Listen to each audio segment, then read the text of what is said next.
No, no, no! Ah! Hi, this is Dale Lear, designer of TRS-80 Color Baseball, and you're listening to CoCoTALK.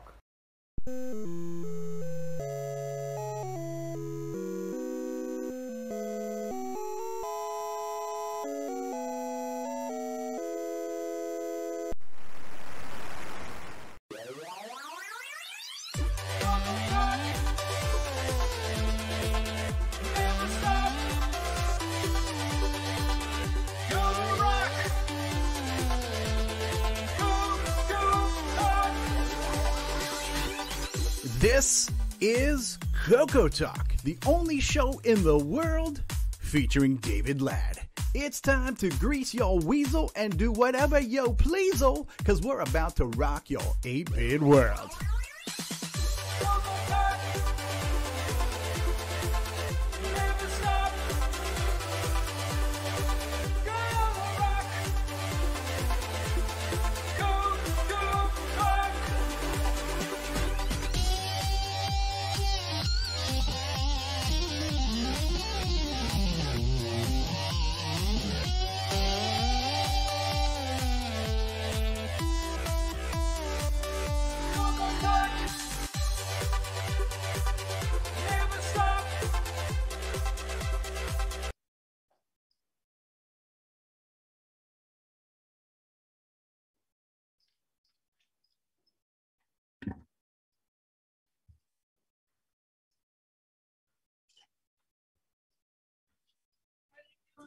Introductions.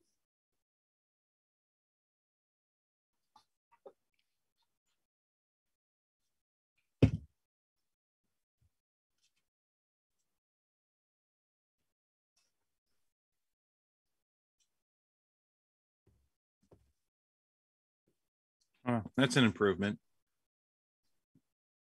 Do we need to hear Stevie? I love it when XSplit or whatever it is, right? Whenever OBS does an update. Yeah, so my microphone wasn't working. All right, so you guys missed the whole intro, so we'll start with that. Yeah, we're here at episode 250, so that's a special thing. We've got a special guest today, Brian Bruderman, creator of P51 and other great things for the CoCo and Tandy 1000. And, Bruderer, actually. Bruderer should, yeah. Mikey says, good show, can't hear Stevie. Yes, excellent. And then as I was saying in the live chat, we have Canadian Retro Things is out there, Jim Rye, Sloopy Malibu, Mikey, Tom Eric Gunnarsson, and Marlon Lee is out there. Marlon Lee, thank you for honoring us with your visit today. L. Curtis Boyle's there, AC's 8-Bit Zone, Mikey, Mark Overholzer, Jim Rye. Thanks guys for being here. Yeah, we have we're at episode 250, so that's a landmark in itself. And we do have a little bit of a celebratory segment we'll do. Try not to throw out my shoulder joint here as I pat myself on the back during that. And we have a special guest. Mark Siegel has just joined us. And our special guest isn't here yet. So like all episodes of CoCoTALK, anything can and will happen. So we're just going to tap dance until our guest gets here. But we're going to introduce our panel. And then we'll probably just go ahead and do our celebration segment sooner rather than later. So on our panel in the upper left-hand corner, the guy who does the timestamps on our replays, the guy who hosts our weekly Game On Live group session, Sloopy Malibu is here. Hey, Sloopy. Greetings, Steve. Hopefully we will have a good show like we always do. Hopefully. What show are you watching? Yeah, first time for everything. We have the organizer of CoCo Fest and just damn good looking guy. Grant Lady's here. Hey, Grant. Hey, how's it going, everybody? Good to Glad see to you. be here, and happy 250th show. Woohoo, yes. And I think this might be the first time you've been on live with us, David. I'm not sure, but David Craker and his son Joshua have been a big participant in the Game On Challenge, so you've probably seen David and Joshua's name. Thanks for joining us, Dave and Josh. Hey, good to be here. Thanks for having us. Oh, absolutely. Absolutely. Our foreign correspondent and news anchor and the guy who worked on that Nitrous 9 thing is here, L. Curtis Boyle. How are you today, sir? Welcome, everyone. Looking forward to this special episode today. Absolutely. The guy who's all over the live chat, keeping people informed and answering questions and doing all kinds of stuff, Mark Overholzer is here. Glad to be here. Rick Eulin's in the house. How you doing, Rick? You? You're muted. Just like me. That's not going to work at all. That's right. How you Howdy, doing? folks. Howdy. Yeah, and Steve, you don't look a day over 249. Oh, thank you very much. Tim Gilbert's out there. Hey, Tim Gilbert's good to see you. Tim Franklin is there. Hey, Tim Franklin. He's got a garage. He's in Arizona. He's Ron Delvo. Hello. Hey, Ron. How are you? I'm in the beard section. He's in the beard section. Yes, you are. Yeah, the three of us. I feel kind of out of place on this row Yeah. here. The big section. Yeah. Ron Delvo, find him in your beard section. Tim Linder's out Grow there. that in live millet. chat. Hey, Tim. The host of our Game On segment, and he's got a YouTube channel called Canadian Retro Things. Ken Waters is here. Hey, Ken.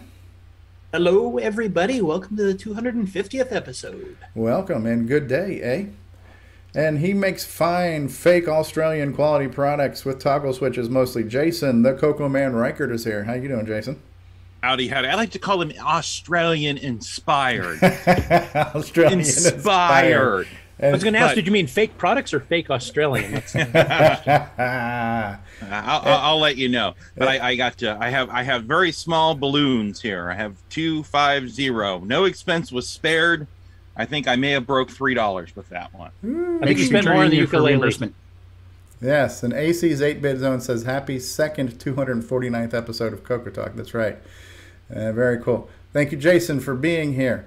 And Mark Bosley, our backup streamer and engineer, and he's a pretty fancy hardware knowledgeable guy. How you doing there, Mark B? Hi. A man who likes Diet Dr. Pepper and has some unbridled enthusiasm. None other than David Ladd's with us today. Hello, David. How are you? I'm doing fine, Stevie. How is everybody else doing today? Well, are we ready for this show today? Ooh. Are we ready for a seat-wrenching event? Get ready. We are. Well, we're doing something to the seat anyway. That's it. The Thunder from Down Under, maker of many fine Coco games, Nicholas Marentes is here. G'day, Nick. G'day, everyone. Looking forward to a great show. One day it'll happen. And that pretty well sums it up right there. Yeah, I think if you're looking forward to a great show, you're on the wrong call. We are on the wrong call. Frederick D. Provancha is here. Hello, Fred. And Kevin Holloway is here. Hello, Kevin. And I'm your special guest host this week. I try to, every 3 or 4 months, I come in and I make an appearance. I'm kind of like the groundhog. If I see my shadow, we'll have another 250 great episodes to follow. So, Stevie Show in the house, filling in for Mark Bosley. And what else is going on? I don't know. We still don't have our special guest here. It is so special. He's not even here yet. It's in true celebrity fashion. I just hope you didn't get a power failure or something weird like that. In true celebrity fashion, they'll make an entrance at some point in time, right? Is this one of those time zone leap year things or something? Maybe we're dealing with. It could be. Is he not on Florida time? We went through that on our pre-call here, so it shouldn't be. But that's okay. Listen, it's like everything else. We roll with it. We've had shows where we got lots of other parts of the show anyway. Yeah. So that's not a problem. We can vamp and fill in. Trust us. Yeah. So let's go ahead and we'll just. David Lord is out there. Hello, David Lord. So yeah, I mean, we had a slightly bigger. Mark Siegel's asking, does the show roll over at 256? So it was signed. We rolled over a while ago. Yeah. So I don't know. Are we 8 bits or are we going to be 16-bit addressable, just like the 6809? Hey, 689 got to be 16-bit. Yeah, so we can have up to 65,355 episodes before we roll over. Actually, whatever it is. But who's counting, right? And DeBruce Moore is out there. Hey, DeBruce. So part of what we have here to show for you is a little infographic produced by Retro Tech Time just to kind of celebrate episode 250. So we spared no expense on this. So let's go ahead and play that little ditty for y'all.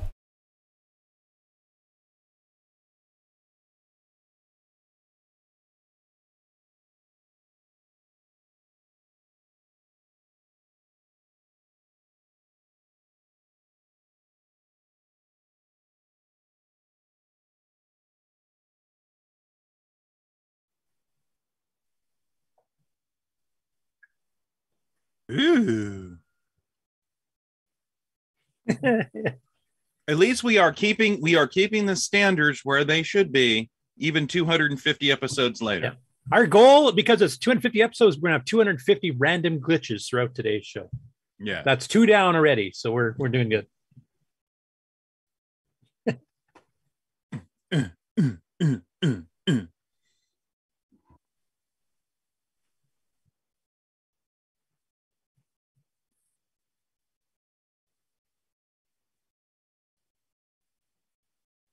Oh, okay.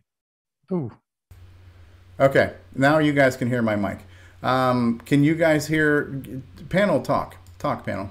Hello, everyone. Talk. Hello. After something. Talk.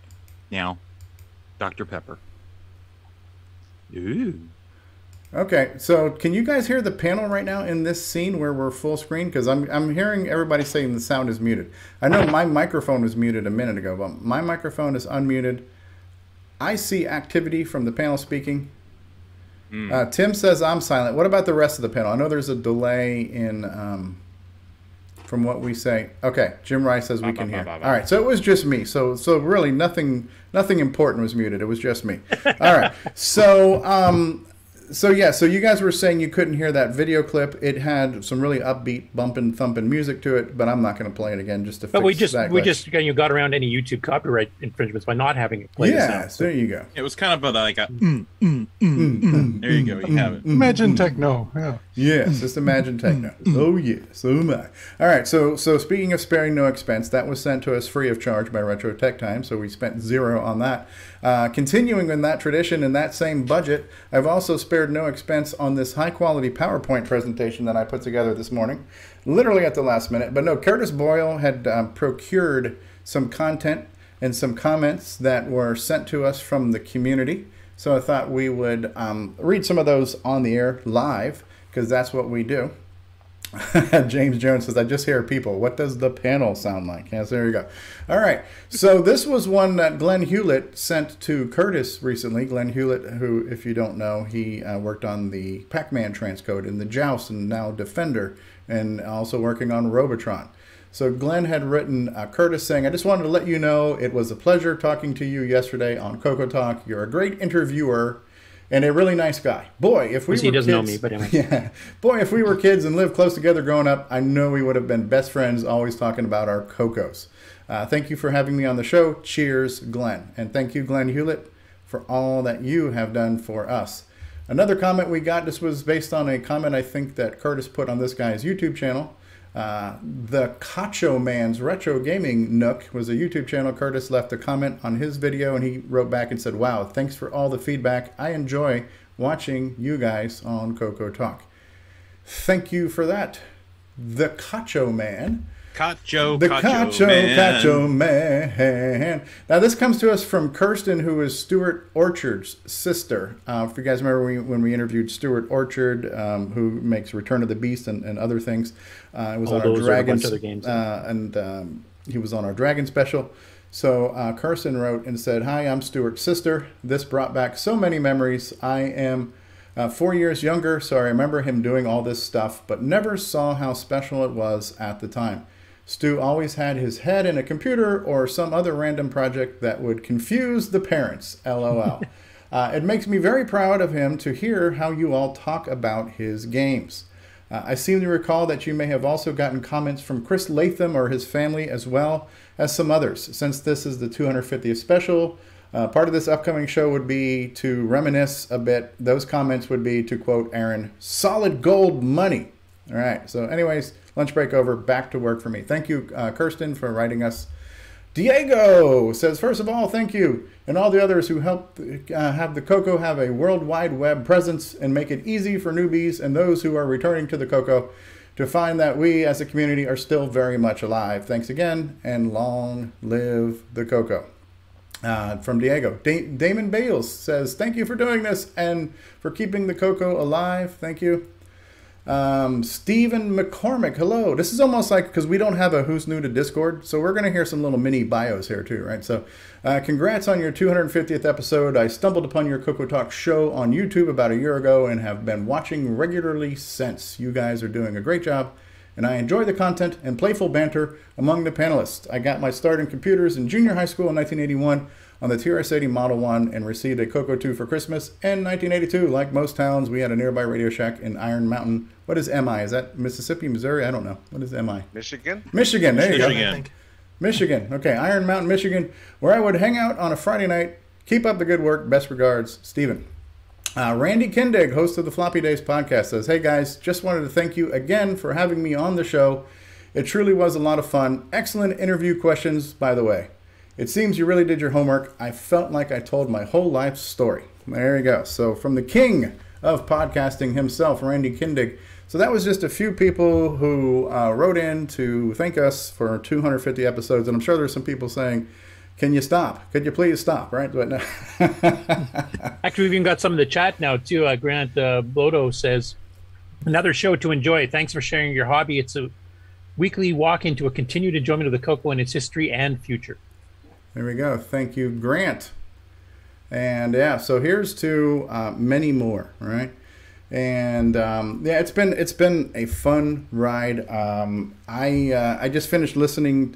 This is what I like too, that we have the podcast version, since we were Jason and Sarah and myself were in Orlando last weekend. We couldn't be on the whole show because of broadband issues, but I got to listen to it throughout the week, and you know, great show. It's always good to listen to.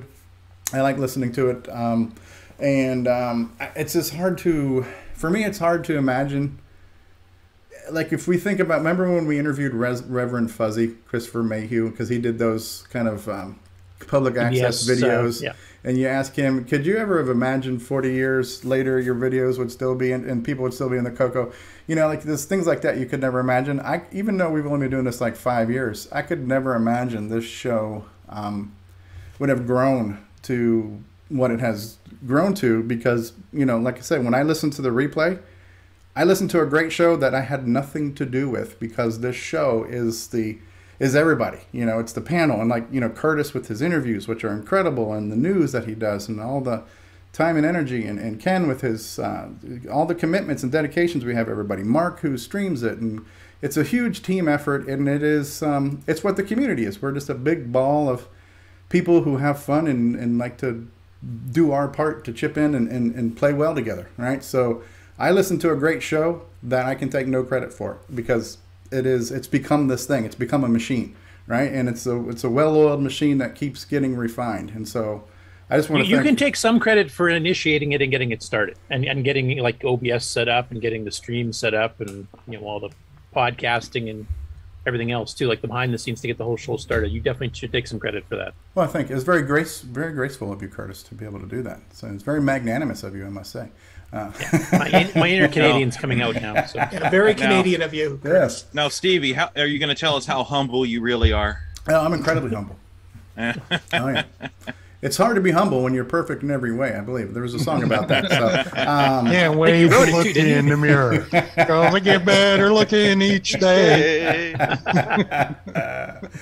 No, but it's been a fun ride, and every time I think, man, what else can we possibly do? How can we one up the last thing that we never thought we'd be able to do? It's somewhere things just fall out of the sky. It's just amazing, you know. And then there's new people coming in, like Taylor and Amy, who we're gonna be introducing next week. They've only been doing YouTube for a few months, but they're in the retro hobby, and you know, so there's people that we'd find all the time, and so it's hard to explain, right? It's just this big ball. And then some of them have like joined in on the show. They're joined in and are very active in our Discord, like Alan from Ace's 8-Bit Zone, and many others. So a lot of friendships I think have been formed through that too. Like there's some people that never would have really met each other before, but you know, seeing a story on the show about somebody's YouTube channel, some project they've done, and they've come in and joined in, and now there's banter back and forth, and they're helping each other out, and that's what community is all about.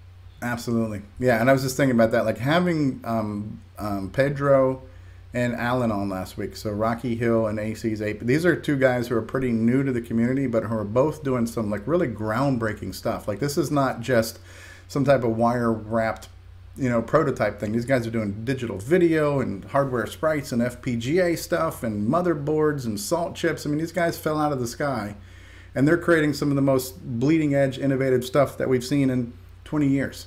You know, so it's just amazing that the things that happen and continue to happen. It's awesome. And I would like to go through, as part of this kind of, slapping ourselves in the back here type thing. I'd like to go through the panel, because some of you have been here since day one. Some of you joined in fairly early. Some of you joined quite a bit later. And I'm just wondering what you guys thought of the show, and especially if you've joined later on the panel type thing. What were your thoughts on the show beforehand, and what prompted you to start watching it and then actually, actually join us on the panel now? And go kind of round robin. Mark Overholzer, you definitely come to mind because you've been here since E1. Episode 1. S1, E1. Yeah, I'm surprised how far this has gone. I mean, it was pretty humble when we started. I was looking at that. There's just a few of us. John Linville and David Ladd and Curtis, myself, and later on, Alan Huffman joined us. That was about all, plus Stevie. So it's come a long ways. Absolutely. DeBruce is out there. And David Ladd's been around for a while. Right? He's definitely not a new kid on the block. He's been around the show since the beginning. He was here on episode 1 too. Yes, and unfortunately, I'm still here. Right. Sorry, David. Forgive me, please. David Ladd kind of started us off on the tech segments and the tech talks because he's kind of was our tech head, especially back in the day. He'd always have something. Even before we got into floppy talk, he'd be wanting to talk about something. Remember, Grant Leedy would have the newbie question of the week because he was new to the CoCo. He's always trying to figure stuff out. So we had the question of the week from Grant Leedy. That was an early segment we had there. Yeah, now he knows everything, so he never asks questions. Yeah, now he's now he knows so much he's running CoCo Fest. Yep. God help us all. The circle is now complete. First, I was By the way, beginner. Bruce Moore in the chat says the show really took up once I showed up. Oh, absolutely, eh? Oh yeah, yeah. We added some Let's talent. don't forget about Ron's Garage. Yeah, Ron. We had Ron on, and he's just showing us stuff like, man, we should make this a segment, man. You got so much stuff.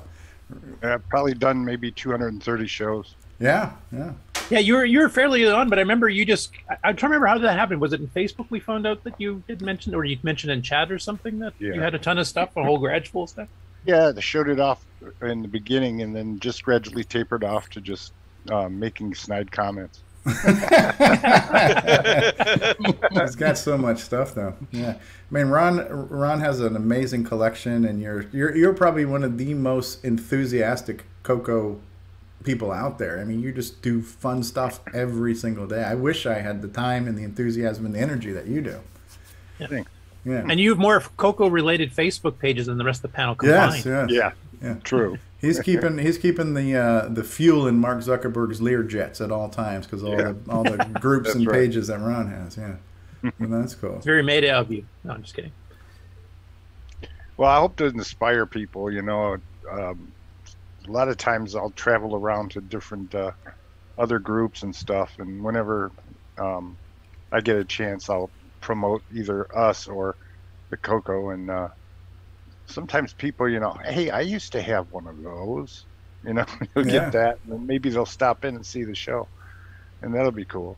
In the beginning, I also was able to get some interesting people on. Yeah, Ron was like our celebrity. You were our booking agent for a while there. Ron was getting all the guests. Yeah, he was having lots of lunches for a while there. It's amazing. Another guy that Who's next on the panel there, fell Stevie? out of the sky. Well, Sloopy's on the phone. He's muted. Who else? Grant, what are your thoughts and recollections on this crazy train wreck that we've been on for 5 years now? Yeah, it's been a lot of good times. You guys will never let me forget about the streaming incident. So. Hey, that's now a trivia question. Oh, don't worry. We're breaking the elevator. No, I did about that. We cannot confirm nor deny that alleged allegation there, David Ladd. So, but no, it's been a lot of fun. We've definitely made a lot of good friends here with everybody, and definitely very good community. And now I have Stevie as a roommate now. Oh yeah, that's a bonus. That's a bonus right there. Just give me a. I'm sorry that things have went so wrong. No. Is that the deterrent part of the program? Yes. Yes. What about you, Jason? How'd you get on CoCoTALK? How did I get on CoCoTALK? Well, I think I was just commenting, and Stevie asked me to come on, and that was episode 36. Yeah, because you'd been in the CoCo community for quite a while. I mean, I met you at PennFest back in 2000, for example. So yeah, I had been at PennFest at 99 and 2000 and kind of just been kind of in and out and would pop in every once in a while and just kind of somehow stumbled across. I think I was listening to another podcast that mentioned this podcast, and then I went and checked this out, and then it's been all downhill. It's been all downhill since episode 36, right? But yeah, and serious, you know, it's a great community. I've met a lot of people. I would have never met David Ladd otherwise. I don't know how anyone else feels about that, but I'm sorry, sir. I feel sorry for you. Now, Jason, a quick question for you, because I can't remember because my brain's shot. Okay. Were you already manufacturing and selling CoCo products before you came on, or was that something that happened after? That was something that happened after. That was just, you know, I started messing around with the CoCo stuff again actively. And my brother, Ken, was already on the Facebook group. He says, oh, there's a Facebook group. I'm like, why did you tell me? I looked into that, and then he wanted to start, you know, CoCoing with real hardware. And then that's kind of when I was like, he asked me if I had any monitors. I'm like, no, I don't have any extra ones, but I've been reading about this, you know, SCART thing. And long story short, that's how the switcheroo came about, just a project for my brother. And now you've got CoCoMan.biz with, you know, multiple hardware products. Multiple hardware products, a lot of them suggested by the community. A lot of this stuff was kind of, you know, somebody wants XYZ. I mean, I've actually had a few things I've just done one-offs on for people that wanting something custom, but a lot of this stuff ends up being, oh, not all of it. Some of it becomes, you know, things that I make in more in a bulk quantity. What's you're probably your biggest selling product's got to be the switcheroo, right? The RGB to SCART. Oh, absolutely. That by far. I have lost count. I was going to say, have you been keeping track? I haven't been keeping track. It's hundreds for certain. Yeah. I at some point, if I ever have the time, I can go back and get a rough number, but just based on like parts ordering and stuff like that, I could probably get a pretty good idea. But yeah, I stopped counting a long time ago. I have one. It's working. It's been working. It's great. Thank you. Yeah, it is awesome. Thank you, Rod. That's great to hear. That's probably one of the biggest things about this whole thing is I love going to the events and seeing people in person. Getting to meet everyone in person. That's one of the best things. Especially they come. It's like, hey, I had a fella come up at, and we've had him on the show. And I'm sorry, I apologize, I don't remember his name, but he's been on the show before. But he said, hey, you're the switcheroo guy. Yeah. That stuff is great, and I always, it's just fun for me to build this stuff. It's even better, even more enjoyable when some come say, hey, I actually get a lot of use out of your product. Or I enjoy your product. Thank you for making that. That's the best right there. That's the best part about the community. Yeah. And you see people, like new people come to Facebook and they start to ask the questions like, what's the best way to get my CoCo on a TV? And it depends on the CoCo, right? If it's a CoCo 3, then the switcheroo is hands down the single best thing. But like on a CoCo 1 and 2, you're going to get people talking about these RGB converters and CoCo VJs and these things. But those are kind of elaborate, slightly pricey ways to do it. And there is an easy way to get a... Matter of fact, I wish there was something you could make that would be the RF-aroo, like a really clean RF cable that you could just plug in and Well, there's literally, you can get an RCA to F connector adapter. Yeah. It's a $3 part. Those. Yeah, exactly. It's a $3 part. But I don't have one handy, but I have a few around here, and those are great for that stuff. Actually, sold a couple of those last CoCo Fest. Had a bag of like 6 of them. Yeah, they're great. Yeah, and just mentioning the switcheroo, I have an instruction sheet for the switcheroo, but what I started to do from feedback from the community, I think this idea came from Michael Brandt, aka Qui-Gon. I just started, he said, "Oh, I'm gonna sell some of these on eBay." So on the back of the switcheroo instructions, I just went ahead and put like some listings of things to get if you weren't aware of the community, where to go. Like here the mailing list, the Facebook group, the different podcasts, the I'm a CoCoNet site, CoCo Wares, two of the the two main shows, Tandy Assembly, CoCo Fest, those type of things. Just a few links just to get you started, and I think that may help. That may have helped. Yeah, that's cool. Well, some of these shows over the years have shown how to do different things, and different games have been shown. So if you ever want to play a game and learn how to play it, you can watch an episode that had it. Or, you know, for me, I've been in it since '83, I think, and it was really cool to meet all these different people that have made games and have been in Rainbow. And you know, you look through Rainbow before you really knew many people. Maybe you had a local club like I did, but you're really excited to hear about things like when we had Mr. Bjork on. You know, it was amazing to hear his stories and listen to how it was back in the day, and people from Motorola talking about how the chips work, and you know, hearing about programming and all that stuff is just really interesting to sit and listen to. And you can go back and still see it; it's there still after all these episodes. It's like for posterity, like somebody said before. All this stuff is here for you know, recorded for the future. Yeah, that's another unexpected thing that I never would have predicted, but we kind of have become a preservation archive of interviews and stories, and even like when new things are coming out, we'll hear about it first here. So we'll hear about the new game being developed. So we're going to hear about premieres and debuts and sneak peeks. We're going to hear about the past and the present and the future. Never would have expected that kind of stuff, you know, and to be able to, you know, and again, kind of like we have new people coming out doing all this hardware that we could not have imagined. There's so many people doing software that maybe had not really even done it before, but like the Thayer brothers who are making some of the new software, and you got guys like Paul Shoemaker with all the little projects he's doing with his card games and stuff, and Sheldon McDonald with his Pirate Defense that uses the sound Treasure Island chips. Defense. Yeah. All these different things. There's so many people now making software that, even though it's great to talk to somebody like Steve Bjork, who's like one of the, you know, founding fathers, living legends, to talk to people who are just making new software now too, to me is just as interesting and just as exciting. Like new games are, to me, even cooler, because this is something we never had before. You know, it's great to enjoy the classics, but it's even cooler to have new things that people are thinking of doing and pushing the envelopes, and you know, stuff that Nick Marentes has done in the past 5 years. Of each new game pushes a new envelope further, you know, and things like that. So it's so cool to see all this stuff always happening, you know.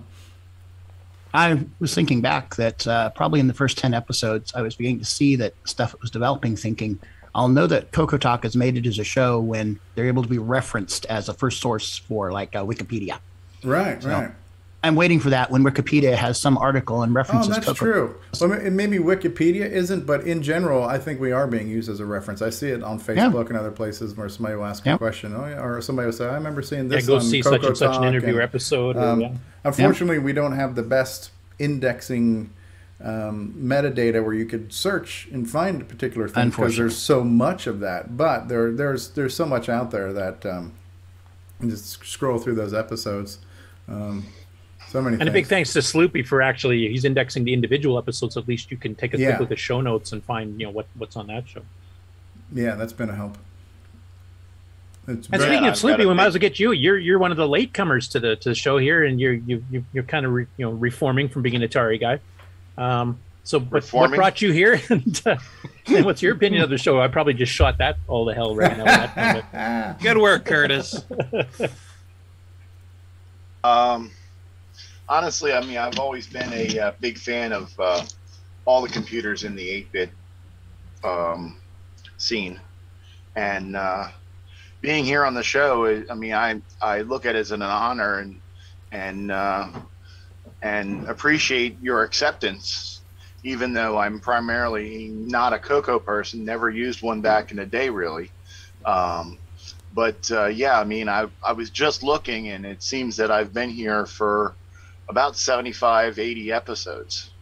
And and you went from like being a newcomer to like hosting your own live stream game segment. So yeah, so it's been an adventure, certainly.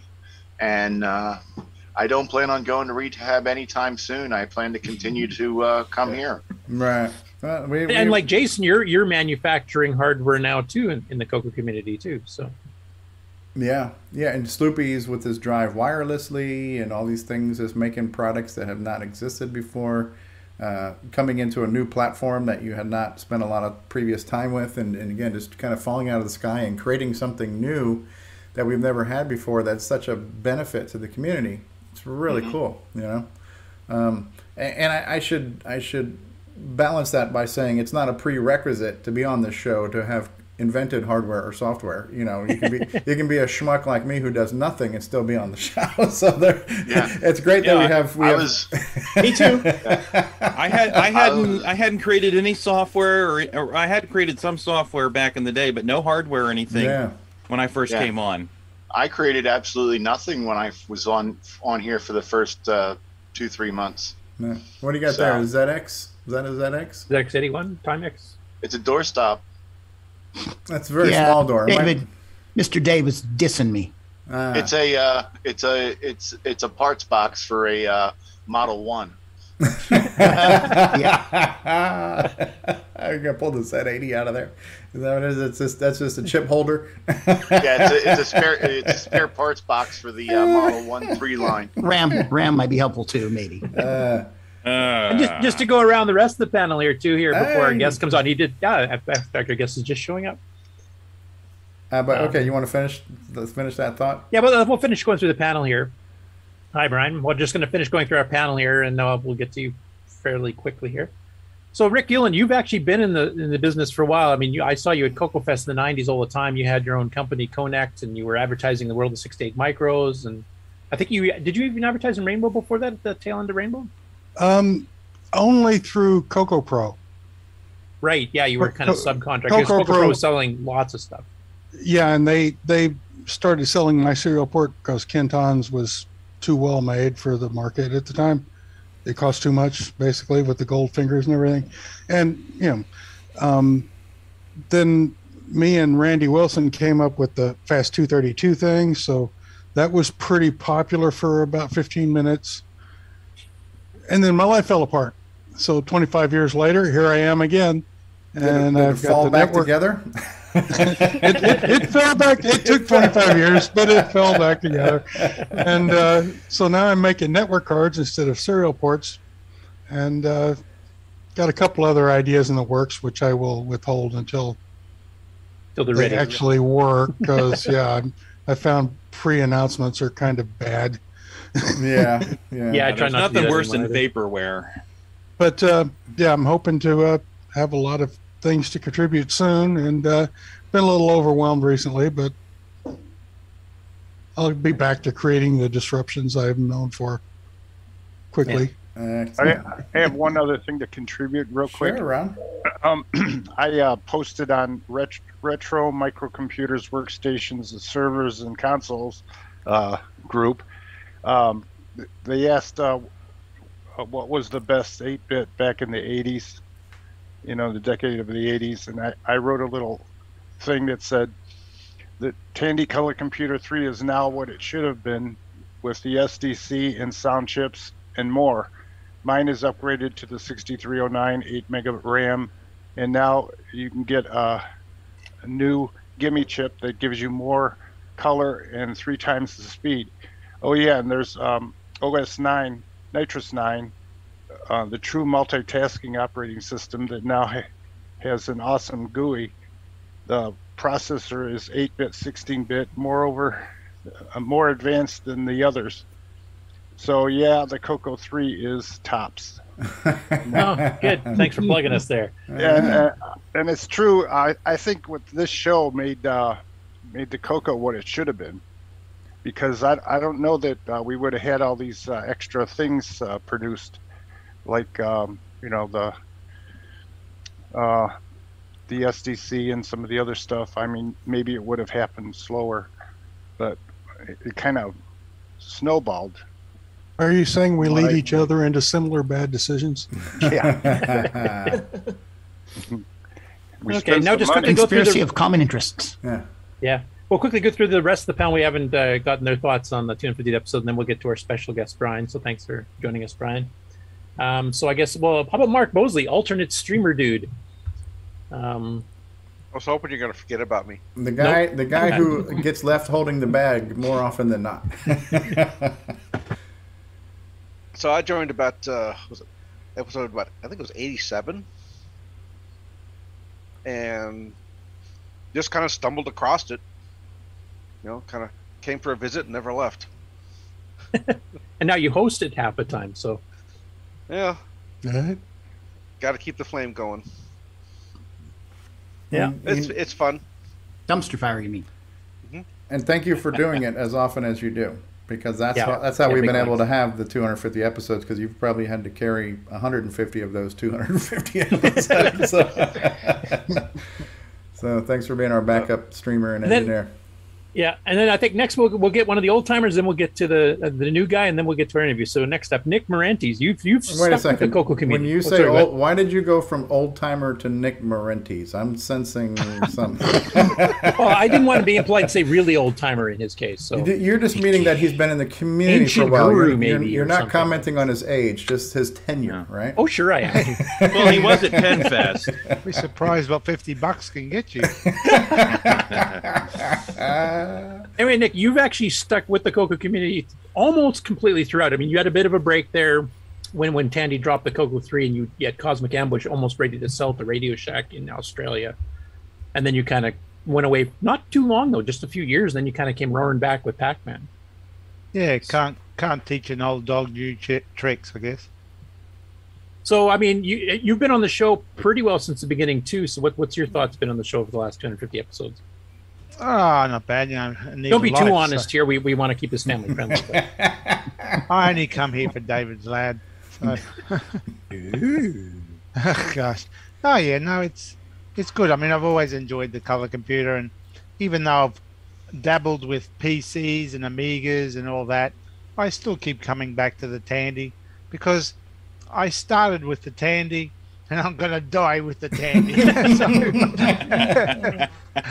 So yes. Are you going to be buried in your Ferrari? Well, no. Well, I want to get all my CoCos buried with me. Yeah.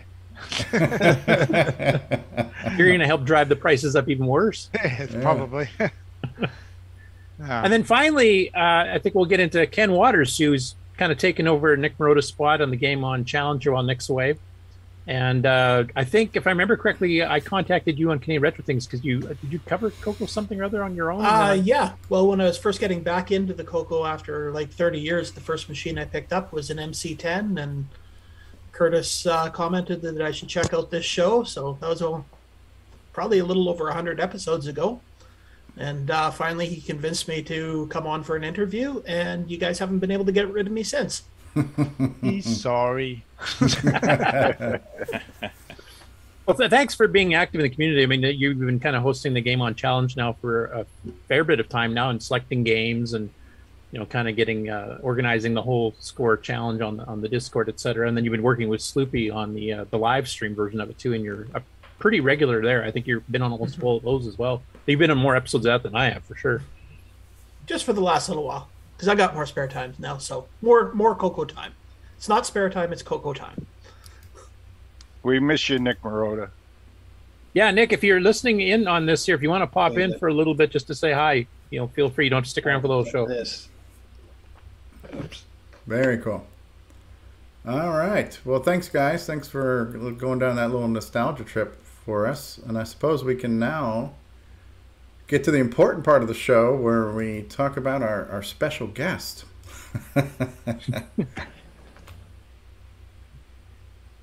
Brian, can you hear us? Yeah. Can you hear me? Yeah, we can hear you now. Yes. Okay.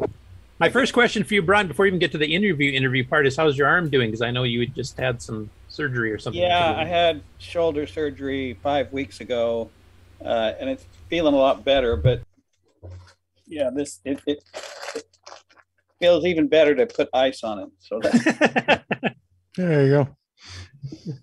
Or you could just move up here to Canada, and then you just have to sit outside for a bit. That's right. That's right. So anyway, welcome. We'll kind of go to this roughly historically, I guess, just to make it a bit easier to keep track of where we are. And of course, everybody else will be asking questions. We'll be accepting questions from the chat. We'll be accepting questions from the panel. The first thing I'll do is get to kind of the boilerplate questions that we asked pretty well all of our guests. So the first one of those is, what was the first computer that you ever used, and what was the first computer you ever owned? I had an Apple II. I remember I paid something like $900 extra to get another 48K of memory, which, but so my first computer was an Apple. And then when the color computer came out, I got it because I was hoping to write some games for it. And, you know, the competition was not as great with the color computer as it would be for the Apple, or what was, or the Atari, Commodore. Maybe the Atari 8-bits? Commodore 60, yeah, Commodore 64 was the big one that it really, you know, it dominated over the color computer. But like I said, I could compete better. Okay, and what the first computer you owned was the Apple, or was that just when you used it, let's say school or something? No, I owned it. Okay. And you never had a Model 1 or a 3 or, you know, any of the stuff? No. For that? No. So what prompted you, besides the fact that there was a market that wasn't oversaturated already, was there specs in the CoCo that made you decide that, instead of, say, an Atari 400, 800 or something else too? Or I remember being impressed that you could, with the BASIC that was built in, that you could do music with different notes, which was pretty rudimentary. But to my knowledge, the other computers didn't do that. Yeah, it was basically pokes and peaks and stuff to get sound, even though they had sound chips ironically enough, and we didn't. Okay, so getting up to your first game then. So I guess, what time did you get the CoCo? Did you have it for quite a while before you got Space Raiders done, or did you? I probably had it 6 months or something. I remember I got it shortly after I got married, which was March of 81. So it must have been probably the end of 81 that I wrote Space Raiders. Okay, because I remember seeing it. It was starting to get advertised in Rainbow from Mark Data Products in probably the second half of 1982. Okay, I mean, I might be off on that. Yeah, program. Yeah. I imagine, did you have to shop that around, or was like Mark Data the first people you approached with it, or did they approach you, or how did that come about? Oh, well, yeah, no, I sold it on my own at first, and then went to that convention. But Space Raiders was before that. Oh. God, you know, I know this sounds bad because it's so long ago. I think what happened is I sold it on my own, and then after I wrote P51, we went to a color computer convention in Chicago, and that's when Mark Data Products approached me, and maybe it was at that point that he marketed both of them. I frankly don't remember, but I do remember I sold Space Raiders on my own for a while, and you know, I didn't sell very many copies, but I was thrilled to sell anything at all. Okay, I'll have to check into that. I didn't realize you sold it on your own. So the ad I pulled up, and Steve, if I can share my screen here, I'll show the original Mark Data ad for. I remember I called myself Space Cadet Enterprises or something silly like that. Do you remember? Did you just lose this thing? Oh, no. You guys. Okay, there's that. Yeah, so this is from the late 1982 Rainbow, and it was Mark Data Products, of course, was famous for doing Astro Blast and the text adventure games Black Sanctum, Callisto Island. So this is fairly early on, and this is just when Space Raiders was announced as brand new. Now this would have been after you were selling it on your own for a while first. Yeah, apparently. We went to the convention late 82, so that probably right after. And was it? Okay, no, okay, this is Mark Data Products. Okay, he sold it, and it was Tom Mix Software that sold P51, yeah. That did P51. So I you know, an interesting story here. I was working for an aerial survey company, which was a lot of fun at the time, but it didn't have a big future. And I wanted to get in computer programming, but I wrote this, and I had enlisted in the Air Force with the idea of, because I was married and we had a kid on the way, and so that was my way to. Was going to go to school part-time and get a degree, and I wrote this game, and I wasn't able to find anybody to market it. And then after I had already enlisted in the Air Force, that he contacted me, and he said he was located in California. He said, I want to fly you here and I want you to write games for me. He basically was going to hire me. Oh, wow. I said, I'm sorry, I'm already committed. So, but he did, market Space Raiders for me. And then while I was in the Air Force, in my spare time, I wrote P-51. And it was after we went to the convention in Chicago that Tom Mix Software approached me, and I was just going to sell it on my own. But I remember him coming up to the booth that we rented and just very suavely handing me his card, saying, come and talk to me later. And I was just thrilled to death that he was interested, because to my knowledge, he was the most dominant guy selling games for the color computer at that time. And he put P-51 on the inside front cover. And for 3 months, that it was a full page ad for P-51. Yeah. I'll be showing that in a little bit, actually. I've got a copy of it here, but yeah. Because the front cover is a rainbow, the inside front cover, and both inside and outside back covers were like the prime real estate for advertisers. And that was usually Spectral, Associates, and Tom Mix were the main ones at the very beginning. Mark Netta was pretty high up there. This is actually an inside cover one too. He was early on. He was really big too. Yeah. So I have a question for you, because obviously this was on sale already in late '82, and you said it took you about 6 months to develop it, or is that just from when you got the CoCo to getting this done? Because I'm kind of curious, because at that time period, I don't think Radio Shack itself, was even selling an editor assembler cartridge, or just come out. So we're using some third party one like Microworks or something. Do you remember? It was a third party. It was a cartridge that you plugged into the side, and maybe it was Microworks, but it was a pain to work with. I just remember that. Because you would have to save on cassette, right? Which we've heard horror stories from other people. I think so. But at least it was something. I was thrilled that, oh wow, I can actually do assembly on this now. And had you known 679 assembly before? Did you learn that when you got the CoCo? Like you said, you had an Apple II before. Yeah, so. I had gone to the University of Utah for about a year and a half, and I took a microprocessors class, and it really fascinated me. The low-level stuff was more interesting to me than the higher-level languages. So, and that was actually, it was, like I said, it was machine code. So you had to type in all the numbers for each of the commands. And so when I didn't even know assembler existed. This, you were just punching in hex code, just doing raw opcodes. Yeah, so you'd have to figure out, well, I want to jump this far, so I have to put in this number. And if I want to jump backwards, I have to take the 2's complement of this. And it was ridiculous. But of course, it taught you what was really going on at the machine language level. And then when I saw assembler, I thought, oh, wow, this is lots easier. Yeah, now I can just use a label and it'll figure it out for me. Well, I remember that little cartridge, all the variables had to be, to conserve on memory, they could only be 2 characters. Every variable was 2 characters. Anyway, it obviously by today's standards, it was just so primitive. Yeah, BASIC had that same limit too, where you only could do 2 characters for a variable name too. So. Oh yeah, but didn't it could be longer, but it only keyed on the first 2.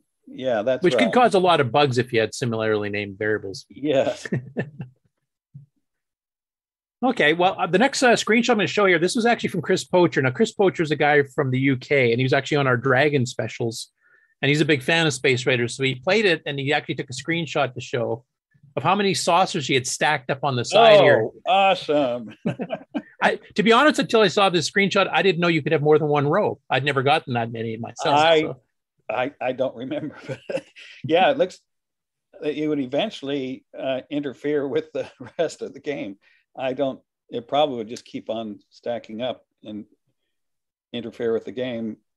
Yeah, 29 of them. That's what he got in this game. So. I might say, oh no, I wasn't very good at Space Invaders, which of course it was imitating, but I got really good at asteroids. And I would do, on asteroids, you could get extra spaceships, and I could get a whole row of them across the top. I remember I got 50 extra spaceships. Wow. And I had this kid come up to me. He was just like worshiping me, you know. He just sat there in awe watching me stack them up. And then I just got tired of playing, and he says, well, can I? Anyway, I remember I sold the game to him for 75 cents.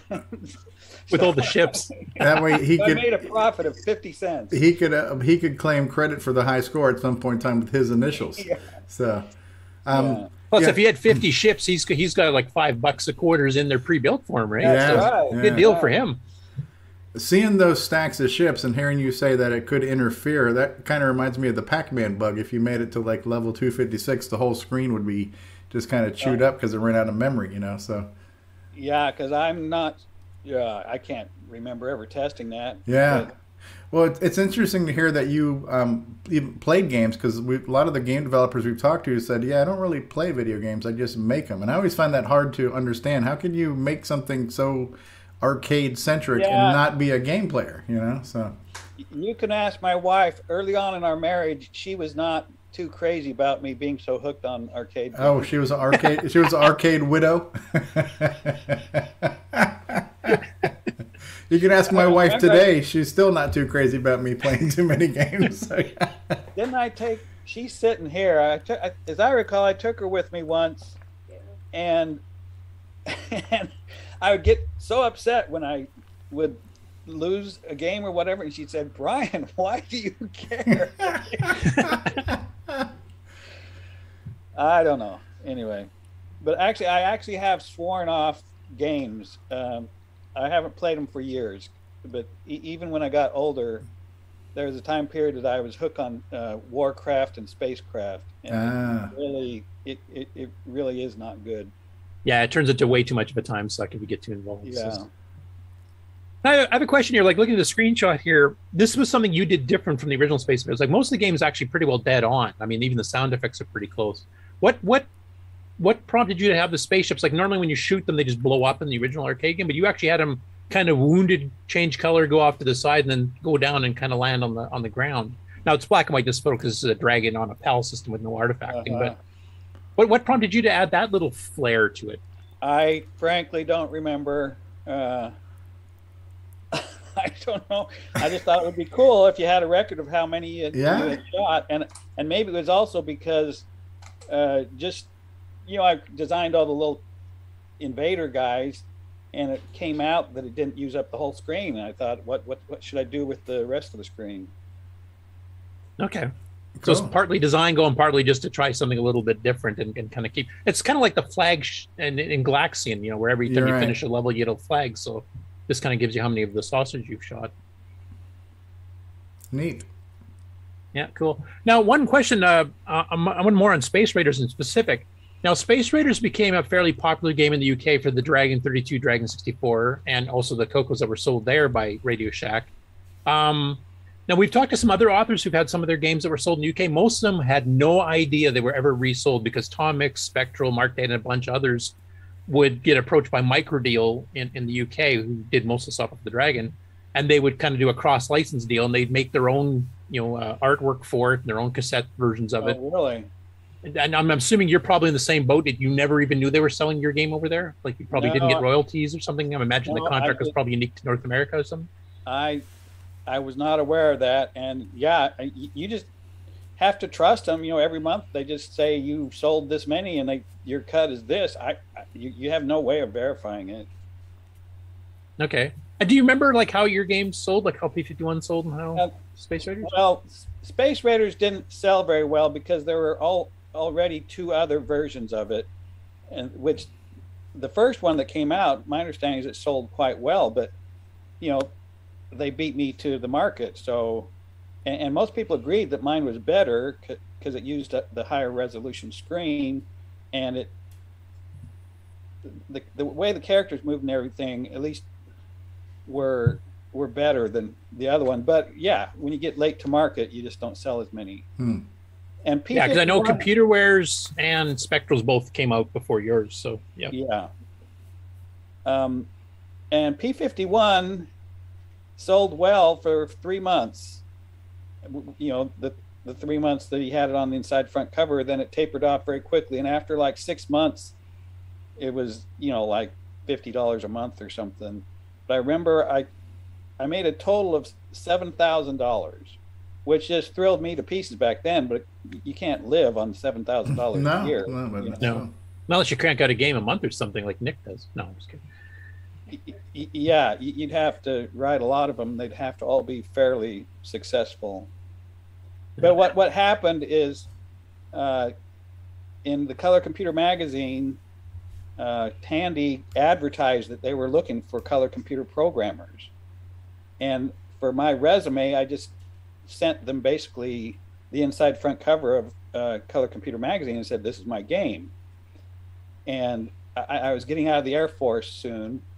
And actually, this is a funny story. My wife can't believe it. Because I wanted to go back to Utah and go back to school there at the University of Utah.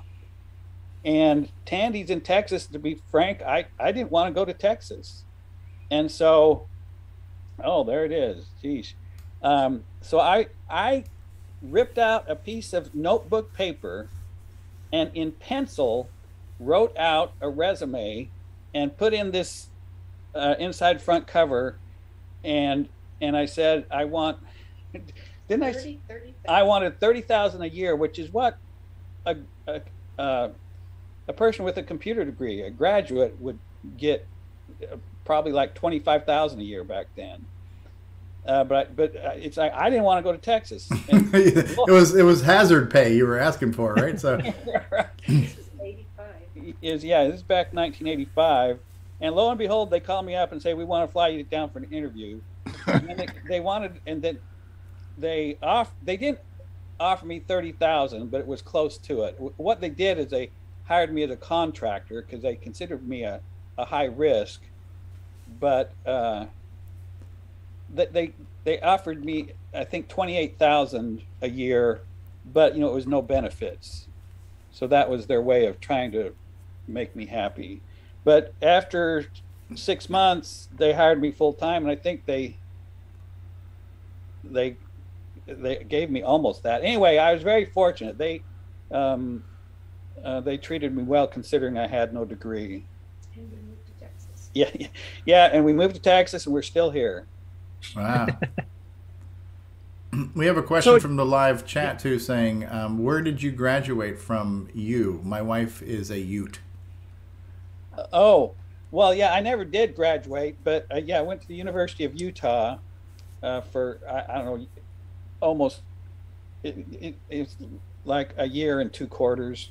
And I actually was majoring in electrical engineering, but I found, at least for me, computer programming is easier and pays almost as well. Okay.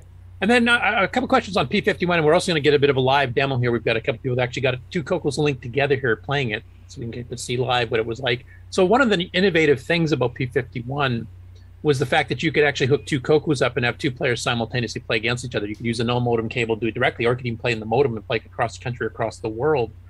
And as far as I know, like, we've had some other, modem-based games on the CoCo before, but they're all turn-based, like, checkers or chess or Othello or something like that. But this was real time.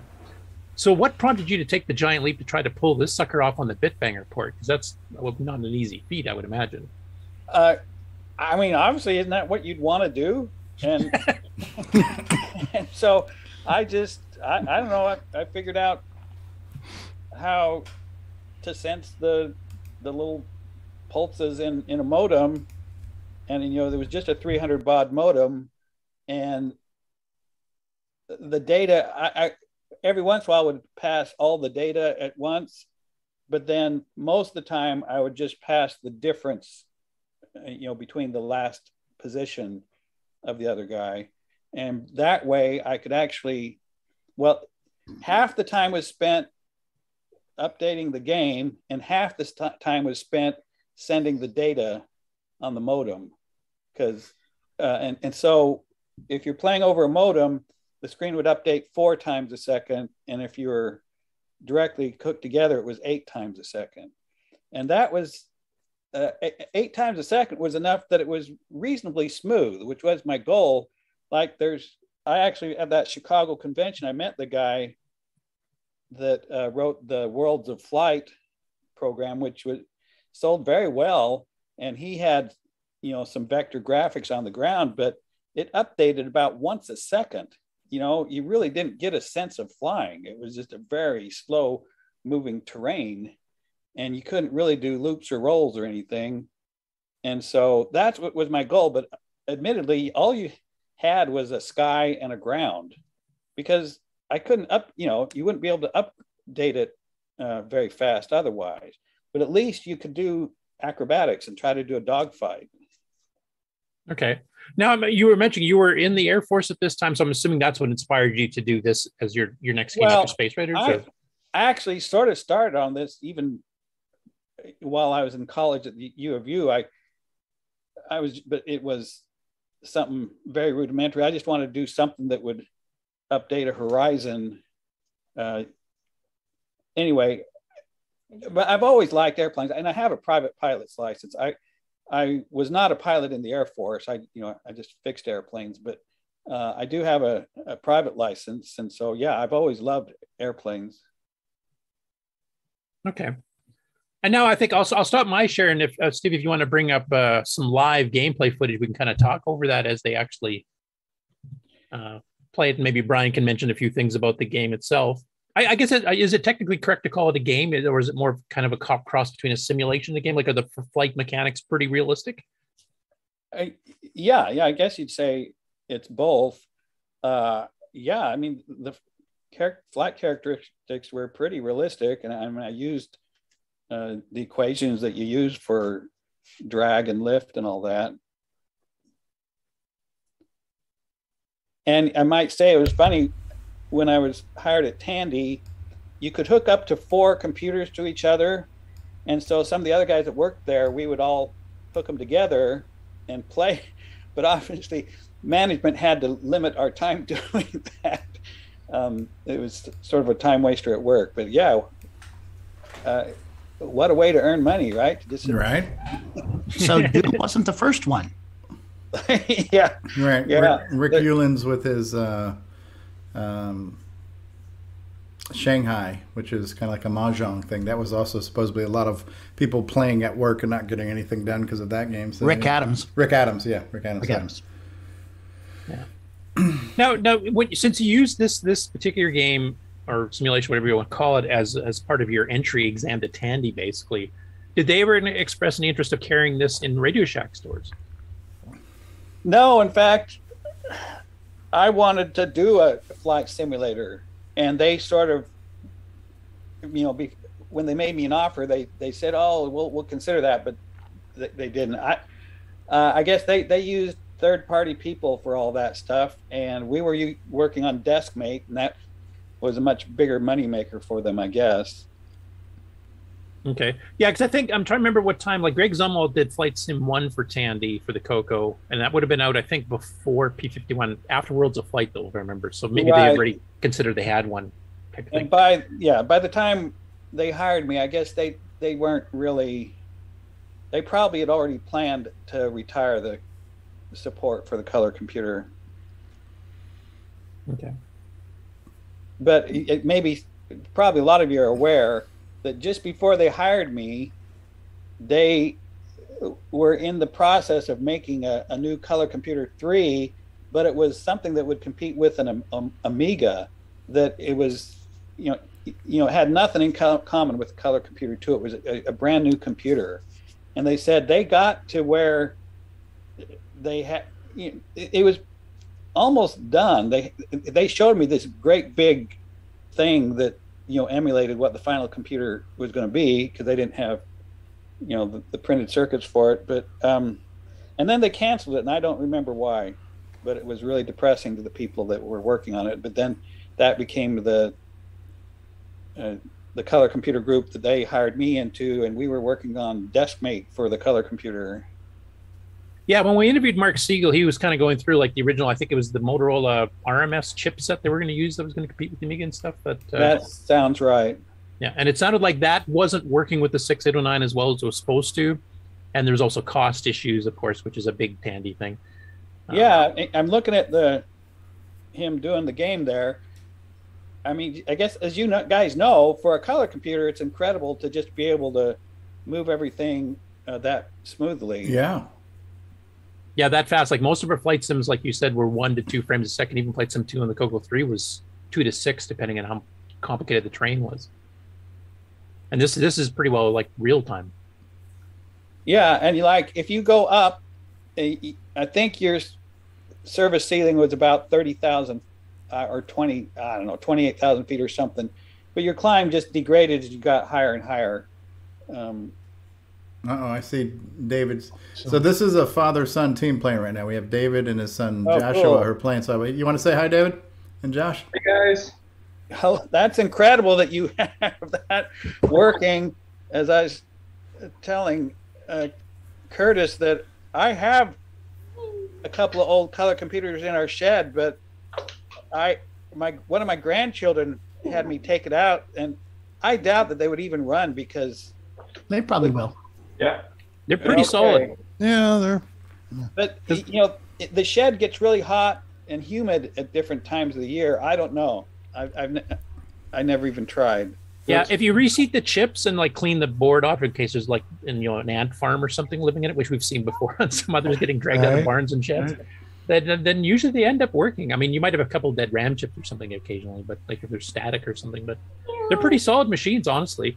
They capacitor stuff lost a lot better than say Amigas do.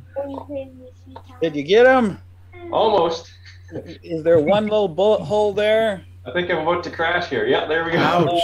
Hello. Another. Joshua wins first round.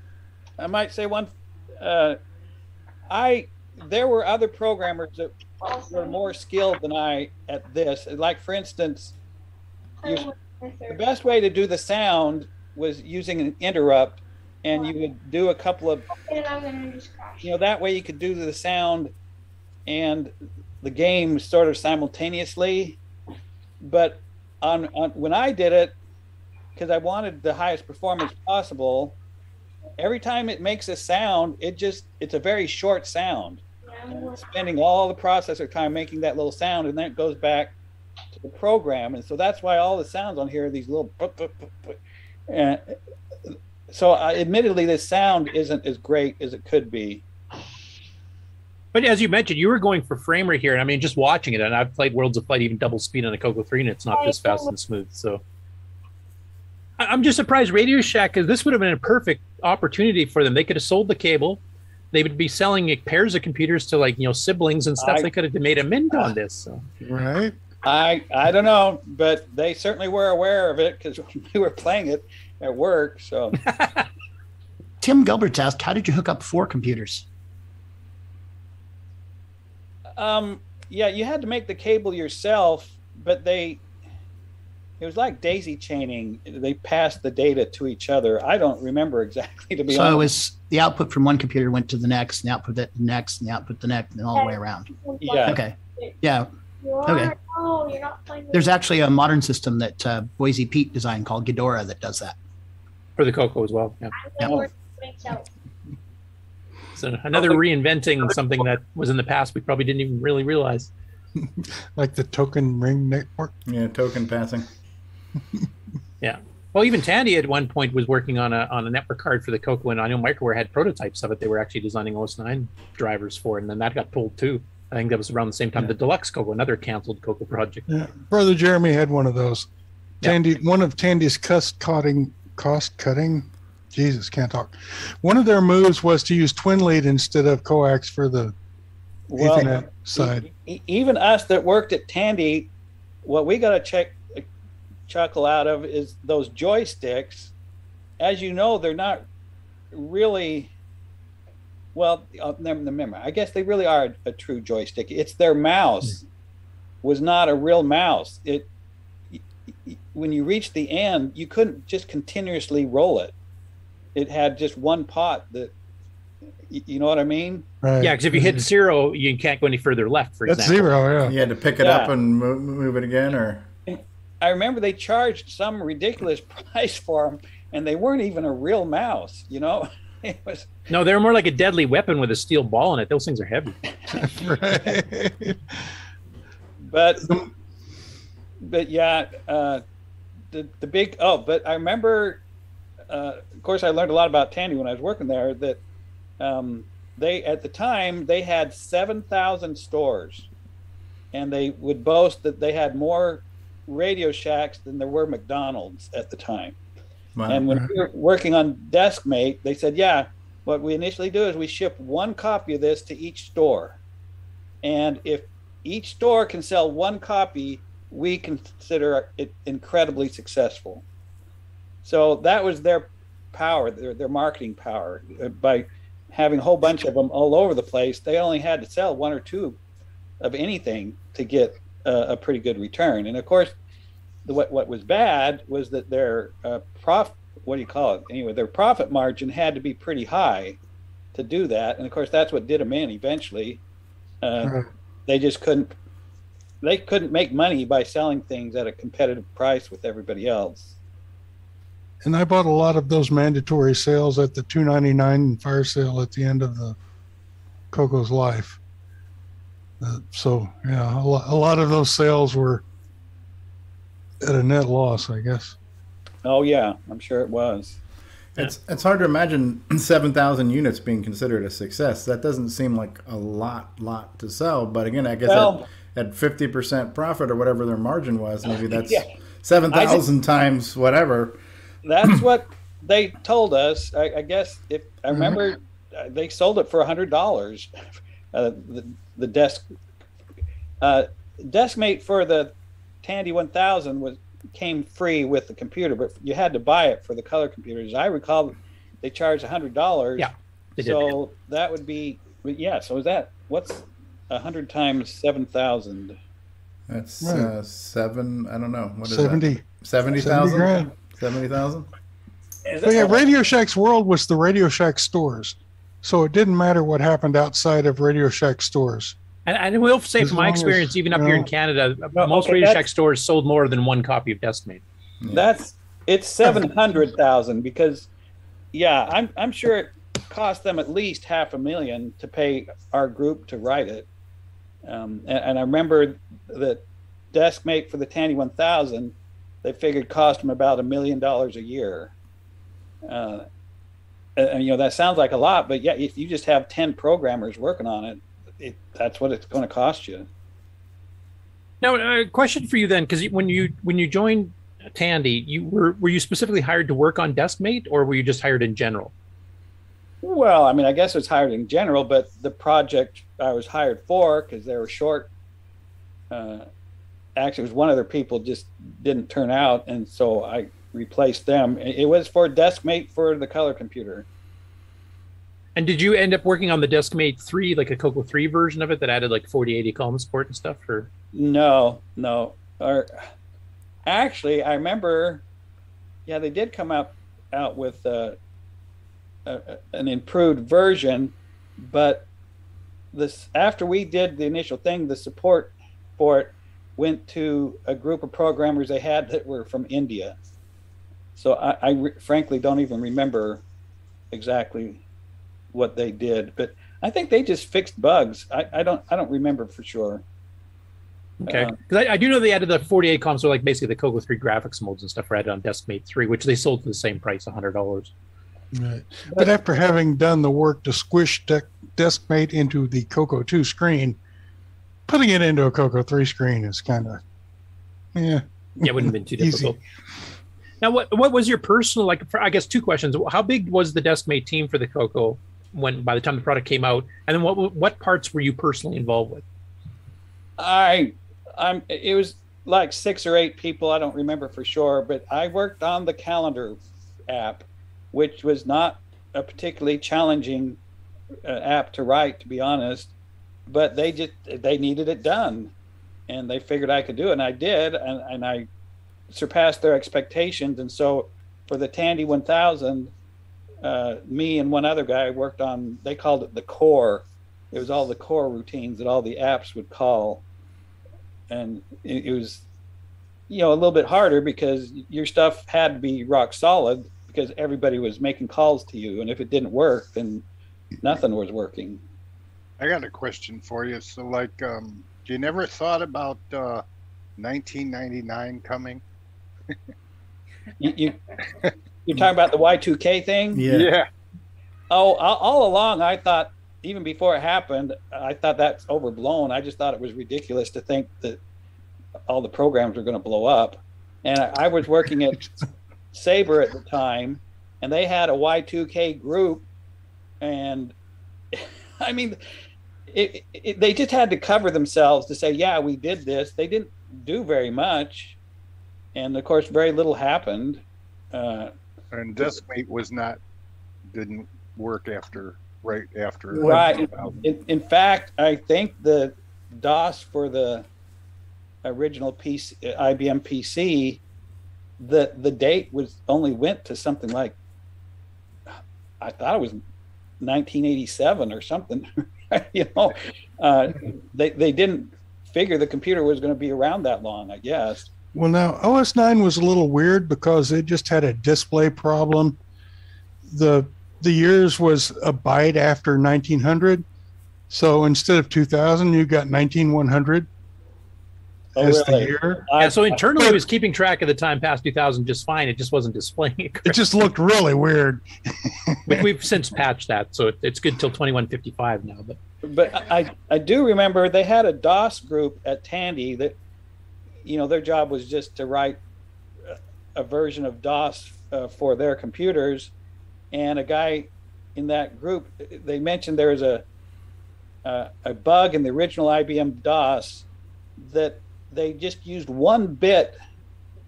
I might not be saying this right, but it's like they used one bit to say if there had been more than a day since you had turned the computer on. And if the computer had been on more, for 2 days straight, then the clock would get off or something. It was something like that because, they were so cheap on memory back then. And they were going to fix that, but there was some stuff that didn't work right. There was some stuff that depended on that bug existing. So it's just the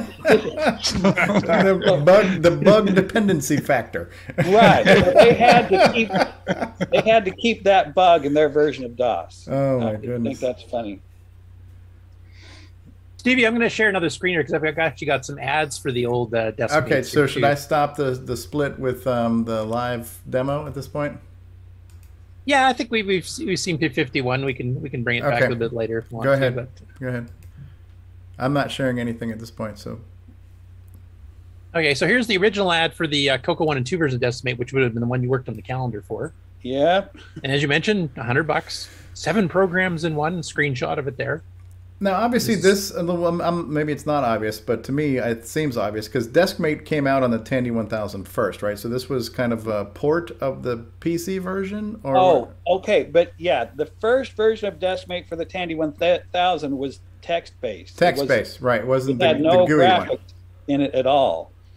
And of course, anyway, for the color computer, we wrote all the routines from scratch in assembly code to do this. So it's basically in graphics mode, and we're putting all that text up there.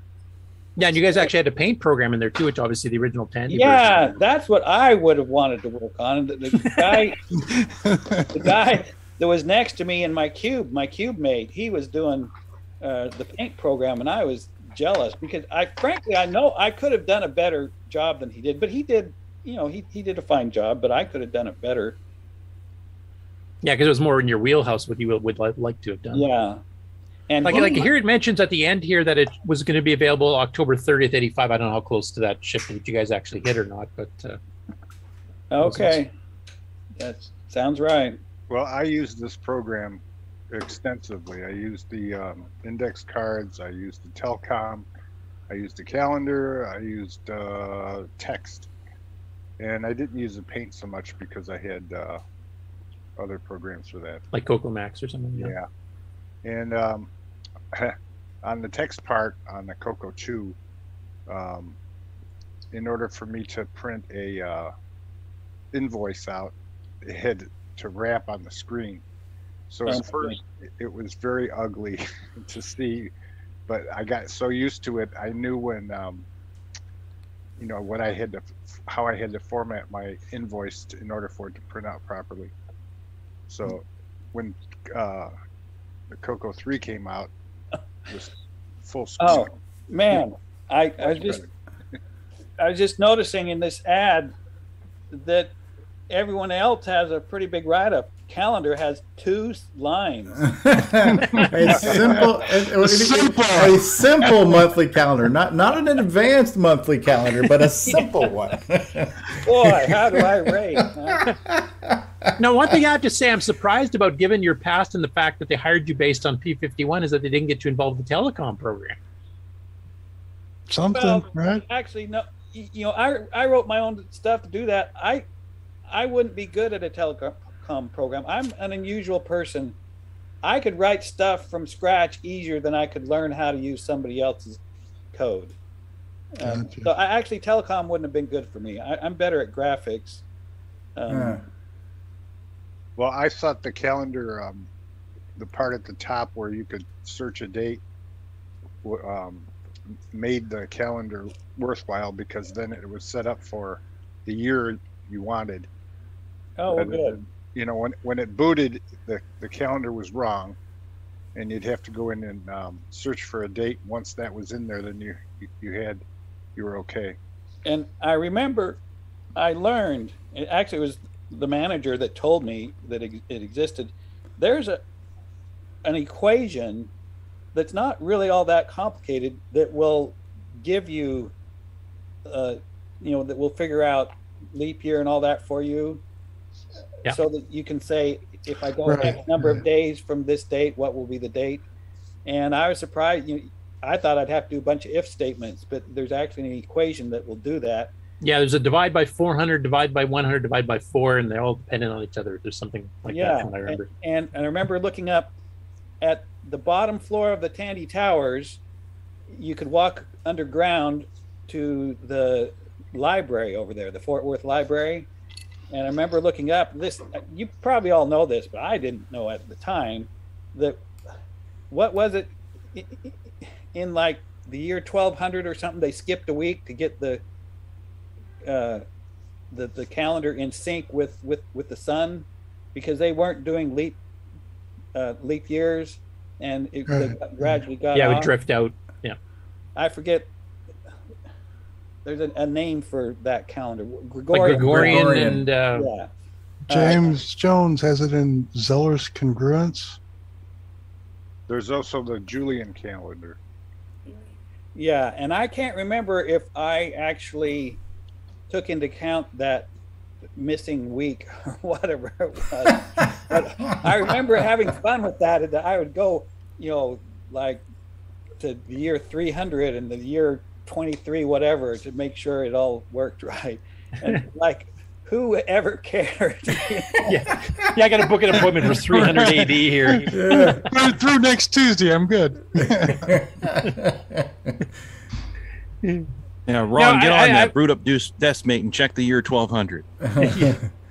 Now, I do want to ask you a question. I do want an honest answer. I obviously have a bit of skin in the game here, but this is obviously written under OS 9. What was your opinion of OS 9, and had you used that before CoCo? If I did use it, it wasn't very much. I mean, you had to buy that extra. That was a third-party thing, right? Tandy sold it. Yeah. And Decimate came with it. It ran under OS 9, so it was you probably got a free boot with the program.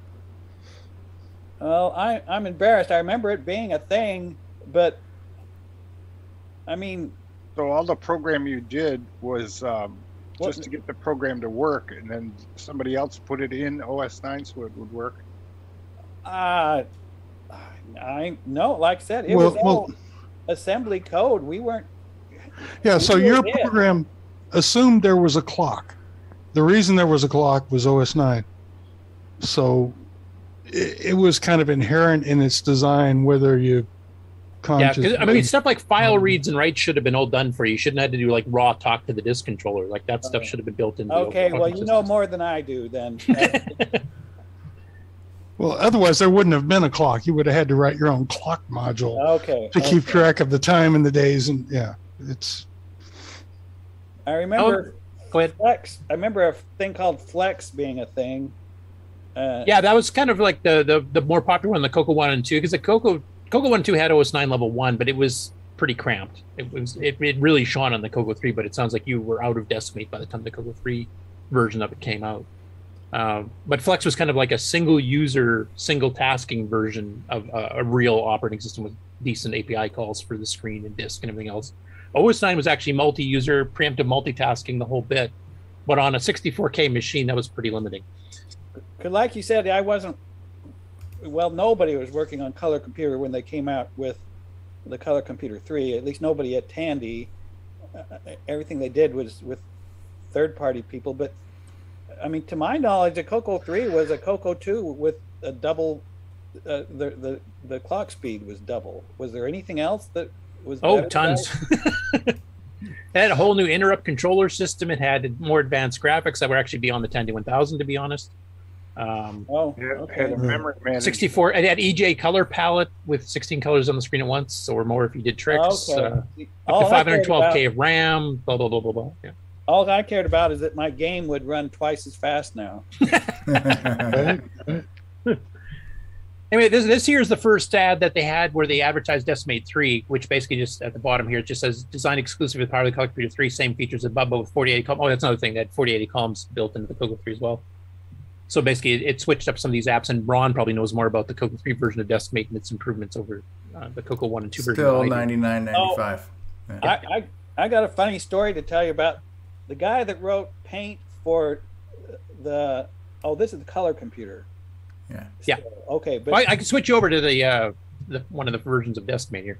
Yeah, for the Tandy 1000, it was a different guy that wrote Paint for that, and he was a very unusual guy.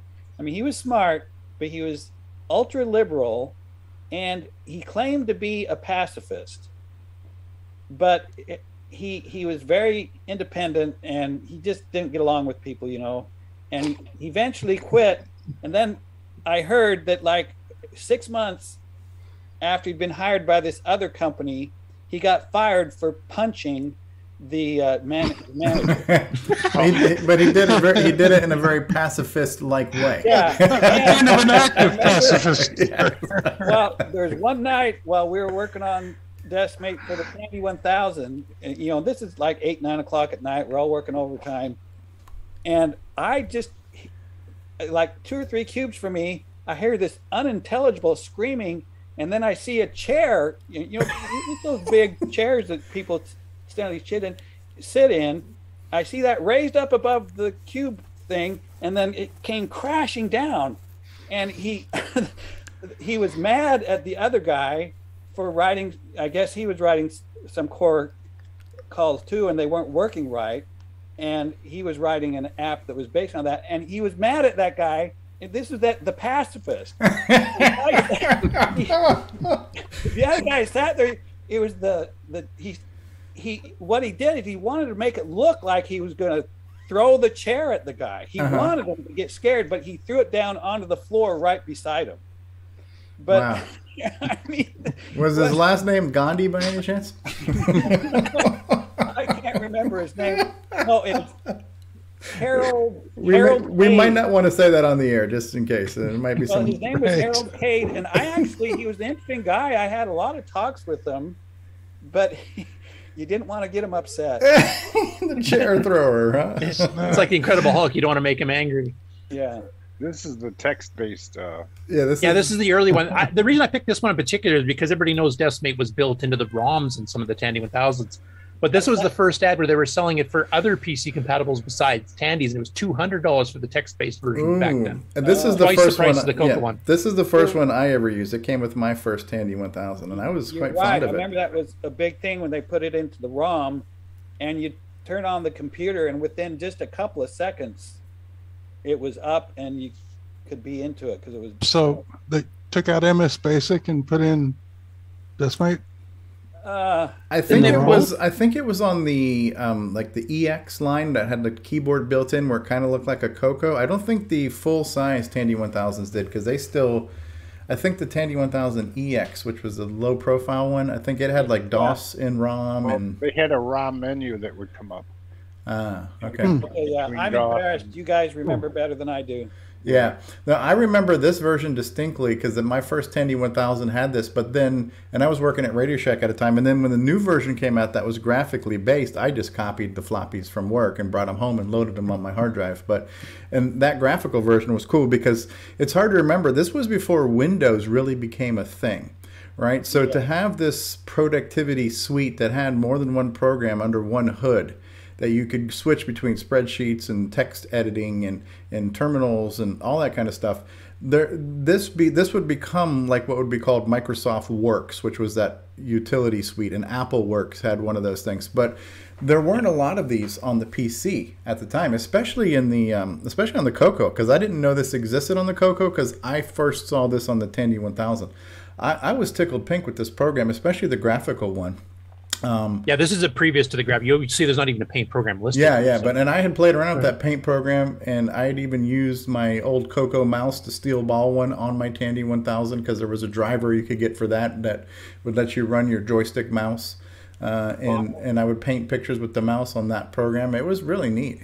Yeah, if you think of it back in the day, you'd have like WordStar, Paint Shop, or a paint program, and it'd have a COM program to get on for COM, and they were all separate. Yeah. This was all together. Yeah, you're right. For a little while, Tandy was ahead of the curve there, and I remember them, Microsoft Windows was coming out, and we had advanced copies of it, and we would look at it and obviously imitate parts of it, but it didn't take Microsoft very long to surpass us, of course. Yeah, well, they had a few more than 6 to 8 Yeah, they had more than 8 people working, and probably none of them were pacifists, so no chairs were being slammed around. So. And it was before I was hired, they told me that Bill Gates would come down sometimes and actually visit them in the Tandy Towers, because he was very interested in the success of the like the Tandy 2000 and 4000, and those that was their high-end computers. That he wanted them to be successful because it's those computers that would be able to run Windows, because that's because his butt was in the ads. Yeah, anyway, Windows just ran so slow that it had a lot in it, but it ran slow. Yeah, you needed more CPU to drive it. Yeah. Well, these suites, even on the CoCo, got a bit popular because I know, like, besides Deskmate from Tandy, there was another one from originally Softlaw, I guess, VIP suite, which had a VIP terminal and VIP spreadsheet and COM program and even a disk editor, which is kind of going a little bit overboard. But it was a popular one. It'd be brought up a little graphical screen with a little bookshelf, and each of your apps was a little book on the shelf. You move this little hand over and select it, and you launch whatever program. And it even had some interplay between them. You could take a text processing document you did in VIP Writer and then send it to somebody in VIP Terminal or whatever. So I can show that screen if you want. Sure, I'll stop sharing here. Well, that's right. The copy paste buffer sort of interchanged and stuff, didn't it? So Brian, you worked on both the text and graphical Tandy 1000 versions of Deskmate? No, just the graphical version. Oh, just the graphical version. Okay, there's the VIP library that Ron's showing off there. Yeah, which was kind of a third-party alternative to Deskmate. Oh, okay. And I guess with that little bookshelf up there is how you switch between the modules?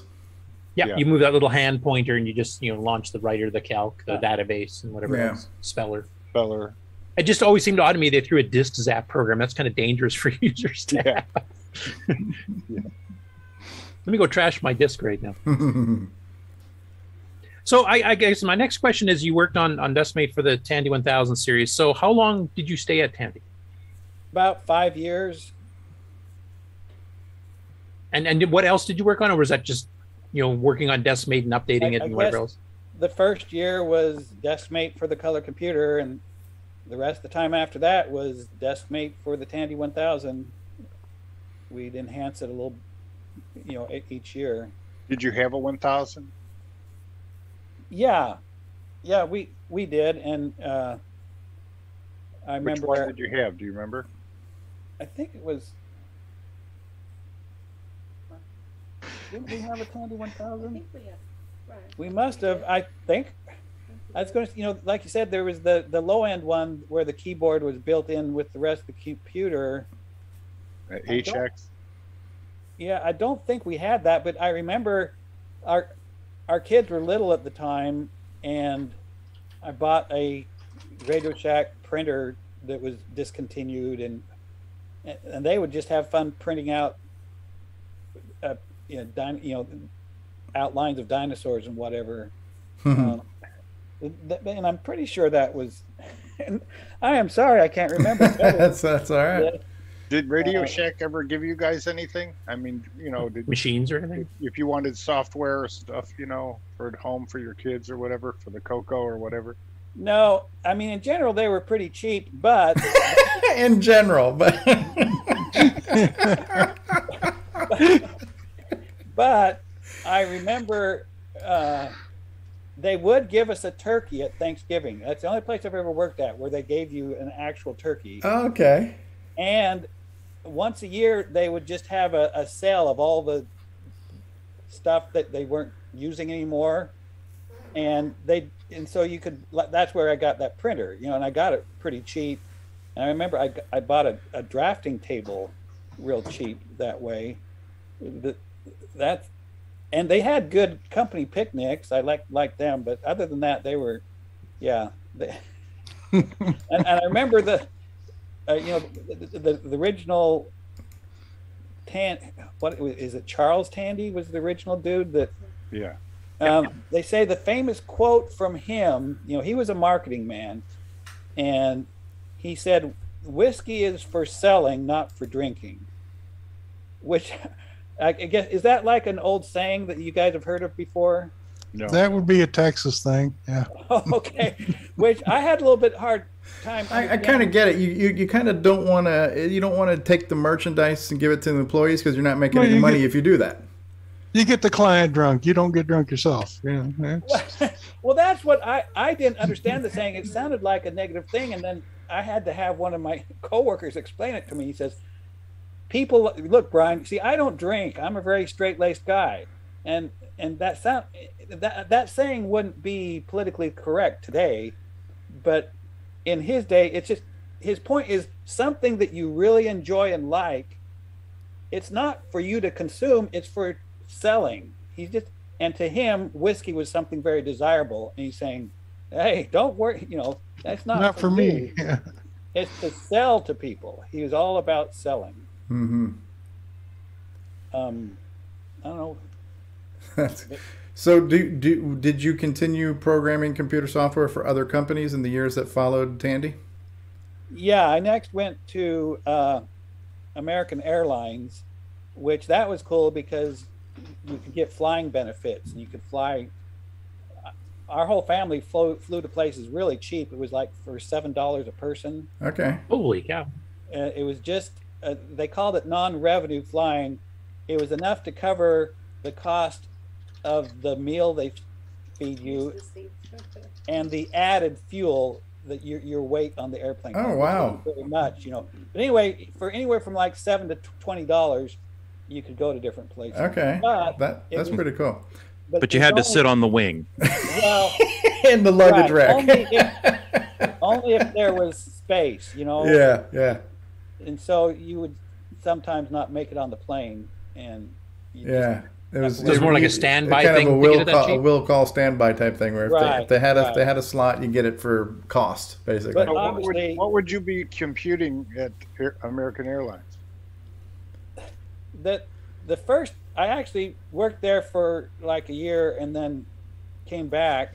The first time it was for this little handheld computer type thingy. It looked like a big a big thick laptop, because this was a long time ago, and it was for the flight attendants to do the duty-free sales on international flights, which I found it incredible that it was worth having there's like 6 or 7 of us working on that, and it's like, but they said, oh well, I remember they said they sold about $1 million worth of duty-free sales a year, and they figured by having some high-tech computer, people would buy more of it and would make it easier for the flight attendants.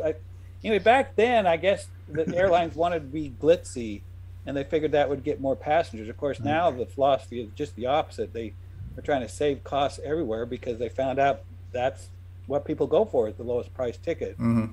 Right. But that was sort of fun, because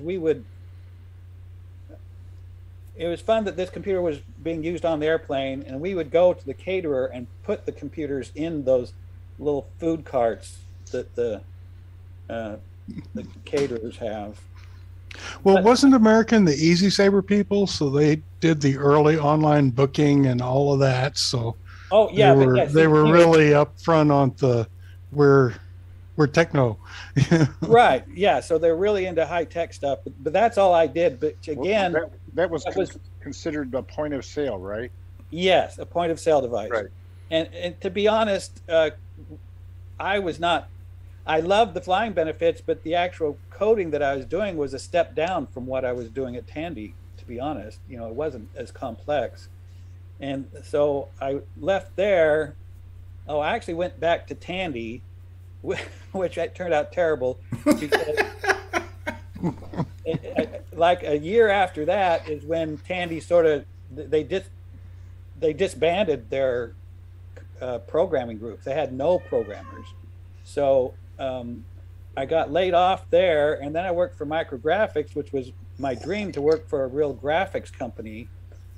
But I learned a lot, but they were, at least at the time, for a while there, they're a high-fly company that they did Windows Draw, which was the first real drawing program for the PC. And then they did Designer and Charisma and ABC Flowcharter. And they were all, well, I was hired for Charisma. Actually, of all those, Charisma didn't do so well. But the first version of Charisma sold well. But by the time I was working on, by the time they hired me, Charisma was what do you call it? The things that you make slideshows with. Okay, like a PowerPoint.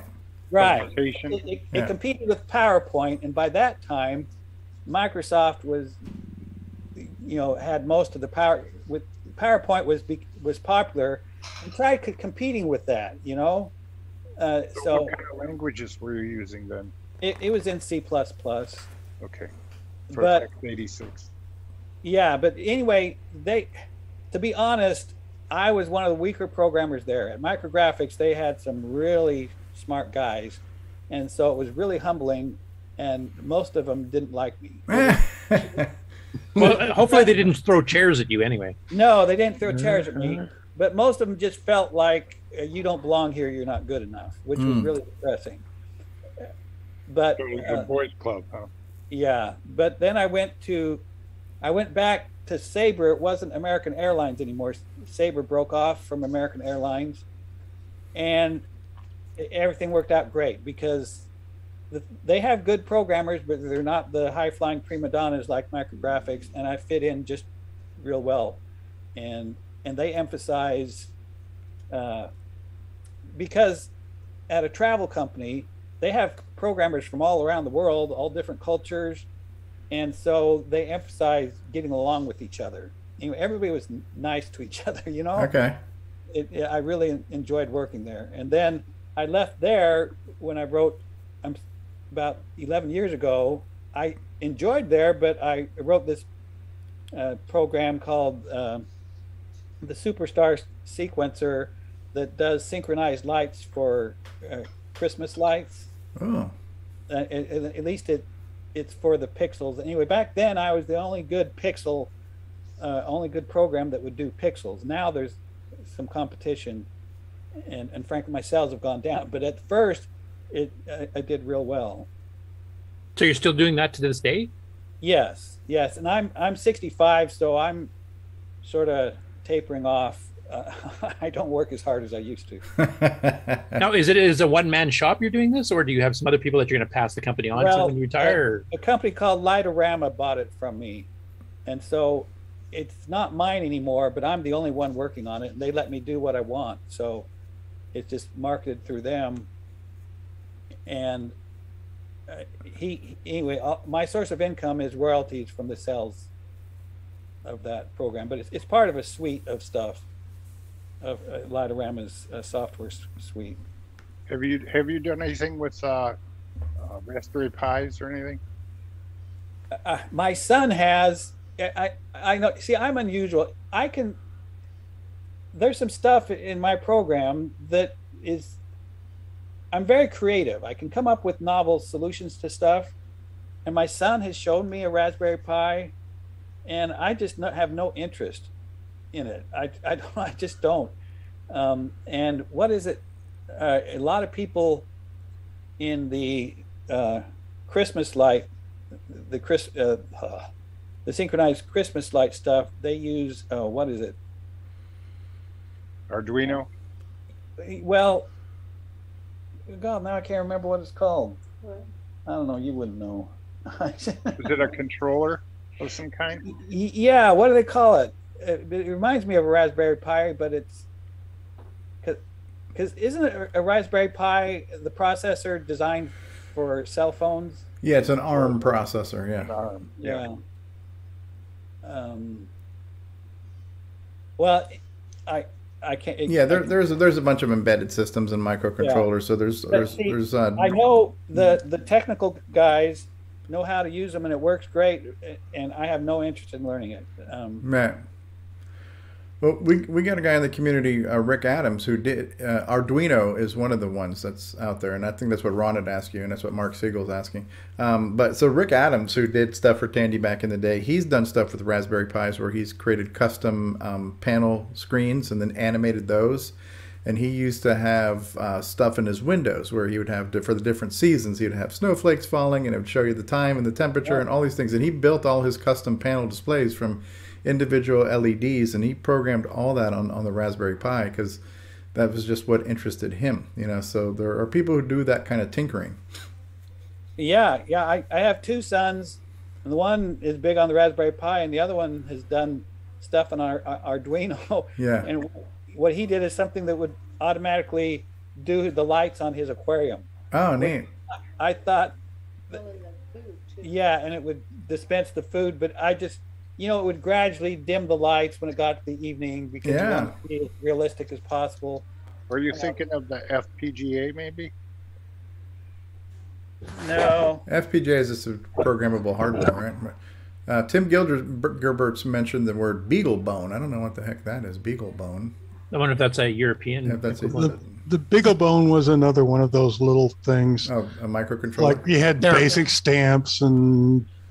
Actually, the BeagleBone's a lot more like the a Raspberry Pi because it has, the one I have has an SD card. I have a BeagleBone Black. It has an SD card, it boots a version of Linux. This is really a lot like a Raspberry Pi. But what we need to do is be real creative on the names of these devices, huh? Yeah.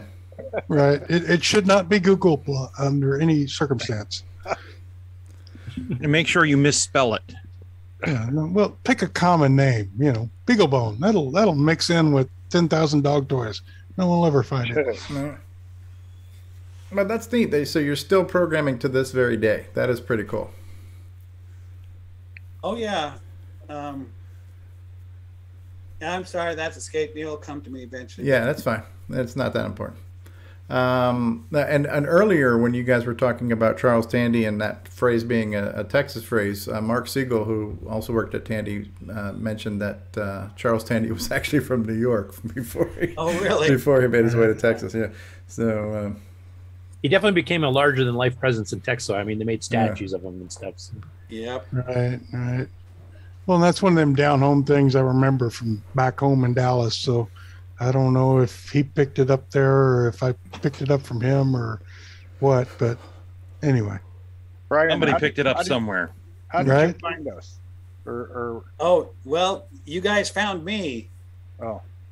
Yeah, somebody actually had found you on Facebook and had talked to you before I did, and had asked you, were you the guy that wrote P51? Yeah. And then Just out of the blue, I said, "Yep, that's me."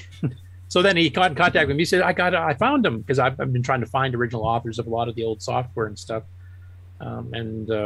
setting up these interviews and things. So he got me in contact with you, and that's what kind of. Yeah, no, that's cool. I appreciate this. And yeah, to my knowledge, I might be the only Brian Bruderer in the whole country. So. Well, the problem these days is a lot of people are quitting Facebook, so you can't find people there now. And if they don't have a social presence somewhere else, how do you find them? So, do you have any friends from back in the day that would be interested in us, that worked with the color computer or anything? Or not that I know anymore. That color computer group, we actually did get together like in the late 1990s at somebody's house, and that was fun. But since then, I've lost track of them all. So you had a local color computer club? Well, there was one that met in that library that I would go to, when I worked at Tandy. But this was just one of the employees just said, "Hey, you guys all want to come over to my house," and at least the ones that still lived near here, we all went there. Yeah, it was for software swapping, wasn't it? Tell the truth. It's called distributed backups. Yeah. Yeah, I must say I got a different view of that when I sold my P51 Mustang game, because I met, I met 2 or 3 people who said, "Oh yeah, that's a really cool game. I have it." And then when I would check into it, none of them had bought it. They had it, but they didn't buy it. And you didn't spend any time on copy protection. Obviously, they're trying to hack the disk and everything else, right? So. Well, I didn't. It was Tom Mick's software. I think he had something that was supposed to protect it, but obviously there were ways around it. Oh yeah, where there's a will, there's a way. So yeah, that was just a delaying tactic, is really all that ever measured up to be, no matter what platform you're on. There's very few things that never got. The more honest. There's another funny thing there. I remember I would call up and talk to Tom Mix once in a while, and he had a secretary. I mean, he worked out of his house. He wasn't a big operation, but he had some secretary that would normally answer, and she said something. I don't know. Somehow I knew that she said something about that they had mistakenly shipped a bunch of their discs with no copy protection on them. And then I talked to Tom Mix, and he says, "Oh no, that's not true. She's mixed up." Well, you know what was happening. Yeah. He told her to tell people that, so they would think it wasn't copy protected. Okay. But so, do you have any nostalgia for the old stuff now? Do you have fond memories from that? And do you play around with any retro emulation or anything, or are you just mostly focused on modern stuff?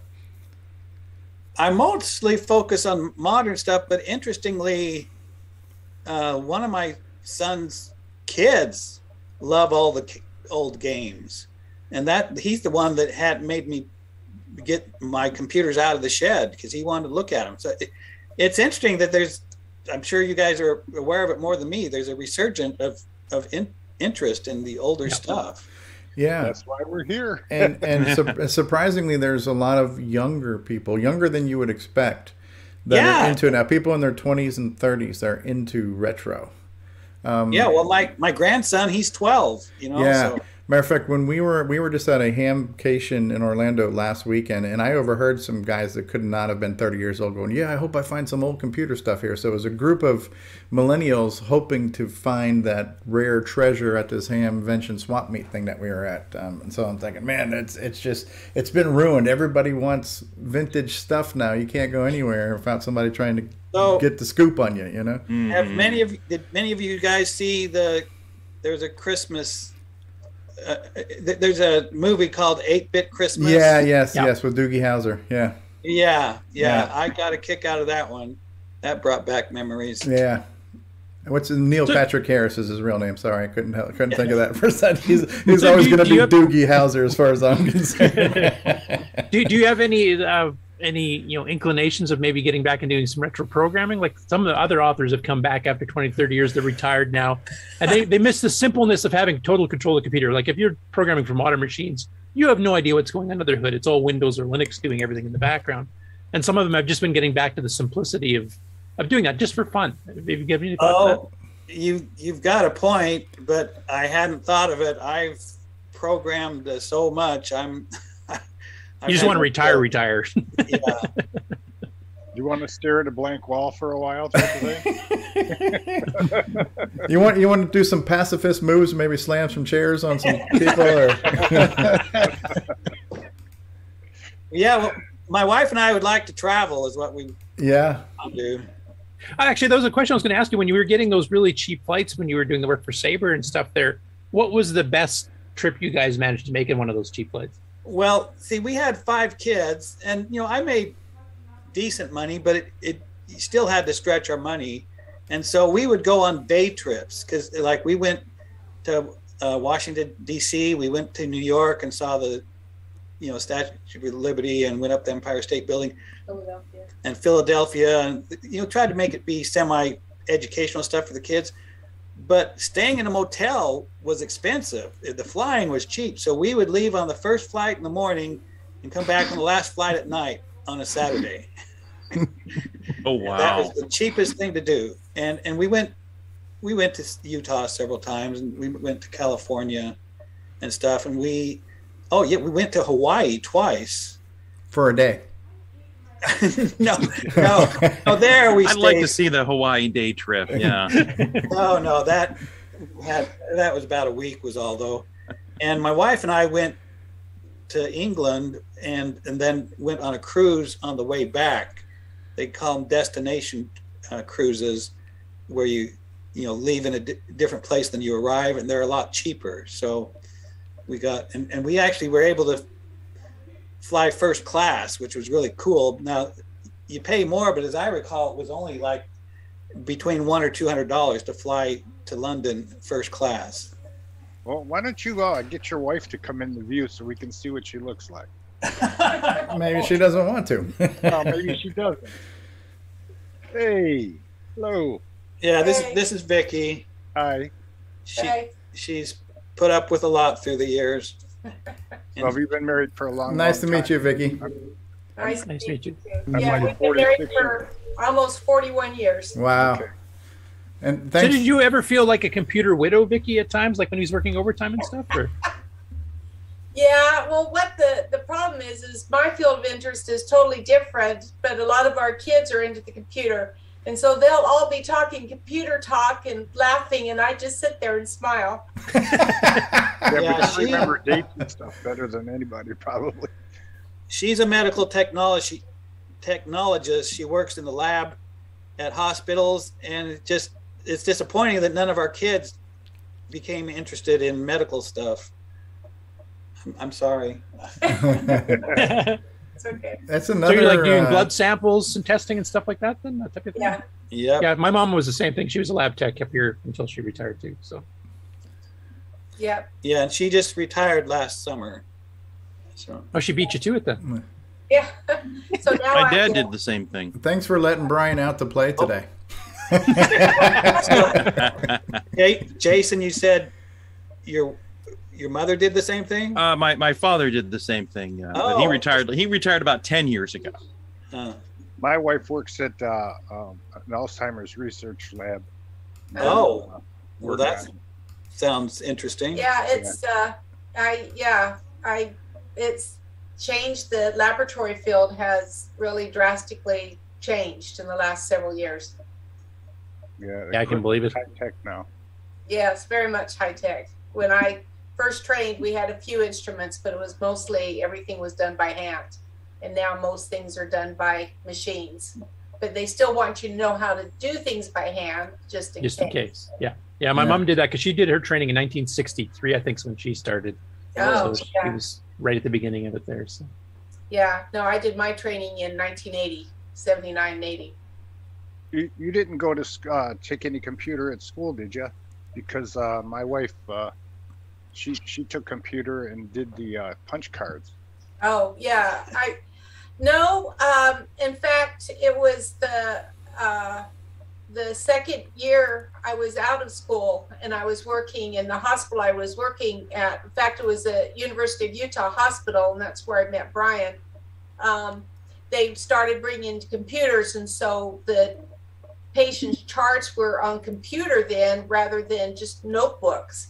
And so we would have to put results into the computer, and it to me it was very time consuming, because you'd write down all the results on a piece of paper and we put them all in a basket, and one person would sit there full time and enter everything into the computer. But that was the first time I'd really learned much about the computer. She's a good computer user. I can program some stuff at the low level, but I get confused with user interfaces just as much as anybody. and I have her come and help me a lot of times.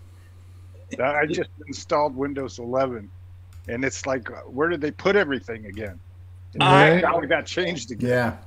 Yeah, no, my laptop, I just put in Windows 11, and I was sort of scared at first on wondering what things would be different. Some things I liked better before, and some things I like better this way. Yeah. Yeah, sometimes I think they're just doing change for the sake of change at this point. There's no real reason behind it. I wish they'd stop and just, if something works really well, leave it alone. Yes, if it don't broke, don't fix it. That's it. Amen. So have you got like one of your big trips already planned, or are you guys still kind of feeling your way through what you want to do? Well, our big one is with the synchronized light stuff. The majority of people are in the United States, the majority of my customers, but there's a few internationally, and there's this guy in Italy that just really likes me for some reason. and he's invited us to go visit him, and we think we'd like to take him up on that. Yeah, as soon as COVID, rearing its head and stuff. Yeah, maybe not this year, but next summer, because got to do it soon before we get, while we have reasonably good health. You know what you need to do is you need to get the CoCos out and fixed up and set up for your kids, your grandkids, and then you need to share with us the results of that, and it'd be cool to see them kids on the CoCos. Oh, well, that's true. Yeah, it would be a neat shot. Yeah, like I said, that one grandson, he would enjoy it because for Christmas he got, they have little game consoles that emulate the old Nintendos now, and that's what he got. He likes the old games. Yeah, I mean, if you're ever inclined to do so, we wouldn't mind having you come out. Like the annual CoCo Fest, which is the successor to the Rainbow Fest that you went to in the 80s, are still going on, and they're still in Chicago, and they're still in the spring. Oh, really? Yeah. So the next one here is May 14th and 15th this year, and they're already planning the 2023. So if you ever had a chance to pop by there and just say hi for a day, that'd be great too. Oh, that would be interesting. That sounds fun. I like Chicago. And this last one is always called the last one. Yeah, it's an ongoing joke. It's what are we on now? The 28th last? Well, no, we annual? just had the 29th, so this will be the 30th. Okay. And we actually skipped a year because of COVID. So technically it's been going on for 30 years already. But the funny thing with that first Chicago convention we went to is we went there by train to save money because we didn't have much money. And we had two really little kids. And I bought a bunch of copies of my game on cassette, as I recall, and they charged, they charged something like $600 for a booth, didn't they? I don't know, it was something expensive. Yeah, Rainbow is expensive. It's a lot cheaper now. and then and then it was at some fancy hotel that was, the Hyatt Regency Woodfield. Yeah, right across from the mall. I don't remember exactly, but I think it cost us at least $900, and that was almost exactly what I sold. So we broke even by going there. But of course, the big valuable thing is that's where I met Tom Mix, and one thing led to another. So yeah, then you got $7,000 out of it after 3 months, so that made it worthwhile the trip. is promoting yourself is what you were doing. Right, and I guess that's why people go to these conventions. Oh, you rub elbows and you talk to others and you get ideas. Right, and and you see what everybody else is doing. Yeah, you get jealous.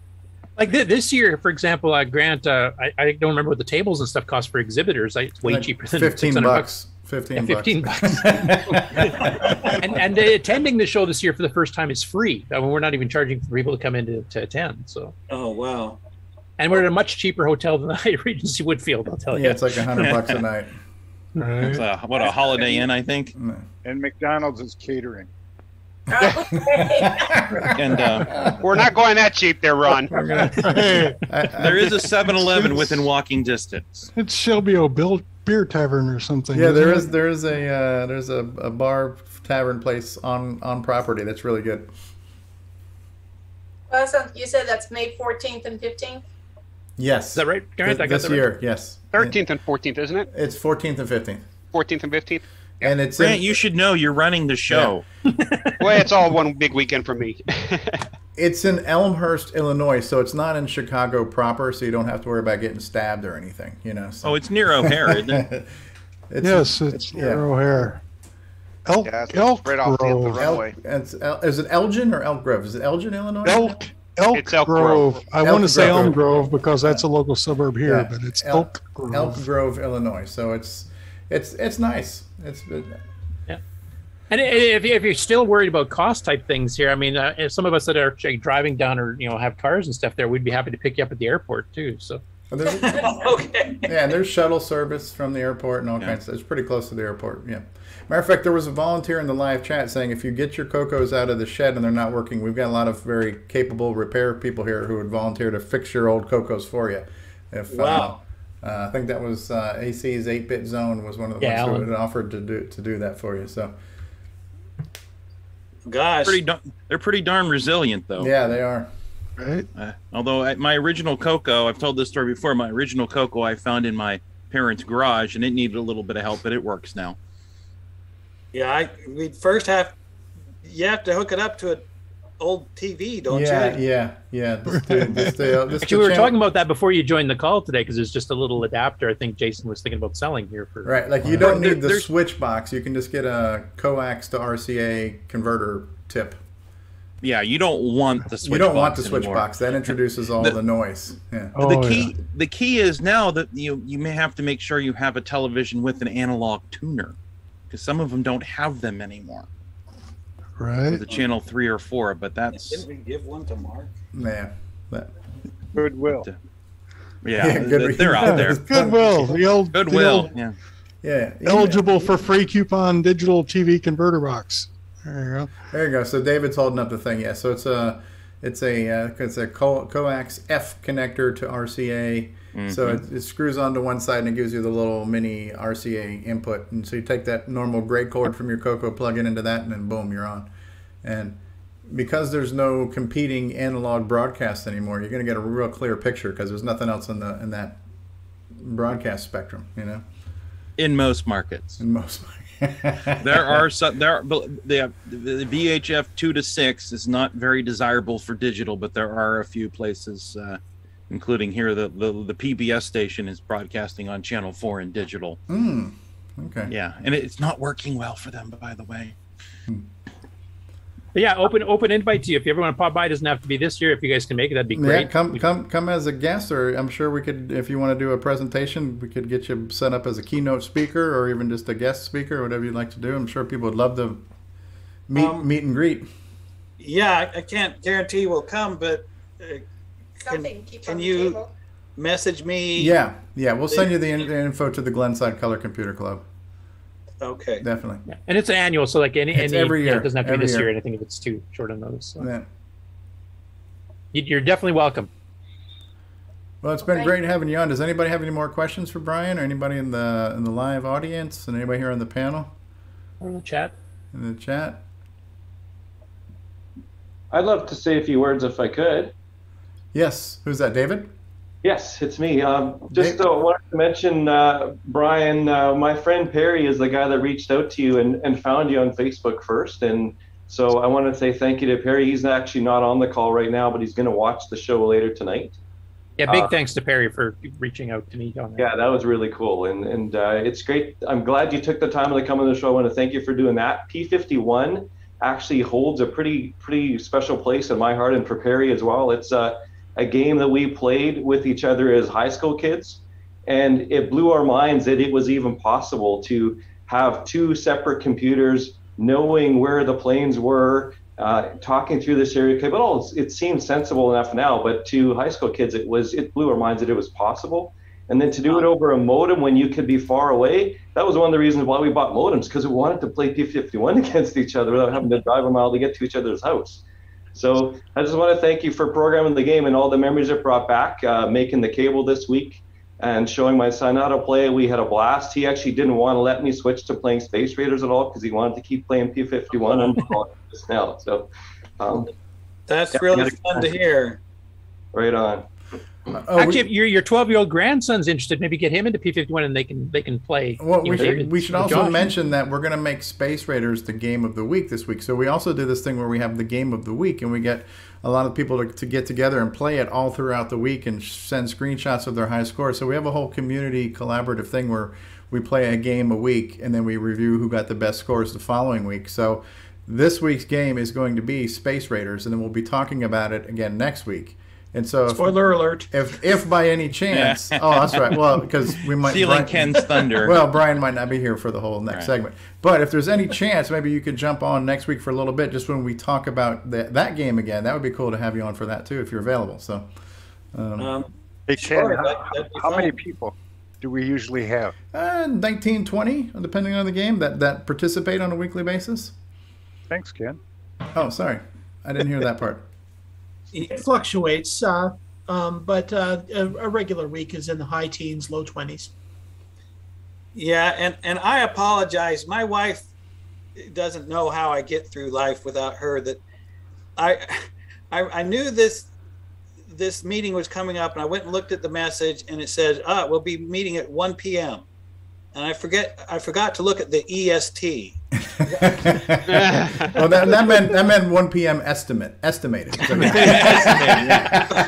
I thought I was a half hour early, and I was a half hour late. So we just call that one-ish. One-ish, yeah. Well, that's good. We've had people delay from power failures and all kinds of things before. So. Yeah, that's why we have to do everything on Florida time for Stevie. Yeah. But yeah, if you're available next week, it wouldn't be for the whole show. It wouldn't be for like a couple of hours like today. It'd just be to pop in for the game segment. I could even send you a message a little bit early during the show to say, if you want to pop on for 5-10 minutes, just to have people discuss what they thought of your game. And maybe you can give me a little programming insights or something to it if you remember anything at the time. And you're invited to. You don't have to. Don't feel like it's a necessity thing. But if you have the free time and you want to, please feel free. Yeah, that would be fun. Cool. Or you can also just lurk to see what people thought. Yeah, you can just yeah. Lurk in the chat. Well, thank you. Thank you both. Thank you both. It was great. That's awesome. Cool. Yeah. So if you can join us next week, that would be great. But yeah, that was great. I love how we got to hear about not only the CoCo side of things, but we got to hear some desk-mate stuff and some behind the scenes at Tandy. And then chair throwing pacifist. That was my favorite. I mean, part. it's almost starting to sound like professional wrestling. Just get the whole cage match thing going and whole Geraldo thing going on. Yeah, that's a new hashtag: chair throwing pacifist. Chair throwing pacifist. Oh my goodness!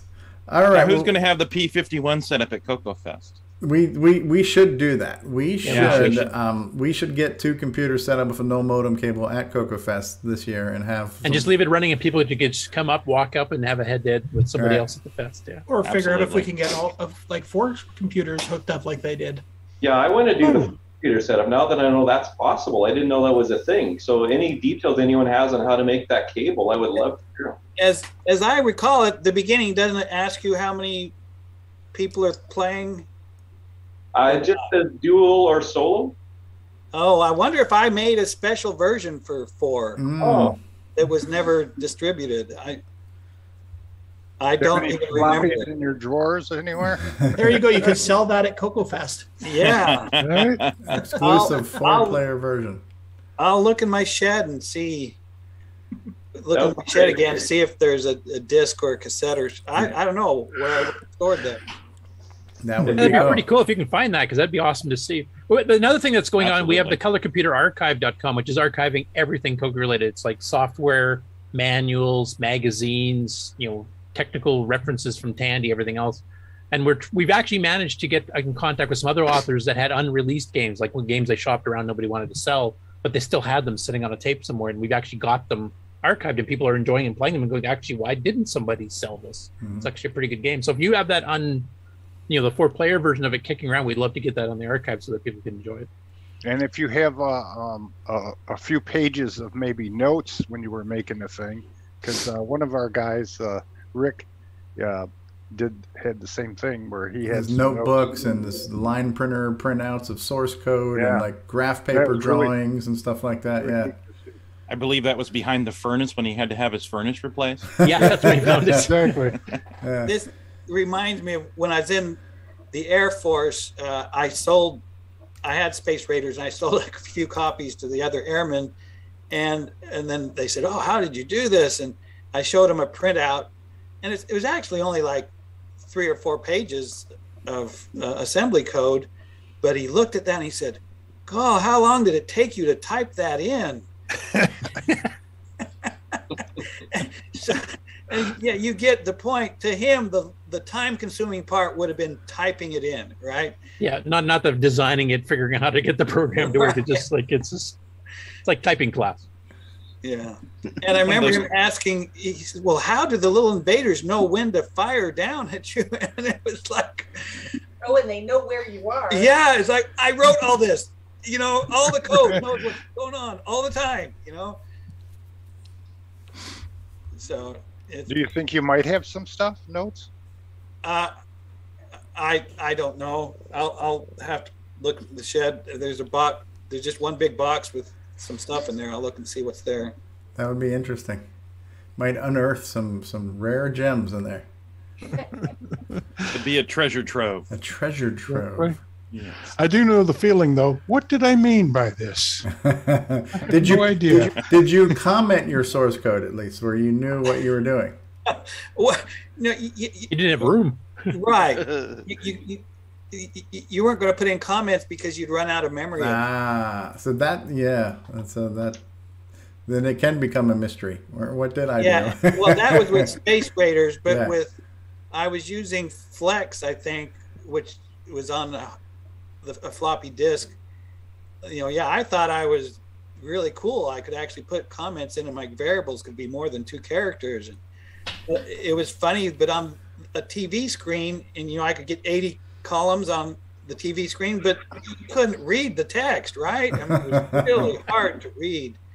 You really could only do 40, as I recall. I might be wrong in half the stuff. That sounds about right. If you didn't have a composite monitor that took all the luminance out of that kind of stuff, I remember I bought a monitor looking forward to this really, but it must have been a cheap one or something, because it wasn't a whole lot better.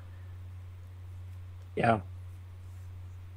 Some of the composite monitors were set up for color games and stuff. They were basically 320 max. So it was basically 40 column.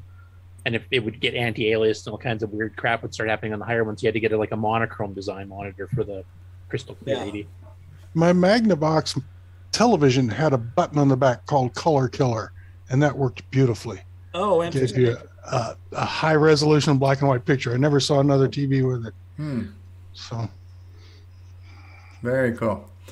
All right, so we're gonna take a break. We'll give everybody a chance to do a potty break, and then we'll come back with our Game On Challenge results. I don't remember if we have a new CoCo Thoughts, and I don't remember seeing any notes coming in that there might be, so I'm going to assume there isn't. So I'm going to run a few spots, and we'll run a commercial break. We'll be back in about maybe 3 minutes, and then we'll get into the Game On results, if that's okay with everybody. Yep. And thanks again for coming on, Brian. Thank you, Mr. and Mrs. Bruderer, for being here. Certainly appreciate you. Okay, here we go. We're going to start our commercial breaks right now.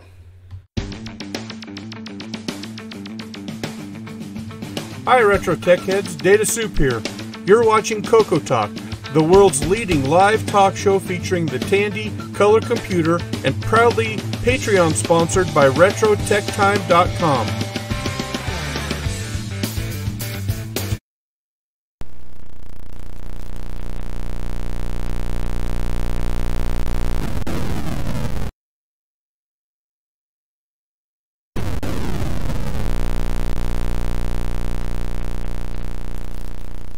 CoCoTALK would like to thank the patrons who sponsor our program, so our heartfelt gratitude goes out to Alan Huffman, Alan Murphy, B. Rye FPV, Blair Ledoux, Bowden Aaron, Brendan Donahue, Brian Weasler, Karen Anscombe, D. Bruce Moore, Daniel Williams, Diego, Eric Canales, Glenn Hewlett, Graham Vebke, Grant Leedy, Henry Strickland, Jason Downs, Ken Reichard, Malfunct, Michael Pitsley, Paul Fiscarelli, Paul Shoemaker, Paul Thayer, Retro Tech Time, Rick Euland, Rob Inman, Rocky Hill, Stephen Wagner, Steve Batson, Steve Rasmussen, Terry Steen, Terry Steggy, The Backyard Shed Gang, Tim Thayer, Tom C., Tom Gunderson, Tom Heron, Tom S., Tony C., and William Athing. Thank you ever so much, patrons. Hi, I'm Taylor. And I'm Amy. And we're from The Taylor and Amy Show. And we are excited to be on CoCoTALK on February 26th at 1 p.m. Eastern. Be sure to tune in live to chat with us. We'll be there. We'll return after these announcements. In these difficult, trying, and uncertain times, the world has changed. The way we work, travel, and interact has gone digital. Tandy and Radio Shack have been using safe social practices and empowering people with technology to work remotely for over 4 decades. CoCoTALK has been meeting online with Skype, Discord, and Zoom to safely connect people for years. When you want safety, technology, and social collaboration, turn to Tandy, Radio Shack, and CoCoTALK, innovating by example.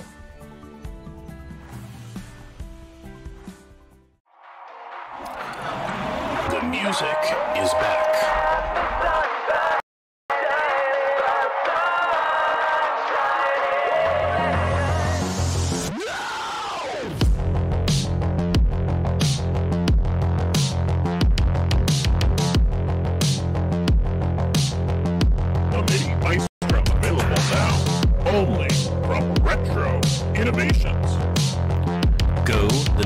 Retro.com.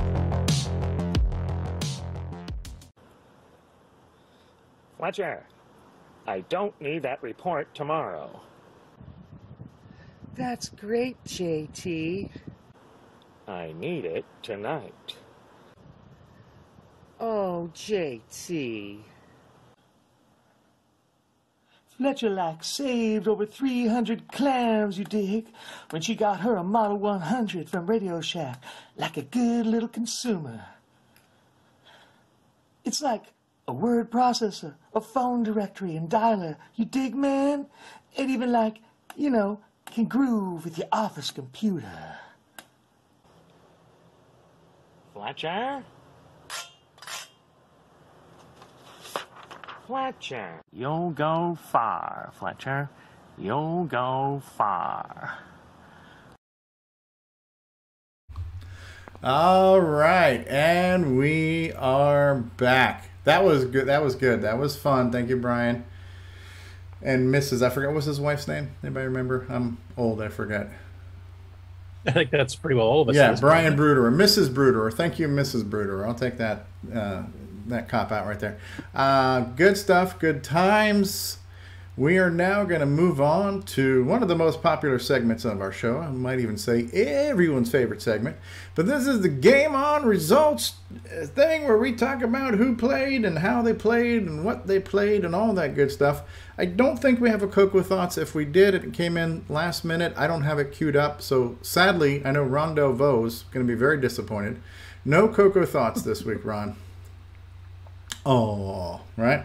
All right. So let's go ahead and cue that infographic and then we'll see. Oh, crap. I did not I'm gonna have to fix that on the fly. Anyways, yeah, I had so much content to line up today, I forgot to add the latest results video, so I'm gonna have to fix that on the fly. All right, so here we go. We're gonna do it live.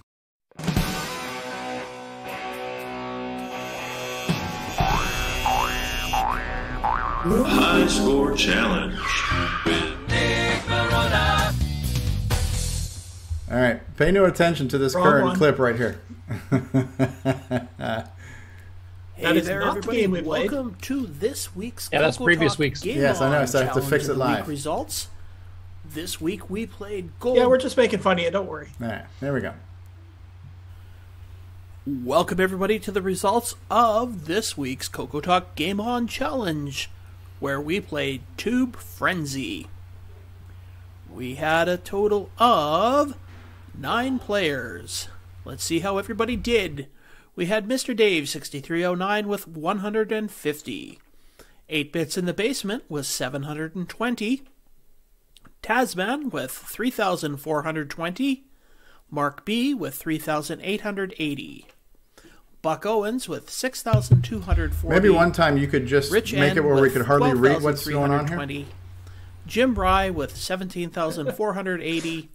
Canadian Retro Things with 100,810. A bit more contrast, I think. And the number one It was score much this brighter week when I is recorded it, but Sloopy when it, Malibu with 165,600. when I put it together, it turned really dark.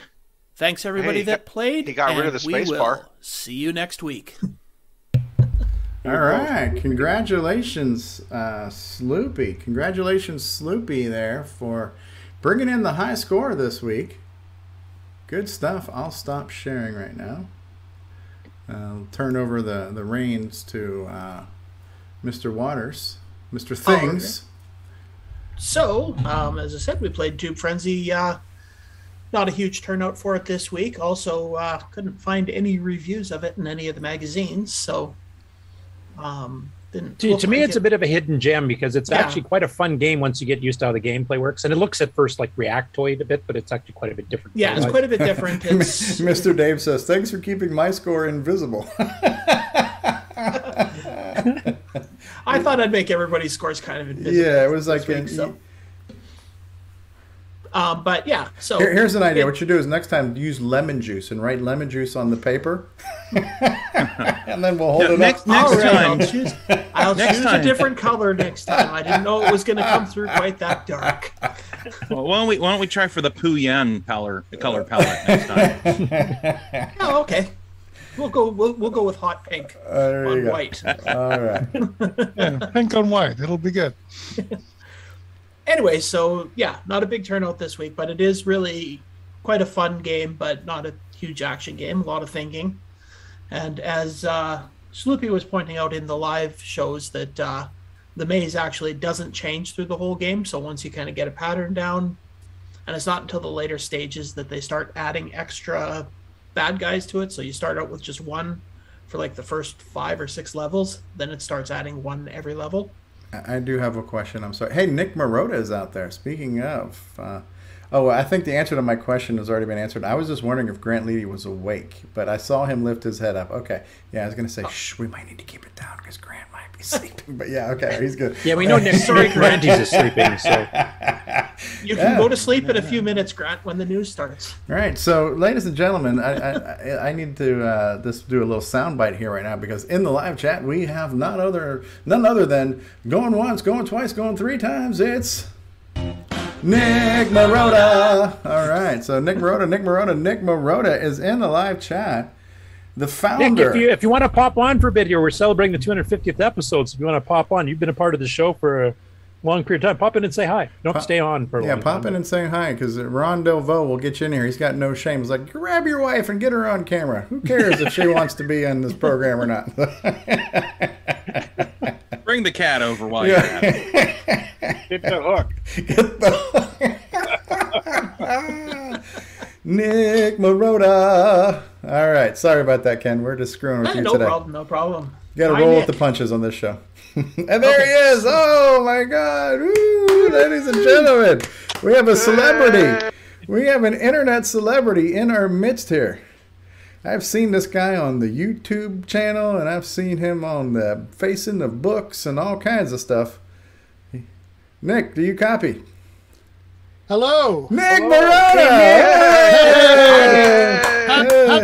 Happy 250. Oh, it's happy now that you're here, man. You just made it happy. ¿Cómo está? I've been watching the show. I watched your guest segment. I didn't want to jump on during that and derail it at all, but I don't mind derailing Ken's. His debauchery of your segment. The myth, the man, the legend, Mr. Nick Marotta. Anyway, no, I don't really want to derail. So, but yeah, no, it's good to see you guys. Oh, absolutely. Your hair is looking fabulous too, Nick. Oh yeah, I know. It's my winter. I let the hair grow over. Oh winter. yeah. Oh, have you gotten more blonder too? Eh?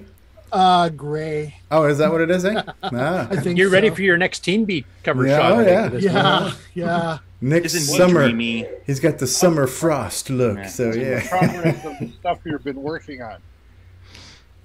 Sorry. You know, the stuff you've been working on. The reason you left. Oh, okay. Ups and downs. It's so good to see you, Nick. It is incredible to see you because it's been a while since we've seen. I don't get on Discord that often during the week, and I haven't seen you in person or in video, anyways, in a while. So it is great to see you. It's great to have you here to celebrate this auspicious occasion with us. You're looking well. Also, you're the originator of the Game On Challenge segment too, which is an integral part of the show right now. Yeah, Ken's been doing an awesome job. Well, to give full credit, Except Mr. for palette Dave. changes, he's doing a bit crappy on that. Yeah. But Mr. Dave gave One us time. Mr. Dave gave us the suggestion for this. So Yes. yeah. Sorry, don't let me. No, we can just sit here and talk to you forever, Nick. You are the show right Welcome now. to the 3-hour Nick Marotta interview. Yeah, exactly. So Nick Marotta, what you don't know is we have your third grade teacher here, and we're going to do This Is Your Life. So. What you don't know is we switched Nick's normal brand with Folgers Crystals. That's right. Third grade was the best 3 years of my life. Best 3 Still got it. You still got it, Nick. You got that razor wit. You are sharp, sir. Are those new glasses? No, they're not. Okay. Is that a new shirt? Because I don't recognize the tear stain there around the collar. Is that a new? Yeah, I know how the girls are doing the ripped jeans. You're now doing the ripped collar. You're starting a new trend. The ripped collar. Yeah, that'll be trending. Yeah. Anyway, Ken's gonna get ticked off at me, so you better not. He's Canadian. He's too polite to get mad. So yeah. See ya, hey? It is good Thanks, to see you. Ken. Yeah. Thanks, guys. Yeah, good to see you. Yeah, Absolutely. feel free to come on and guest spot. You can help Ken on the segment once in a while if you just get that itch. Sure. Or sabotage him, or just come in and just completely derail it too. That's fine. That's Exactly. Works for me. And if there is an itch, so that's derailed. Well, so, but just real quick, and again, Ken, I apologize, but I know you're a good sport. But since we're talking about memories and 250 and fond memories of the show and nostalgia and stuff, I'm trying to remember, because I remember Nick was always in the live chat, and he would say something like, "Oh, I just like to see my name," or "I like to hear my name," and because he would like, "Oh, Nick Marotta's here," and you're like, "Oh, I just like hearing my name on the show." So I'm like, Nick Marotta, Nick Marotta, Nick Marotta. Next thing you know, that just became a thing. That is where that came from. Yes. And then we got you on, and the rest my is ego. Oh, it is this show has. But as become... Dave Aries just said in the chat, the ratings just went up. That's right. Nick is here. It's sweeps week, so. Actually, it's the opposite. I thought you guys were kind of like celebrities, so to hear you guys say my name was, I was like, oh, cool. So. You know what it reminds me of? Because I remember, years ago, when I was listening to CoCo Crew when they first started, at some point in time, I was mentioned on one of their episodes, and it was like, oh my god, it's like hearing your voice on the radio. Like, if you call into the radio and you get to hear your name or a shout out or something like that, it was like so exciting. Like, oh my god, they mentioned. It was like, yeah, some guy's doing these YouTube videos, and I'm like, oh my god, they're talking about me. This is so cool, And so when you hear that for the first time, it's really cool. As cheesy as it may wears be. off really quick. So no, we're thrilled that you're here. Any you. fond memories you have, or maybe not so fond memories? Any chairs? Any chairs thrown at you by any chance, or? Well, one of my favorites is still Curtis and Nick walking me through the 512K upgrade on my CoCo. Oh, right. Yeah, you're pretty nervous about that one. Oh my gosh, was I ever? I thought for sure I was going to break it. And of course, doing a game on challenge was a lot of fun. And yeah, the CoCo, the year we didn't have CoCo Fest, we did the online CoCo Fest. That was cool. I'm not seeing your monitor behind you. Yeah, my TV broke. It was one I bought used, and it's not working. So that's part of the reason I'm not using my CoCo right now. I have to get another TV. And as you guys talked about a few minutes ago, the challenge is you have to get a TV with an analog tuner. Oh yeah. So I know those are getting more rare. So got any Goodwills around? Yeah, we have like online Kijiji, which is sort of like a Craigslist or well, things like that. So Goodwills, you'll find. I was gonna say Goodwills, you'll find a lot of those digital analog converter boxes without the remote, which is fine because you can force it to channel 3 and you never need the remote again. And your CoCo will show up as composite video out of that box. So they're handy and it's cheap. So you want $5. analog to digital? It's the converts analog to digital. You could get a free coupon from the government box, and that will give you composite NES video out. Oh, okay. And even NES on analog, videos. wow.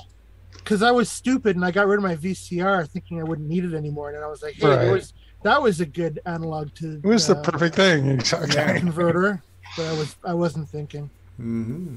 So anyway, yeah, so a lot of good memories, and you guys have been really good friends, and I apologize for my absence. No apology necessary. Dealing with personal issues. I have to apologize for always being here and annoying people. So.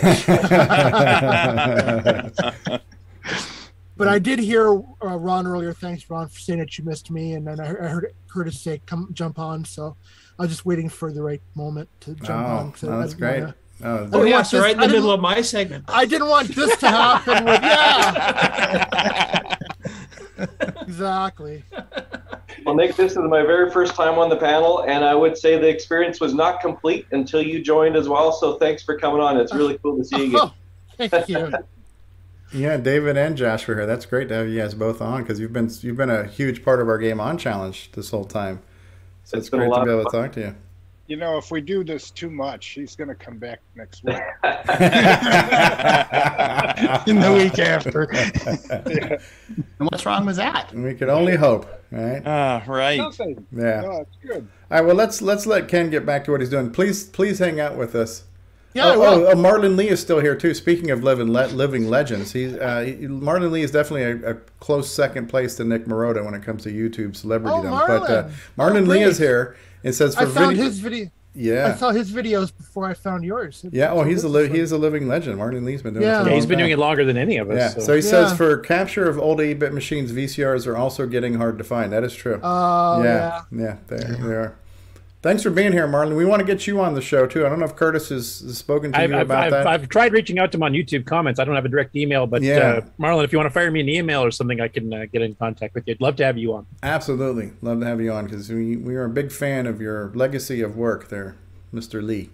So Mr. Waters, Ken Waters, Canadian Retro Things, take it away, and we'll come back. And after we finish the news and everything else, we could probably still do more reminiscing and nostalgic waxing and whatnot, which hopefully. So, but let's get back to the show and to the segments. So take it away, Ken Waters. Okay, well, like I was saying, I couldn't find a lot of information on this game. There's no reviews, no high score tables or anything like that. So I will jump right into, if Sloopy's not back yet, does not look like he's back, so I'll jump straight into our live game, which I think I'm going to jump into showing the live game. Maybe. Oh, there it is. And so this is some footage from the live. We did 2 live broadcasts this week. One was the matinee. The European people in the matinee. which we messed up and forgot to mention it on like The Dragon channel. Okay. channel and everything. So it was just me and Sloopy. But we're still working on that. And oh, cat just about knocked my TV over. We're good about that. Yep, right. Always right when I get on talking, she wants to get up here and be on screen. Yeah, that's part of the cat union rules. Exactly. So That then and on a good barf. on Tuesday or Thursday we played, and we had at times there's 4 of us playing. So, as I said, didn't somebody do double speed or something? not on this one. We did that last week. This one, some of the screens would get pretty impossible on double speed. It looks kind of interesting how it's like hitting these little bumpers and that's the bonus off the screen. angles. Yeah. The bonus screen, it's just bounces around, and you got to move the gates so that it bounces in different directions. Yeah, Stevie, have you ever played this before? Like, do you know how the game works? No, I do not. It looks interesting though. I wanted to get going this week, but just still have so much stuff going on with work. It's hard to. It looks cool. So yeah, you got to pick up the dots, and every time you pick up a dot, it puts a movable gate in there, and then you can. So they're on 45-degree angles, and you just have to turn them to make the ball bounce one way or the other. And so it's kind of a maze. Kind of like a Ladybug element where game. you had to like flip the doors Yeah. or on Ladybug, or in the Mousetrap one where you had to open and close certain doors to change the playing field. Yeah, the difference here is that you actually change them all at once. You kind of have to keep track of where the ball's going because you hit the button and it'll just flip the gates. So the instantly, ball so is just kind of bouncing on a trajectory, and you can't change that trajectory other than changing the angles of what it bounces off of. Yeah, and you've got some one-way passages and stuff too. Yeah, you can speed the ball up or slow it down, and you can the fire button changes the angle of all the gates. So, and it's just kind of it's just a binary switch from one way or the other, right? Was this brought over from the Dragon? Nope, this was a North American original by Dave Edson, an original game. Like, no, not based in any arcade game. It's a totally original game Dave did. I think he might have still been in high school when he did this one. He did a whole flurry of stuff in his last couple of years of high school for Aardvark, which is the ones who sold this. I actually found it was quite a relaxing game to play. Well, one of the things I really liked about it is that whole speed up slow down, because once you get better at it, if you left it at the slow speed, you can better steer it because you have more time to react, but then it gets kind of boring. And you also can't finish the screen in time if you just leave it on the slow speed. Yeah. So if you know it's going to be going like several squares over, you can move the joystick up and just crank the speed for a bit. So that really added an element that I haven't seen in any other game before. And also you have to use the speeding up and slowing down to avoid hitting the bad guys. Yeah, that's right. So lots of times you're going to cross paths with them, and you have to either speed up to get past them or slow down to let them pass. And why is this screen a different color than the ones above? Because they forgot to type in RGB on the palette there. They're running it in composite mode from better though. Yeah, the yellow one is the proper one. That's how it's supposed to look. Okay. Exactly. But yeah, so every third screen you get a bonus level, which is takes all the blocks out, so it doesn't change the maze at all, but you're constantly on the fast speed, so all you can do is move the gates around. And how do you clear the level? You have to get all the flashing things off the screen? You got to get all the little flashing dots. Okay. And you get a bonus if the amount of time you have left in your timer when you complete a stage, you get a bonus based on that. And you got to kind of pre-plan everything, because there's a lot of like dead ends and stuff, and some dots will be in a area that there's only one way to get in there and get them.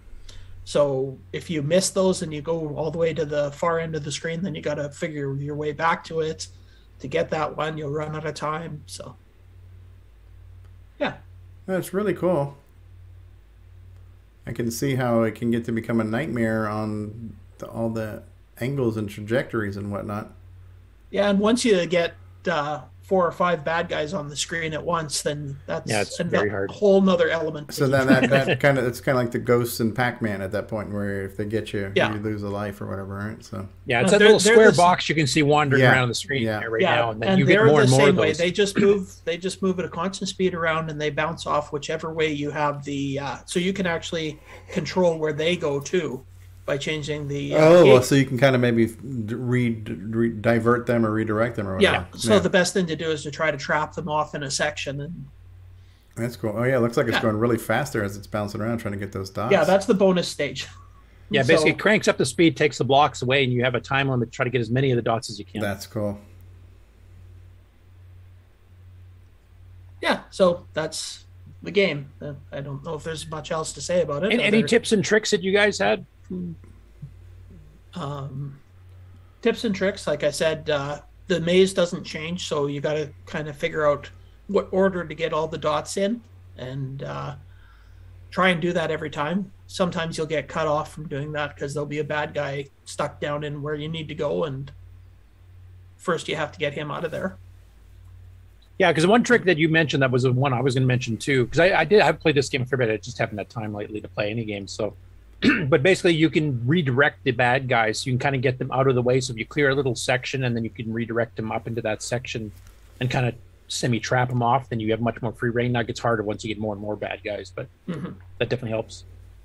And learn to use the speed up and slow down, because once you kind of get a feel for it, and, I'm going to be traveling 2 squares over, crank up the speed, because you can get some pretty big bonuses with your bonus timer. Like I noticed you and Sloopy at the start were getting like maybe 4,000, 8,000 points type thing, and by the end of the stream you guys were getting 100,000 plus.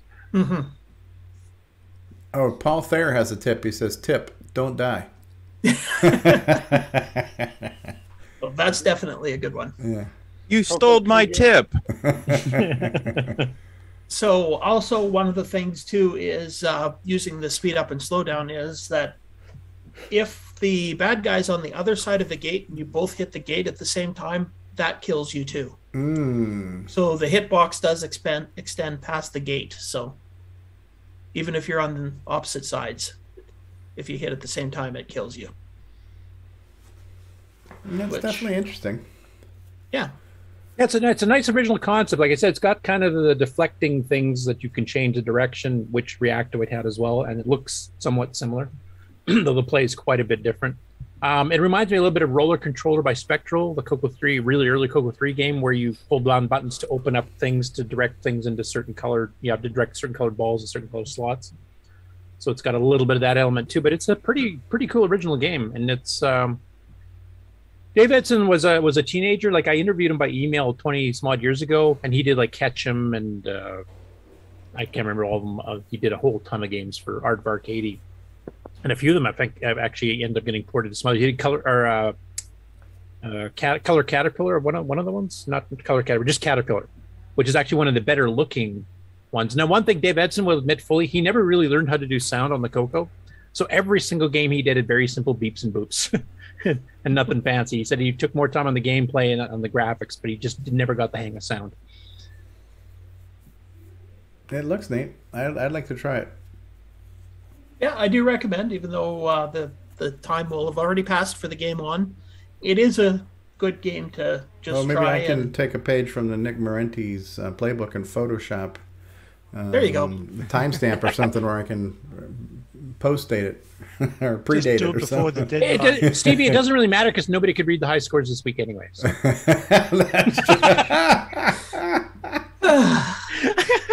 This week in palettes. This week in palettes. Would you like me to redo the video and repost it? Well, then Stevie can sneak in his score, so that would work for him. There you go. And it's a thankless job. Just please choose a very soothing palette, if you would. Next week it is going to be dark blue with dark red. How's that sound? Remember to type RGB before you. I just figure black on black works the best there, and it's not so bright in the eyes. Yeah, not so bright. Black. Not so bright. Basically, is half the panel. So yeah, I resemble that remark. I know which side of the panel I fall on that one. All right. So as we've already said, I have no idea what next week's game is. Please, the suspense is killing me. Deskmate. No. Deskmate. Deskmate 3. So there we go. It is Space Raiders. Space Raiders. Now, it is available in all of the regular places, but there are 2 Space Raiders games there, so you got to make sure you get the Mark Data one. Because there's also one from 1986 or 87 that... Same name, different game? Same name, different game. Okay. Yeah. This is still one of my favorite Space Invaders clones in the CoCo. It's one of the closest ones to the arcade. There's a one called Super Invaders, which actually plays sideways and has a bunch of extra features and user selectable options. But if you want a nice pure one, this is probably one of the best ones on the CoCo 1 and 2. Brian Bruderer. That name sounds really familiar. Have we? Yeah. I don't know. So this is the screen that you should get when you load up the game. Yeah, not the one that says it's by John Crawford. That's a different one. Exactly. Okay. And And so right now the gauntlet's already been thrown down. We have one person who's stacked up 29 UFOs. So we need to see if we can't at least meet, if not beat that. So Buck Owens, could you get on that? I don't know. Chris Poacher might be able to beat his own record there with a 29 too. Who knows? And just to let you know, this game works on the CoCo 1, 2, or 3, and only requires 16K. There you go. Yeah. That's beautiful. But I do believe you have to have a joystick to play it. I believe so. I don't think it. I don't think it has keyboard controls. Okay. At least according to Curtis's site. I don't know if we can actually trust that. Which or is not. Occasionally correct. Yes. Hey, listen, a broken clock's correct twice a day, right? So beautiful. In that case, my clock's on 24-hour time. It's only once a day. That's it. And this game does not take advantage of artifact colors. There's a little bit. There's a little bit of colors on it. Yeah, when you kill the saucer, it'll turn into depending on your artifact mode, blue or red, and that's the one that'll crash on the side. And the bad guys' bullets are blue and yours are red. Or vice versa, depending on... Or vice versa, I think. That's a single pixel P mode 4 pixel then thingy. Yeah. Okay. But when you kill a saucer and it goes down to the side, and, you get to see how many you've killed. That is in color. And remember, you can always use clear colored film that you can affix to the front of your display at any point any point in time. I recommend crazy glue so it doesn't fall off. That is a period correct solution. The film will just stick there if you have a proper CRT. You just throw it up there and just zap. It sticks on there with static. Yes. By the way, Paul Thayer said, didn't some Australian guy make a version that was better? CoCo 3, yeah. Crikey. Space Intruders. But he cheated, though. He kind of combined Phoenix with it, so I don't know if that counts.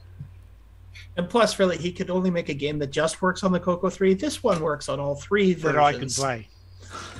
I'm looking forward to playing this one. Very cool, very cool. So, do we have Game On News from L. Curtis Boyle? You bet. All right, you want to take it away with that Game On News? We'll just keep this fun train rolling. Yep. I'll rip through it here. Woo woo! Hey, you guys seen that? Oh, yeah. Oh, this looks like Mr. Dave's thing. Yep. Oh, yeah. This is his third update to Space Pirate CoCo, showing the new cockpit view. So, what kind of pit was that, Curtis? Settle down, Beavis. Rooster pit. That's what I'm doing. Still teens here on this CoCo match. Look at this. Look at this. We have things scrolling in front of and behind of things. Nice. That is kind of a fractalist look there with the little lines in the cockpit thing. Oh, yeah. We got palettes going on there. I wonder if he borrowed any of Ken Waters' palette suggestions for this game here. We can actually see it. Yeah. You're never going to ride this one. I'm never living this down, am I? This is going to be your streaming thing for Grant. Pew, pew. Oh, man. Pew, pew. Pew, pew. We got music. Ooh, we got sound effects. Yeah, now this is based on the hardware card that he's also making for this game. Yeah, so. Pilot Amy. How did we get so far away? Chrissy, we are officially lost. Oh, wow. Oh, look, who's that guy? He looks John familiar. Bodekar-Schaller.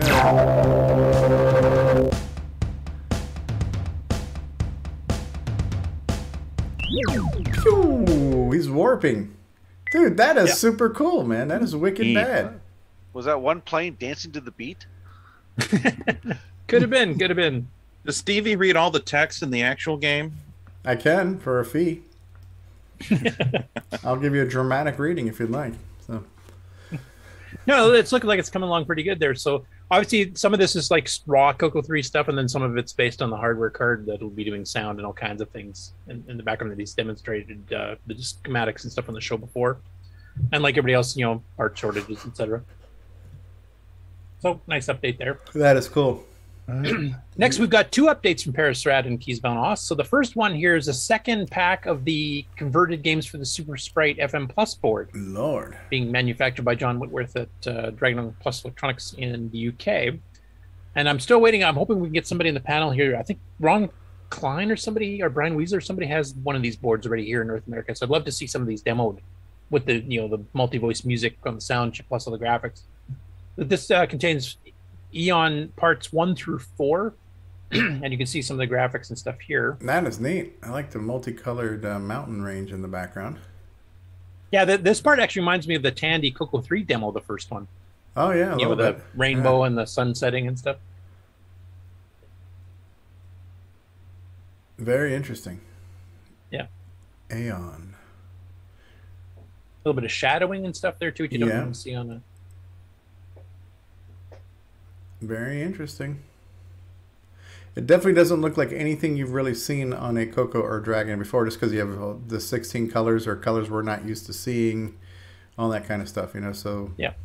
Like, it reminds me of like a Coco 3 game, though, of course, the palettes are a little bit different than we've used in the 3, but... So that was the first update from him, and then a couple days later, of course, you got onto pack number 51. This is the whole, 2-year catch-up of everything done on AGD since the last time. So this one's got 6 games. There's Little Dragon 2, Mystery Part 2, Mystery Part 3, The Day Before the Earth Stood Still. Sorry, The Day Before the Day the Earth Stood Still. Oh, so that's like 2 days before. Yeah. The day before the day the Earth stood still. Okay. 3 Octopuses and ZXS Spectrum Mission. Oh, that sounds like a beauty. Look at that. So this one looks a bit simpler graphic-wise. That looks cool, though. There's Little Dragon 2. Little Dragon. The Ice King. He kind of looks like Yoshi, and looks like a Yoshi and a SpongeBob there. So Yoshi from... Yeah, a little bit. A little evil card guy or something. Oh. Okay. Yeah, it does kind of look a little looks bit like Yoshi, and the other guy's sunglasses looks like SpongeBob to me, a little bit, so...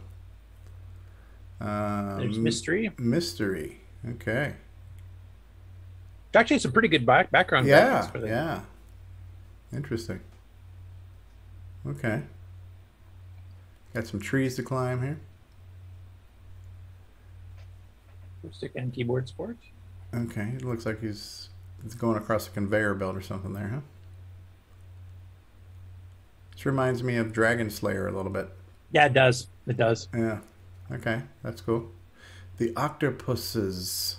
3 octopuses. Oh, 3 octopuses. Is there a plural for octopus? Is it I believe it's octopi. Octopi, but pie. Octopus. I'd like to be under the sea. All right. An octopus's garden. 3 octopuses gardens and shit. I wonder if this is inspired by that. Paul Thayer says, the day before the earth stood still, my friend's cousin's mother's brother. Ooh, who is this?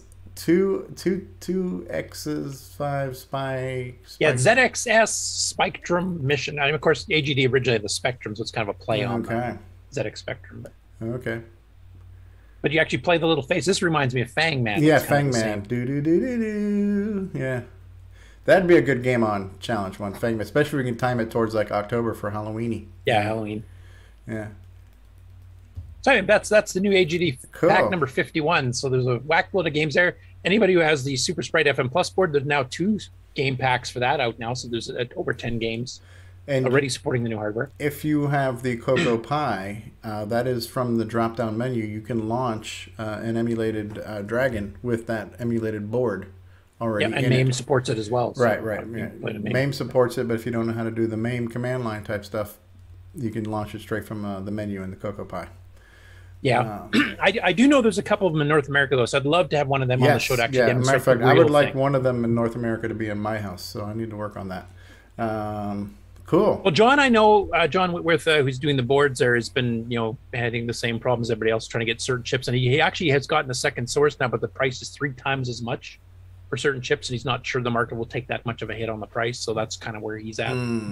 His first batch is already done and gone and sold.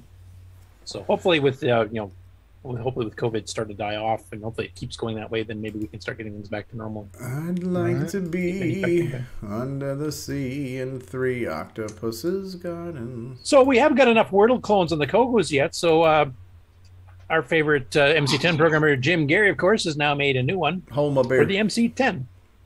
Now this one's a bit more limited. It runs on a 20K or higher MC10, and it will, I think its word dictionary is only like 2,697 words or some odd number like that, whereas 2,769, yeah.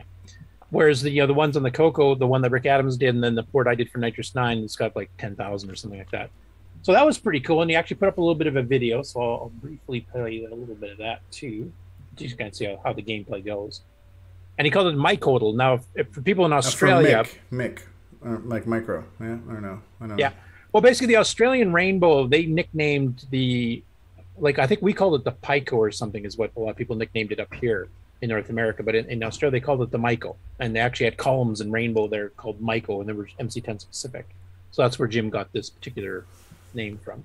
But he's even got the color coding, like the ones you've guessed and stuff, and he's got the the letters you've already guessed in the bottom, etc. So neat. Hold my beer. Now, somebody was then asking, well, how about doing a graphic version for one of the new enhanced MC10s, like with an MCX32 SD or the MCX128? And Jim Gary was actually thinking, from what I gather, he was thinking about doing it, and then Darren Atkinson himself went and did it anyway. Well, Jim Gary says his words are not weird like Wordle, though. So while his library may be smaller, they're not weird. So okay. Right. So this is the version that Darren Atkinson did, and you can download it right off of his blog here with some screenshots, but it's using the enhanced basic, basically the extended basic for the MC10. So it obviously needs the MCX. Talking about hold my beer. Man, this guy's got the hat with 2 cans of beer and a straw in it here. So he's got... And this one has an almost 13,000 5-letter word and a 2,048 words that are actually chosen. So it's a pretty full one. And actually, it uses the SD features to be able to get that huge dictionary. Because, of course, you can't load that. So that is cool. I'm gonna have to fire up an MC10 and try that out.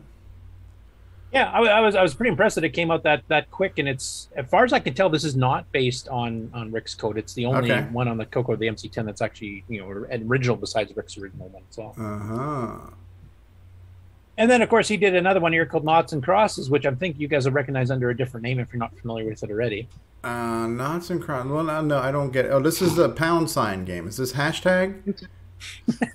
Tic-tac-toe. Oh, it's a hashtag with an X in the middle. I've never seen that before. Knots and Crosses, huh? That sounds like sounds like something you get in an Irish pub or something, like bangers and mash, knots and crosses. Yeah, it's on the lunch special menu. So. That's what the nuns in Catholic school gave you, right?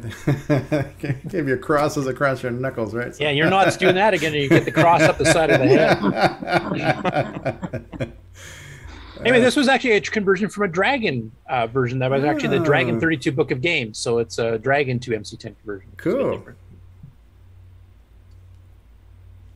Next up, this is actually part of a two-parter. So there's a part of the news too. This is kind of like part 2. Little 8-bit computers that could. Yeah.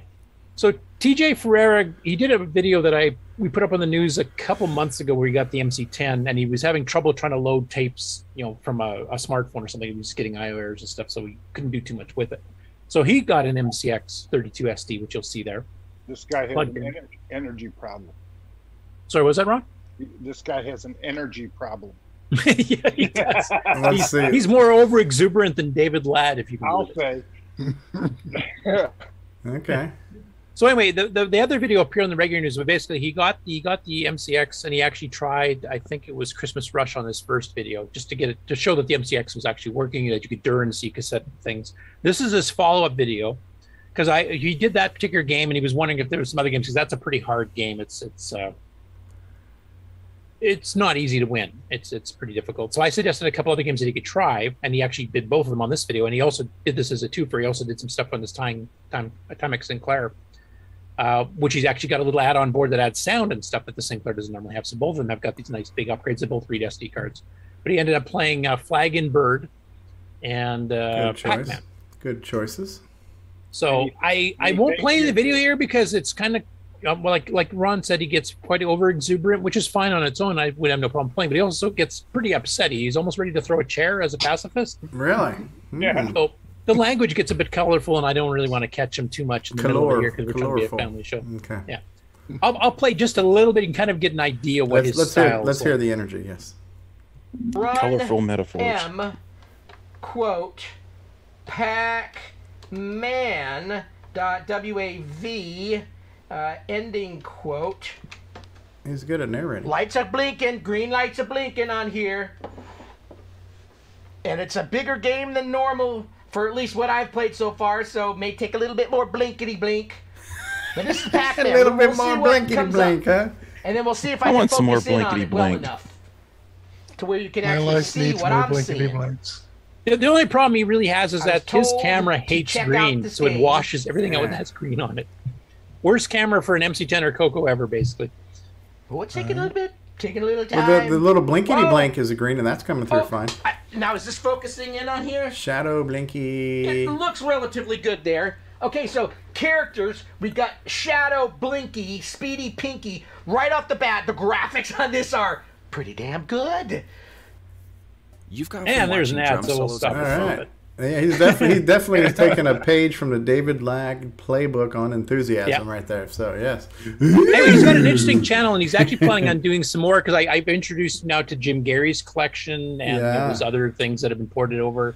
Oh, I watched this video when I was out of town last week. Darren Ottery's River Raid. This looks really good. Really good. Like we've seen some still shots of it before. Now this unfortunately doesn't have sound, and I don't know if the real game does. So this is actually a game written in BASIC and then compiled with Greg Dion's cross compiler for the MC10. So it actually runs at a pretty decent clip. I won't play the whole 3.5 minutes here, but I'll play some of it so you can kind of get an idea. Look at that scrolling title screen. Yeah, this is a beauty. I think this really shows, like, if you want to write a decent basic game for the MC10, but you're just not running fast enough, grab the compiler because you can do some pretty wicked stuff with this. Yeah. Jim Gary's commenting on the lovely MC10 coverage you're providing. We try to do that on a weekly basis, Mr. Gary. We are big fans of the MC10. Despite the vicious rumors where we spent years calling it a doorstop, those are all lies. Those were all in jest. Those were all in jest. That was good. And plus, I think the MCX 32 SD, the SD card solution for it, has really propelled it. That really helped. Well, I mean, it still is what it is. It's but it adds extended BASIC. It adds 32K of RAM. It adds in an SD card reader. I mean, the compiler opens up a ton of doors. Yep. The fact that Robert Sieg's working on the whole tile library and being able to do graphical which Jim's fonts. actually used already a few times. Yeah, no, there is so much activity going on in the MC10 space right now. I think they might be exceeding CoCo activity right now. And with it's the definitely MCX exceeding Nitrous 9 activity right now because I'm not doing much of that at all. Yeah, so. Well, if you take the MCX 128 and put it in the MC10, it makes a really good bookend. Anybody had to put a fan in their MC10 because of overuse? All right. Well, I have. One of my projects is to get stuff back on the bench that I can play with. I've got two different MC10s. I've got one that has a composite mod and the extra RAM that's wired where you can use it for high-res graphics because it's graphically addressable on the VDG where the external is not. And then I've got a stock MC10 that doesn't have that that upgrade. So I got some MC10 playing around to do. And as you guys were talking about recently, like how long is it going to be before the MC10 becomes like the CoCo 3 where they're going to be just, you can't buy them? You know? Yeah. It's a rarer machine than a CoCo 3 to begin with. Yeah, there weren't as many made. There's a lot more going on peripheral-wise, software-wise. I think the demand, the exposure is definitely increasing. The one plus, I guess, in the MC10's favor is that the Alice clone in France, at least that has an alternate market, so the Europeans can try to find Alice's. So it's not like the CoCo 3, which is only sold in Australia and North America. Right. It was never sold in Europe, so there's a lot more competition to try to get. Yeah, the speed on this is really good. I mean, it's using that standard thing where you print to make it scroll, which is what we all did in BASIC on our text screens. Yeah. But the speed he's getting out of it and the smoothness as he's like moving from side to side as it's scrolling is really good. Good job, Daz. Do I need the SD card version for this, or can I load this off a tape? This one I think you can play off of tape. I'm not sure, I don't know what the Wordle clone that Darren Atkinson did requires the SD. I have the MCX 128. I just don't have the SD card version. Because it uses a streaming off the SD to get the word dictionary in, and Right. I know Jim's got a few games that require the SD too, because there's some we're trying to access large files. I don't want to speak out of place. It most likely will, but obviously you can just respond to Darren's post and find out, or just try it. Try it and see. I remember seeing this in the hotel when I was just like scrolling through Facebook. I saw this. I was really impressed. Yeah, cool stuff. Good job, Daz. All right. The color computer has a version of Wordle? Question mark. Yeah, I don't know who this guy is, but I'm Ken. This is Canadian Retro Things, and today. Ken, I won't play the whole thing. Did you want to kind of quickly describe it? Can I get Nick Marotta to troll this by any chance? Because I think Ken's content is served much better when Nick Marotta comes in and just hijacks it all. And so here to talk about my video is Nick Marotta. I was gonna say at least we can read his screen.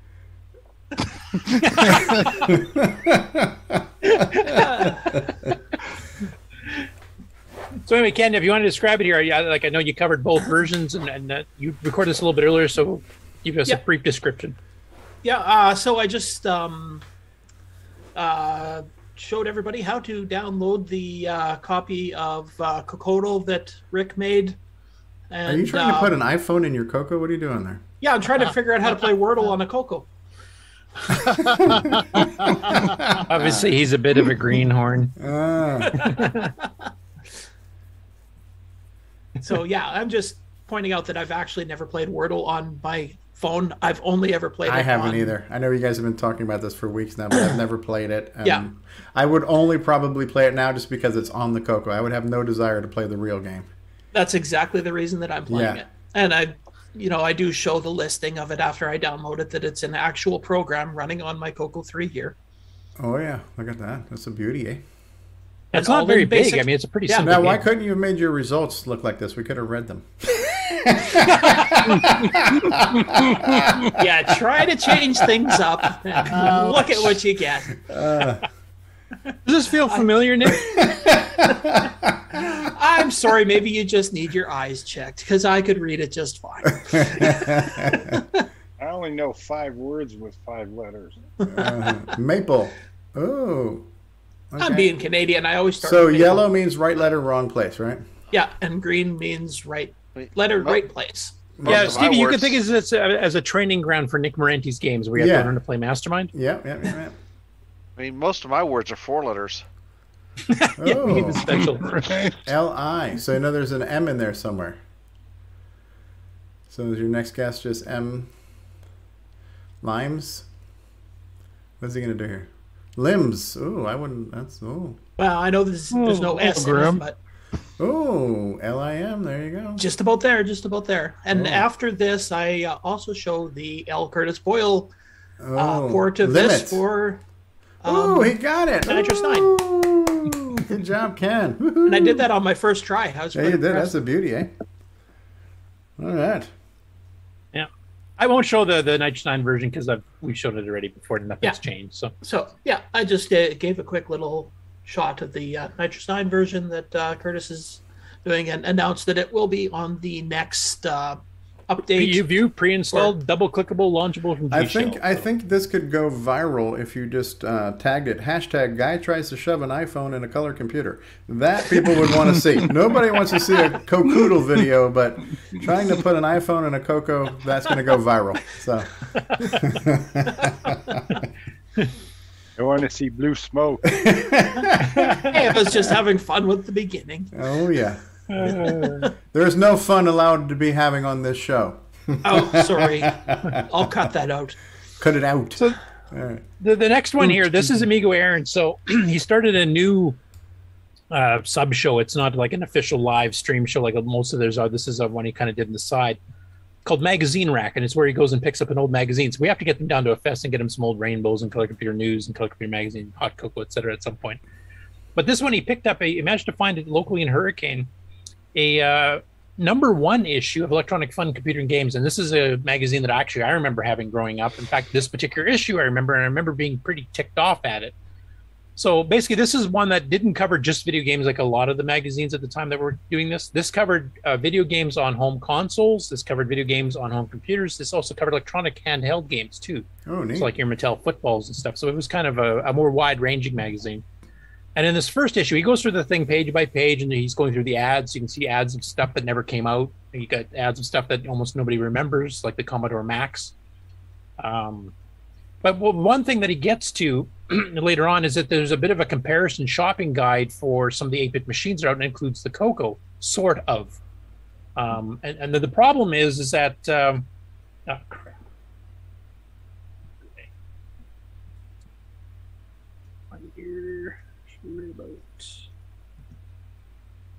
Okay, so this is their buyer's guide. Okay. And you can see they got a TI 994A, they've got an Atari 800, they've got an Apple II, the Commodore VIC-20 because the 64 wasn't out yet, and the TRS-80 color computer. And you figure, okay, that'll be a fair comparison. And then they have a little grid chart on the next page, and I'll play a little bit, you can just see it here. But all the specs on the grid page are based on the Model 1, so the price is $700. It comes with between 4 to 48K of RAM, which no CoCo ever had. So they have the wrong information. Yeah, and then when they start talking about the games, they're back to CoCo again, because then they start talking about stuff like Poltergeist was released, before they had a chance to put in the catalog, so it's a bit of a surprise type thing. So it's a completely mixed up mashup that makes it look worse than it is, because it makes it look like 3 times as expensive. Okay. Let's see what we've got here. Oh man, here we go. It's the 1982 Buyer's Guide. They're talking about Atari, Texas Instruments, Radio Shack, Apple, and Commodore. So this should be quite so. Okay, so there's the chart. You can see right here we've got this big chart. Of course, And here they say Radio Shack, TRS-80 Model 3, and then all the specs are Model 3. Look at what they're comparing here. Now this is astounding to me. The comparisons between the Radio Shack TRS-80 Model 1, the VIC-20, the Commodore Max. There's the Max again. The Apple II Plus, the Atari 400, the Atari 800, and the TI 994A. Very interesting. It says the Commodore Max has 2K additional memory available, and from what I read was that means they're going to have memory baked into the cartridges that are really. Anyway, just to show you, if you guys were wondering what prices were like back in the day, for those who weren't around that time, I mean, the Model 3 was $699 for a cassette-based one. The CoCo at this time would have been like what, 200 and some, maybe late 82. So that's way out. But the Apple II, $1,300 or $1,500, whatever that says there. Like, geez. Even the Atari 800 was $899 back at this point. Yeah, that's a lot of money. Yeah. But if you go to the next page of the article where they start comparing games, and they go TRS-80 games, well, now we're back to like Polaris and Super Bust Out and Poltergeist. So now all of a sudden we're back to the CoCo again. Except people reading this article would think the CoCo was $700 for 4K system. Right. So I remember at the time when this came out, I was just mad because a lot of my friends were buying it. Well, how could you afford that stupid thing? Why didn't you get something like an Atari? Well, the sad thing is that if you only got your information from one source, shame on you. I mean, if you said, okay, well, this is cool, now let me just grab a Radio Shack catalog, you would quickly see how much it actually costs too. So. Yeah, and the fact that they're talking about 2 different machines depending what part of the article. Yeah. If anybody was interested in a Tandy computer, the neighborhood Radio Shack was never more than a few blocks away. You could go see it for yourself. Yeah. Now I will mention I did get this magazine for about the first half a year it was out. They did improve, and they were one of the few that actually did CoCo game reviews. Okay, that was not a CoCo specific publication. No, this wasn't even a specific anything. It was handheld electronic games. That is interesting. So maybe that's a source we can scour for future Game On stuff, where if there's a review on a game, from this magazine, we can include that. Yeah. I don't know if Aaron's got any other issues with this one. I know Barkley, a friend of mine that lived a few doors down from me at the time, he actually bought all the video games. He had video player, electronic. Well, it's looking like he's got scans on the right-hand side, so it might be on an archive somewhere. Yeah. And it'd be kind of fun to go through those because those reviews generally tended, like Rainbow and stuff usually tended to give you a more gloss review if you paid more for advertising. Right. So these would be more honest because none of the CoCo people advertise. Especially since this is a full spectrum look at the industry and not just the machine. A game could be a good CoCo game in the context of other CoCo games, but now when you're comparing it against Atari and Apple and stuff, you hopefully get a little bit more broad spectrum comparison to other games, contemporary games. Bluntly honest reviews. Yeah. That's what you hope for. Yeah. But it did not set me off on the right foot with this magazine when they couldn't even get Model 3 right, from CoCo, which are completely different Fact machines. checking. Hello. Yeah. Okay. Exactly. This one here is the follow-up. So when Alan of AC's 8-Bit Zone popped on the show at the end of the show last week, he mentioned that he found this thing that if you don't fire and you don't kill a lot of planes, that, you'll get a massive bonus. And he was talking about he recorded a video for it. This is it. So I won't play the whole video, but I'll play a little bit here. So he's shooting, just not hitting anything. Oh, he hit one. Yeah. And there's the big ship. Okay, so now we're clearing the level. Plane shot down. Score 272750. Yeah. Well, Plane I'm trying to remember 7. if he actually shows the... Does the game switch between the two color palettes, between the green and the white? Yeah, every second level it Oh, so it's alternates. like a nighttime view or something? Yeah, it's the exact same game. It just changed the palette. Yeah. Yeah, that's a bonus feature. He started recording it after he hit the bonus. That's why his score is so super high. Like the scores during the challenge, we didn't have any scores even near 200. Yeah, I think because this is when he first discovered it. I think at first he was trying to figure out what had happened to cause it, and then he kind of got it predictable. And he just started recording it just to record that it happened. Yeah. And now they've since discovered, like I know some people have gotten much higher scores knowing that little trick. So yeah, and it shows like your bonus is like I000 points because it wrapped into ASCII. That's cool. And then if Marlon's still in the chat here, this is his latest one where he does another Mark Data Products game. Actually, the same guys that did the Space Raiders. That's our feature game this upcoming week. Now this one, Marlon called it a clone of Galaxians, and it's mostly like that. But there's some different things too. Each player, if you play the 2-player version, actually gets to choose their own skill level independently of each other. So it's a bit different that way. You can also fly vertically somewhat, kind of like Centipede, where you can fly up and down up to a certain level. So it's Galaxian Plus, I would call it. Okay. Mark Data. Hey guys, today we have another Mark Data Products game for you. Galaxians, it's a Galaxian clone, and a very good one. You set the speed of the game, and then you set your level for each player. Took me a little while to figure out how to play it as a single player because it kept wanting me to enter a level for player 2, and then I soon realized that I could probably just enter 0 for player 2 and it wouldn't play it, and which turned out to be the case.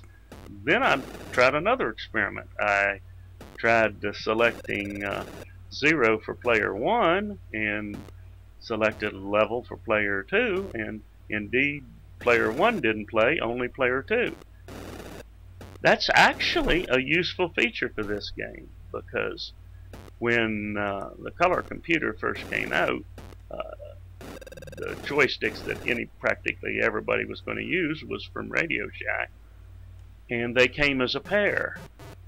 So it really didn't matter which game, for a single player game, it really didn't matter which joystick you used because you had 2 available.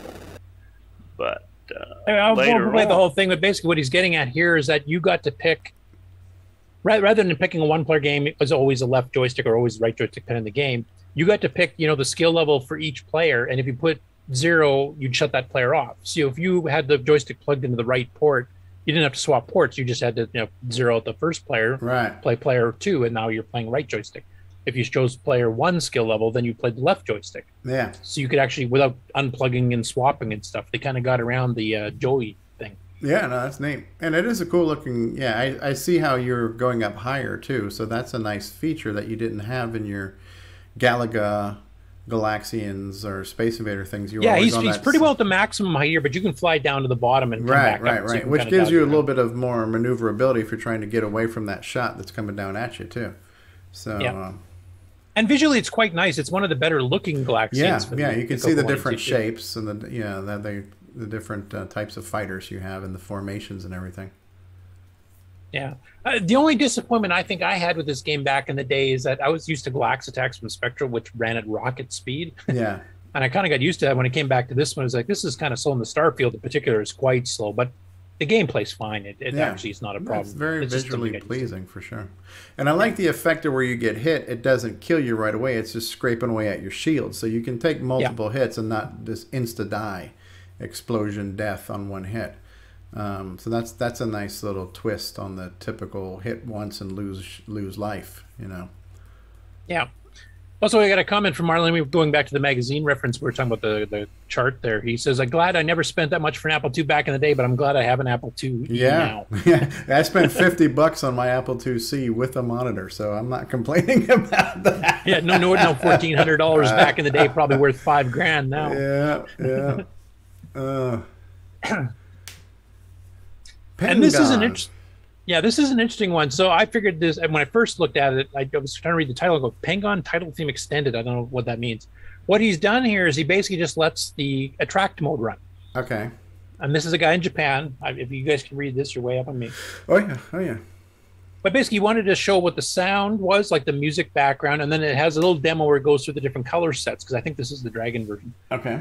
So it shows you, like, if you move forward, no artifact, and then it goes into the green screen, and then it goes into the white screen, etc. So I'll just play a little bit for those who've not heard the music from Pengon. But it gets kind of monotonous, and he plays it for like 10 minutes. So I don't remember this being this clicky either. That might be the emulator it's using.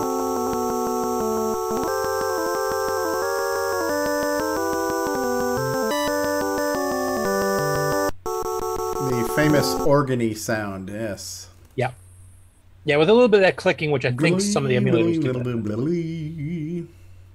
But basically, it goes through and shows you, like, that's what the Narn, the PAL version in P Mode 4 looked like, and then it switches over to.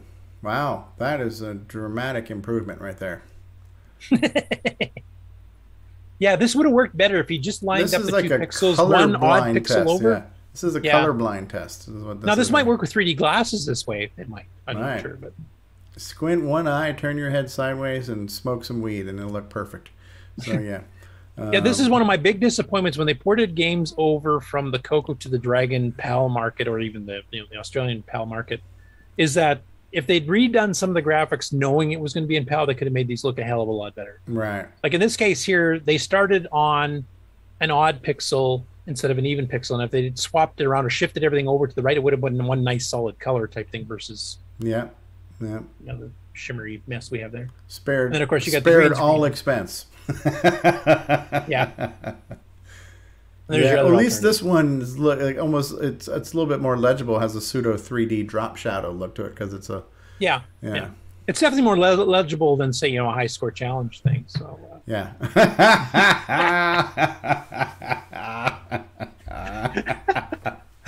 Anything worth doing is worth overdoing. Yep. I'm sure Nick Morota's just sitting here on the panel going, I'm so glad I'm not at the game show anymore. Oh, Lord. Anyway. Cool stuff. So that was it for the Game On news. And then I just got regular news. You want me to go straight in and plow through that? Yeah, let me, I'll go ahead and I'll cue the intro for you. So when I say, go ahead and start screen sharing that. And when I say, take it away, Curtis Boyle, then you'll do just that. So I'll play our well-produced infographic here and just get ready there, Curtis. From around the world, what you need to know. Get caught up on News with L. Curtis Boyle. And now a Muppet News Flash. All right, take it away, Curtis Boyle. Okay. So first up, this is Sheldon McDonald's RSDOS tool download. So he's written a tool for dealing with RSDOS disk images and stuff, which he's actually got available for download here on his own forums. And this is kind of what the screen looks like. And this is also has stuff like PSG icons, which of course is his custom GUI he's building for the PSG cartridge by Ed Snyder, which is a ROM cartridge with a sound chip and stuff in it here too. But he's actually making that whole GUI so you can just pick with the joystick what game you want to play. That's neat. So he has a little sample here in the center showing it off. Anyway, if you want to kind of grab that and give us some testing there, he's got stuff for doing BASIC and ML and making new disk images and using existing ones, etc. Lets you take a look inside of them. It lets you automatically compile with LWASM, copy between, etc. It's a pretty nice little utility. I was going to ask Nick Menendez, you use some of these utilities. Are you using Sheldon's at all, or are you using somebody else's these days? Is he still here and or awake, I guess is the first question I should have asked. He's waxing his Ferrari right now. So. Oh. I always thought that was called LWASM. You're saying it's LWASM. I've been putting the emphasis on the wrong syllable this whole time. I have no idea. No, it stands for Lost Wizard. I know what it stands for. I'm just being a jackass. LWASM. You are a natural. I would say. Thank you. So nothing has changed. Nothing has changed, yes. So you can go grab that if you want to grab it from his site. Of course, all links to all the stories we do here are always in our Discord. You can catch up on our Discord there. I'll let Stevie promote the Discord later. Next one up, Danny Rafferty in the CoCo Facebook group shared a link to Tim Brannan's blog, which is what we're showing here, where he stores a CoCo 2 case given to him by his brother and then proceeds to install a CoCo Pi into it, including a lit-up keyboard, which reminds me of Dave Rears, many USB ports, etc. So this is the condition that the CoCo 2 was in when he got it. It's a little bit messed up. So then he takes it apart, and then he starts cleaning and bleaching it out. Gets it a little bit more restored, does some UV light treatments. Comes up pretty darn good, I have to say, considering its original condition. And this was a little 3D mock-up that he did, reduced scale of what he wants to do with it here. So then he starts working on it. You can see this keyboard's kind of like Dave's got the lit-up keyboards type thing. You can see his little mock-up proof of concept over here as well. Installs a CoCo Pi onto it. Make sure it's all up and running. Then he starts devising, like having USB ports stuff right out of the cartridge ports. The cartridge ports filled in with USB and SD cards and micro SDs and Type-C USB, etc. He starts planning the cutting the holes in the back to add some ports and stuff there. Gets the keyboard to fit in nice and perfect. Start lining up the case there, so you can see where all the other slots are coming out. So it's obviously a bit of a hack to your case. I like how it has the micro HDMI right there where the little channel 3/4 switch was. That's the perfect placement for that, yeah. Yeah, I mean, some people view this as sacrilege, torturing a CoCo case like this if you're a collector, but it's a hobby. You can do whatever you want. It's your hardware. But will they sell me as scraps? I love that RGB backlit keyboard. That is so cool. Yeah.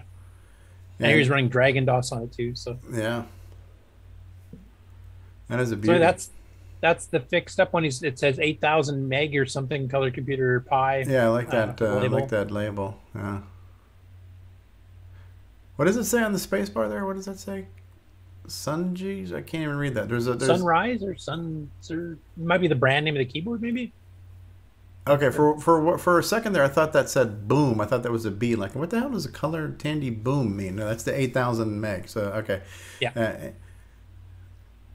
Yeah, that's a neat placement of. Oh, look. And of course, you can play Doom on it. Play Doom on it. Yeah, well, Nick Marentes has already proven that's possible, right? Playing Doom on a CoCo. There's Adventure and Yars' Revenge, and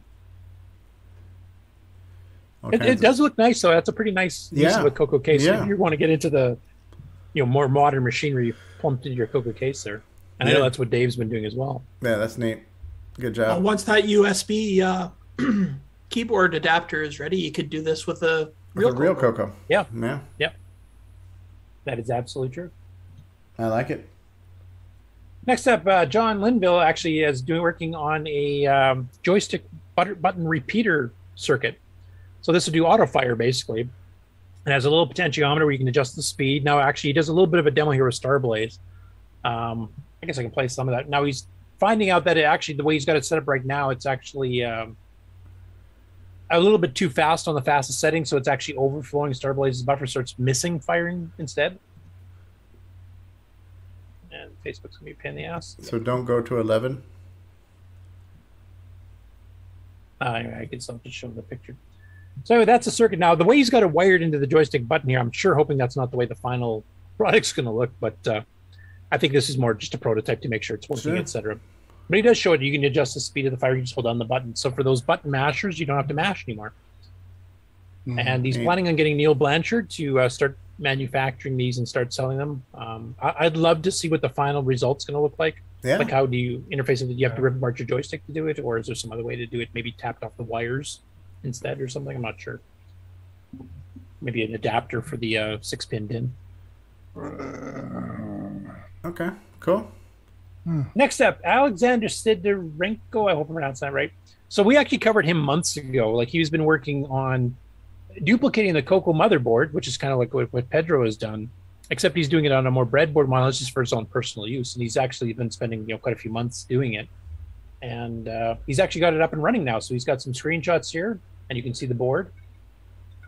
So he's basically duplicated and remade a CoCo, just added the CoCo 1 keyboard to it, and he's actually got it running text there. He's running Speed Racer there.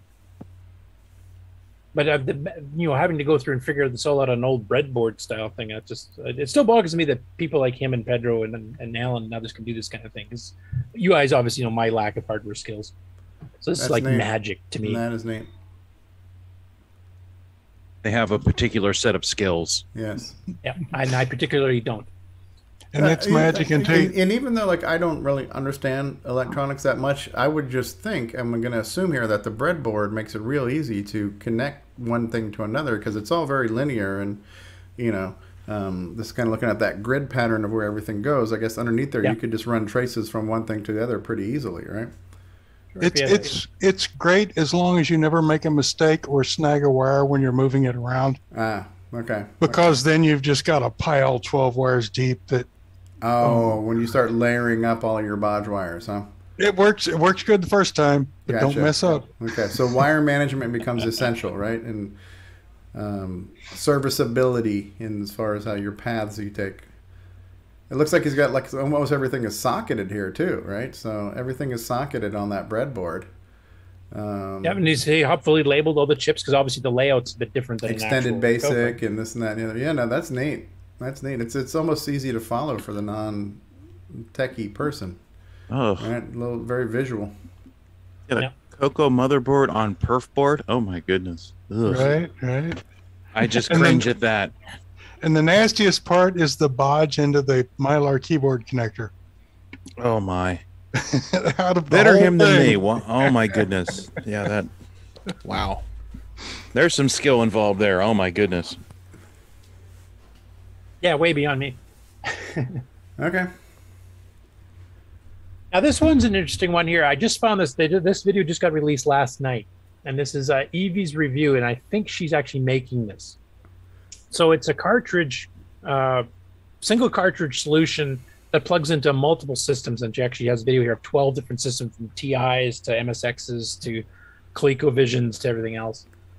And basically, it's one card, and then you get little adapters. When you buy it, you get one with it for the plug-in style to plug it into a particular computer, but you can get the other card. So if you want to run the same adapter on all your old retro machines, this could be one way to get cartridges. Now, on some of the other systems like the Apple II, this actually works with disk images and stuff too. Now, she wasn't aware of all the CoCo software that's available in disk. She thought the CoCo had a pretty limited cartridge library. And she goes through a couple games, like she plays a little bit of Rampage, a little bit of Super Pitfall, when she had the color monitor settings wrong, which I mentioned to her in a comment to the video. But she actually got a comment back to me this morning saying she had no idea there was so much software, because I directed her to the Computer Archive. So now she knows the Sierra games and all kinds of stuff. So she's going to start working on getting it to work with CoCo disk images as well too. So this might become a one-stop cartridge shop. If you have multiple retro systems hardware-wise, and you want to make an adapter that works with all of them, because you basically just swap these card connectors. So this is the ad page for it. This is not a promo. I've never tested this or anything here, but this is basically what the main thing looks like. You plug in your LSD card here. This is a reset switch to get back to the main menu. And then you just plug in these little adapters. So depending on what type of machine you're plugging it into, it'll adapt to a ColecoVision, it'll adapt to an Atari, adapt to a TI-99, adapt to a CoCo. And you just plug that in, and then away you go. So you can use the same SD card actually. But it just makes you wonder, how does the firmware know what system it's running on? Because it has to have localized software based on that platform. It's more than just modifying the edge connector. Yeah, it is. I'll show you a little bit here. So this is a tail end of the TI-99 test, and it gets right into the CoCo. So. Okay, what do we got here? We got back bid on the Tandy Color Computer 3. It'll also work on the Color Computer 2. So this machine has a relatively small collection of games. I corrected that. But it does have some pretty good games. We've got Tetris.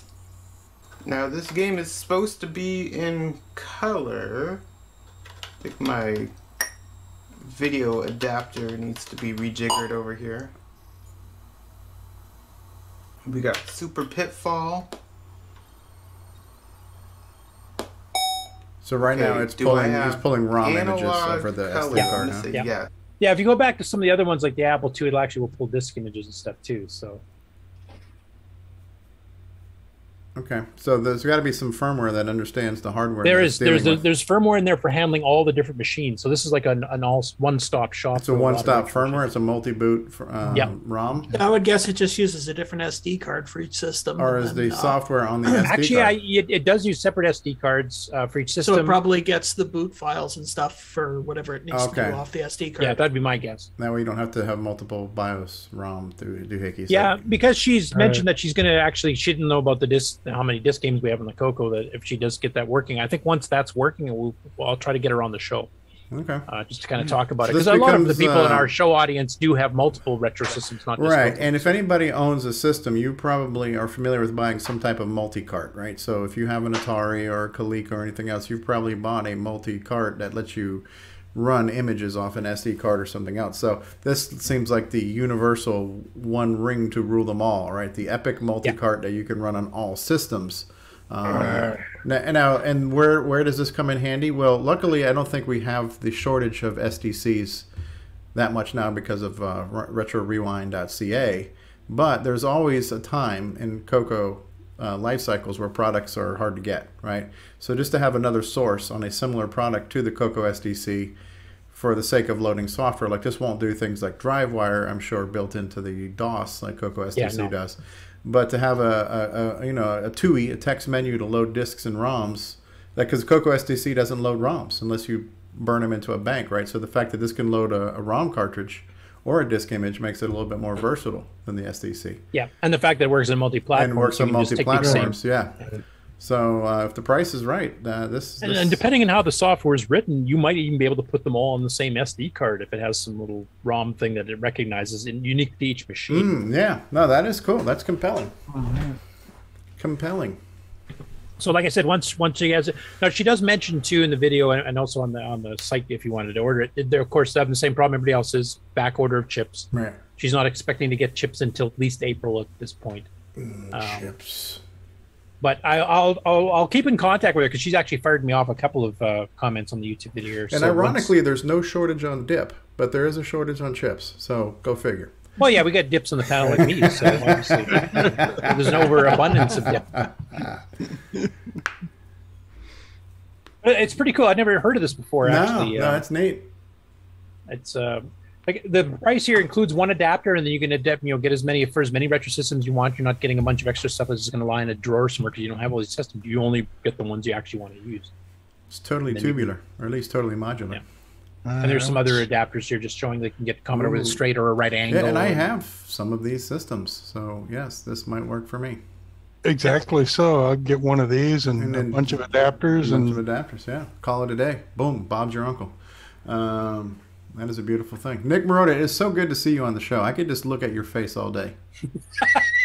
You are so freaking beautiful, man. You're a beautiful human being, especially on the outside. And here's this guy. Here's the guy who needs to curb his enthusiasm. Is this him? This Mr. Yep, MC10? that's him. Yeah. Okay. So this is his first video when he first got the MC10 and first got the or the MCX 32 SD. I got to keep it straight. So this is basically him showing him running, and then he runs Christmas Rush by John Linville as a demo, just to show that it works and how to do DIRs and stuff like that. Because he was trying to run everything on his previous video a couple months back, taking a phone and plugging in a cassette cable, and he was having problems with the volume levels and clipping and all kinds of stuff. So it was really unreliable. And of course, this is much, much more reliable. He also showed that it had the memory upgrade built in because his MC10, of course, had 4K, and now he's got print mem gives you like 32K, etc. So It's kind of just a quick review. I won't play the video because we already played his earlier video here, but I'm very kind of a more base explanation of the SD card solution for the MC10. I'm very happy that I have both of the MC expansion options, and they're both very cool.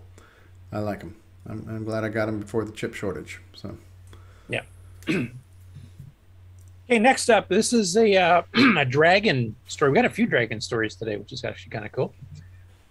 So this is user RetroCan in the World of Dragon forums, posted some photos and information on the Dragon RGB board he's working on, which will allow RGB output from PAL or CCAM based dragons. Now CCAM, that's a bit more natural, but this will actually get it to work with the PAL based ones too, so you can get an absolute crystal clear picture on an RGB monitor.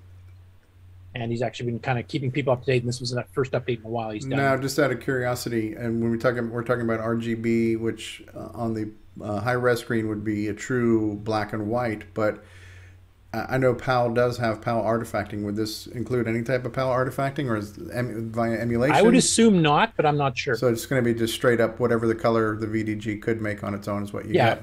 But absolutely clean picture, of course. Right, so you get your choice of two sets of 4 colors or pure black and white. Yeah. Okay. Or your semi-graphics would give you all 9, 10 right, colors. Right. Okay. Yeah. So yeah, he kind of gave an update on the project, showing the board status here, and then kind of go a little bit of talking about it here, which is hardware, so it's above my pay grade. That's neat. This one here, I don't normally just show somebody acquiring something. So Jose Cabral got this Dragon 200, which of course is what they rebranded Dragon 64 that when was Eurohard from Spain, bought it. right? Is that the Spain Correct. version? Yeah. Yes. Now, this is something I did not know. I mean, I knew the case was a little bit redesigned. It looks almost Apple II-ish in the depth of it. Yeah. I almost feels like I should be able to take that back cover off and stick some cards in there. Yeah, PR number 6. Yeah. But one thing I did not know about the Dragon 200 until I saw this photo up close is the fact it has a power LED above the keyboard on the left-hand side. And that was stock from Eurohard. So that was a little add-on they did. The Dragon 64 itself did not. And none of the CoCos did unless you added that yourself too. So you could actually tell if it was turned on or not without the screen. So I thought that was kind I of like the look of this machine. It's very sexy. Yeah, it's kind of got the actual white instead of that yellowish tinge that the plastic on the Dragon did. More platinum, less beige. Yeah, and I still love the keyboard. The Dragon keyboard was awesome. Absolutely. It looks so much like the Mark Data Products Super Pro. It's a beauty. And I like that It's a badge. beauty, eh? Oh, yeah, so I was listening to the replay. You guys were talking about the pseudo TDP 100 thing and the badge on that. I was listening. I didn't watch it. And is there a follow-up to that or no? Unless Terry Steggy was on, he was going to try to do some research on that. But I think your conclusion was it looks like that was a legit product, and not a fudged. Yeah, like an early one, or maybe even a prototype before they did official marketing. Okay, because just seeing that long wide badge brought back that conversation you guys were having. Yeah. Okay. Yeah, cool. Terry was going to follow up on that, and he's on the show today. So. Bless his heart. All right. Yeah, cool. bless his heart. Bless his heart, Terry. Slacker. Yeah. Next up in the Dragon is Julian Brown, who's working on these boards here. And these boards here are basically a way to get 64K of RAM onto a Dragon 32. Ooh. Now, the 32 normally only has the 32K of RAM, so this is basically upgrading it somewhat to a Dragon 64 minus the stereo port. So basically, these are using more modern chips too, and these only work on the Mark II Dragon 32s. But these don't require the really hard to find dynamic RAMs. Like you can start using a bit more modern stuff here. So he's got his first batch of test boards in. He's actually starting to work with them, making sure that bugs are kinked out and stuff, or kinks are worked out, bugs are worked out. And at the time that he got the boards here in, he doesn't have enough spare chips to fully populate it, though he did do a bit of a RAM test on the few chips he had, and they seem to be working fine. It seems to be communicating with the Dragon fine. But he's waiting for some other chips so we can get the full 64K in there and make sure that works correctly. So does this bypass all the onboard RAM completely, and you just run this whole RAM from this? I'm not sure if it bypasses or if you unplug the old and this plugs into the socket. I'm not sure exactly how this works. But I'm just trying to understand, is it using a hybrid of the onboard RAM and this RAM? Because that would seem to be counterproductive as far as I think it's throughput replacement, wise. but okay. I know John Whitworth and a few of the other, Phil Harvey Smith and a few of the other experts in the Dragon would know this stuff. And if any of them are in the chat, please correct me on anything I'm getting wrong in this story. I know that the general idea behind going to static RAM is you don't have to worry about what the original RAM controller can refresh.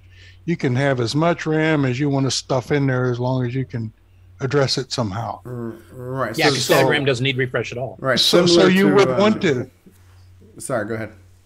So I was just going to say, so you would want to get rid of the original RAM because it's a hindrance. Right. That's what I was thinking. It ever help. Yeah. And this is kind of like the CoCo 3 philosophy, right? When you put a CoCo 3 expansion board on, you basically you gut the RAM from the motherboard, right? So you and then you give it to two people that have the CoCo 2s that handle the 2-chip upgrades. Yeah, It's free 64 upgrades. So that would make sense if you just gut the onboard RAM and use the newer RAM. You're getting straight contiguous performance on whatever technology that is. Yeah. If you look on the top there in the middle, I think that pins are going into an actual existing dynamic RAM socket. So I think that is okay. There's where it's tapping into that. Yeah, that's and neat. all the other ones are empty now. Okay. In fact, if you go back a slide, those are empty too. Yeah. Okay. Yeah. So it's just got it's got just 3 corners, right? So you got the top left, top right, bottom, top left, and bottom left, right? So you got those three points there where it's tapping into sockets possibly. Yeah.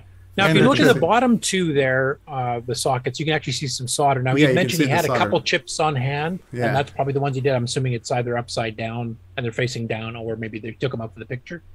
But once he gets the rest of them, that might be the leads where he's soldering on the actual RAM to the board. That might not be feeding into the motherboard. Yeah, I'm wondering if it's like, I know some of the CoCo 3 RAM upgrades actually had the RAM on the underside. You wouldn't see it. Yeah, okay. That's neat. It's a neat idea. Really neat idea. And I like that we've labeled what the chips are there, right? 6883P and 6847.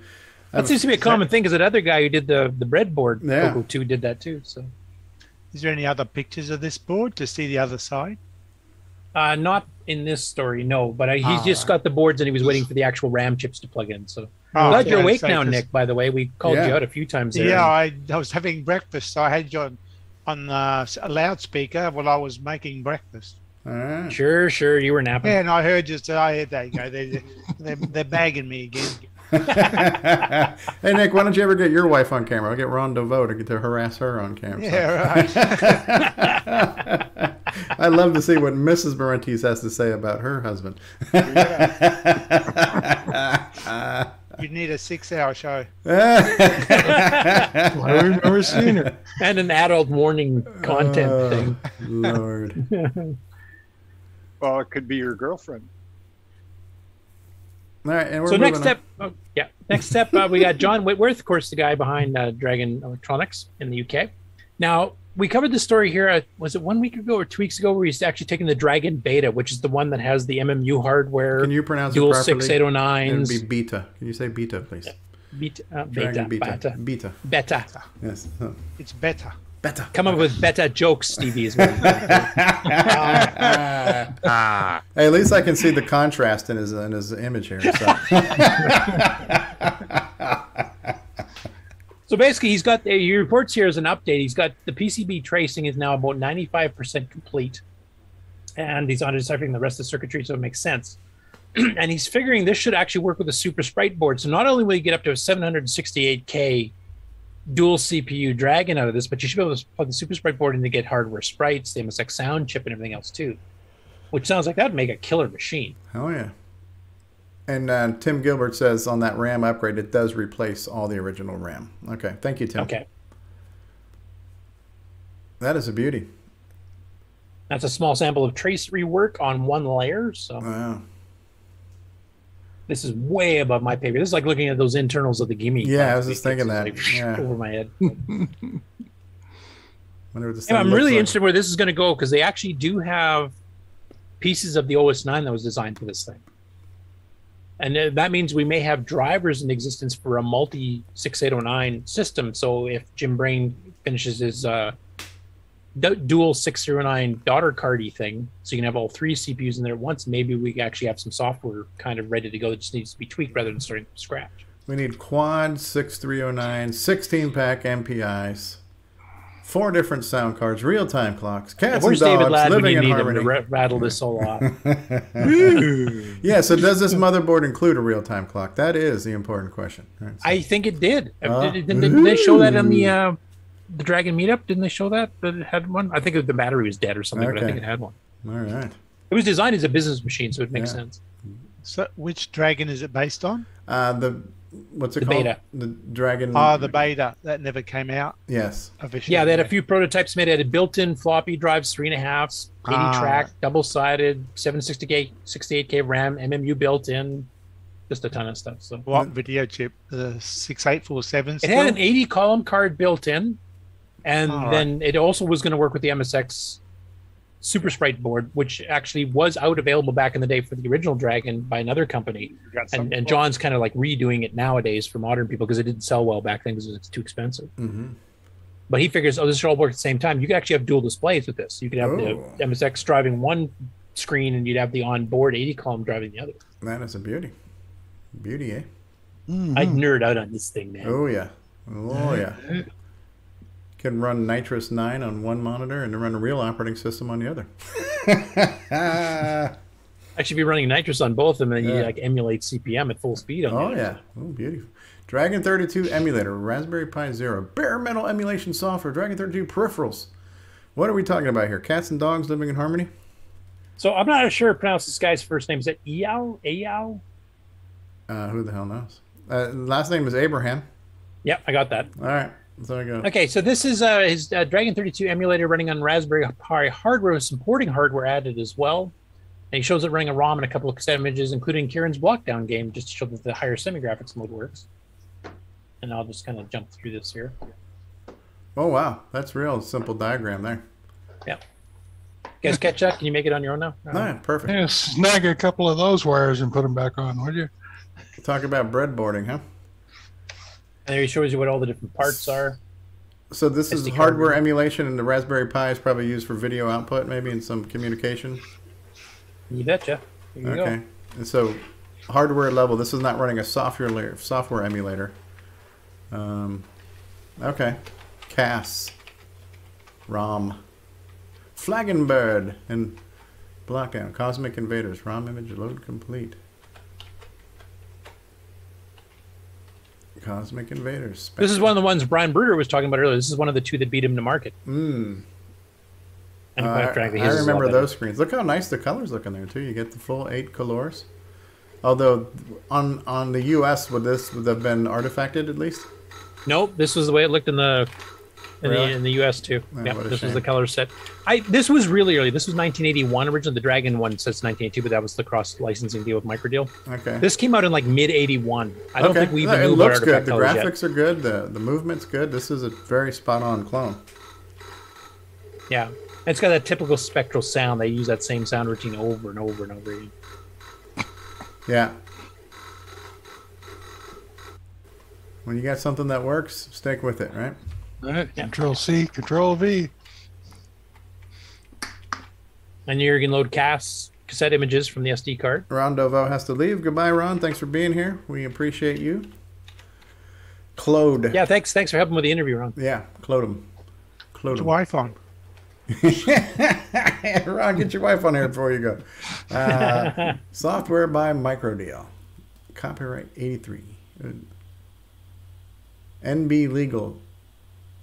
NB illegal to copy, hire, or offer this tape for rental. How do you hire a tape for rental? I don't understand. Is that some British parliaments? The official Frogger. Cornsoft. Oh, I don't remember that screen. That one I don't remember seeing. I don't remember seeing that screen on the Frogger that I had. Ding.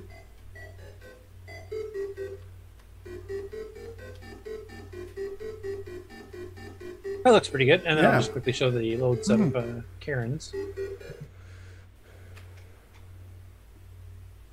Semi-graphics 12 mode game. Clodum. Fast forward. Blockdown. Dun-dun-dun-dun. Seismic Brains, eh? Ooh, I like the fonts. Yeah, the way the font's showing up here, I'm wondering if he's emulating the wrong VDG. Because it looks like it's not quite lining up the text characters. The graphics blocks are I like fine, the but like T1. level and stuff there at the bottom right is a little bit off, it looks like to me. Unless that's just the camera. Anyway, it looks like a pretty Yeah. neat project. And Yeah. I've never heard of the guy before, so I'm going to kind of follow It's a and see what beauty. his progress is. That's a beauty, eh? Yep, and that's it for the news. I And rushed through it for you. That is all she wrote, folks. Cool stuff. Cool stuff. Thank you, Curtis, as always, for all you do and procuring all that news. So we will. I just thought, we'll do updates and acquisitions, and if anybody had any further lamenting they wanted to do about the ride we've been on doing this show for 250 episodes, 5 years, and counting, feel free to chime in with more of those fond or maybe not so fond memories. Does anybody have an update or acquisition they would like to share? Well, I guess I got this really cool TDD/ASCII terminal device. Which Let me spotlight you real quick. Okay, there, hold it up again. Now we can see you nice and big. So yeah, we'll get a lot of great use out of this, I'm sure. It's a printer. It's got a screen. That's yeah, neat. it's got. I like that keyboard. Yeah, it's got a nice keyboard. I just need to print a little plastic. It's just getting hard to find phones like that anymore. Well, yeah, I'm going to have to print a 3D plastic thing so my iPhone fits over the, Yeah, don't try to plug it in like Ken did in his video. Yeah, right. Like that. And then we'll be good.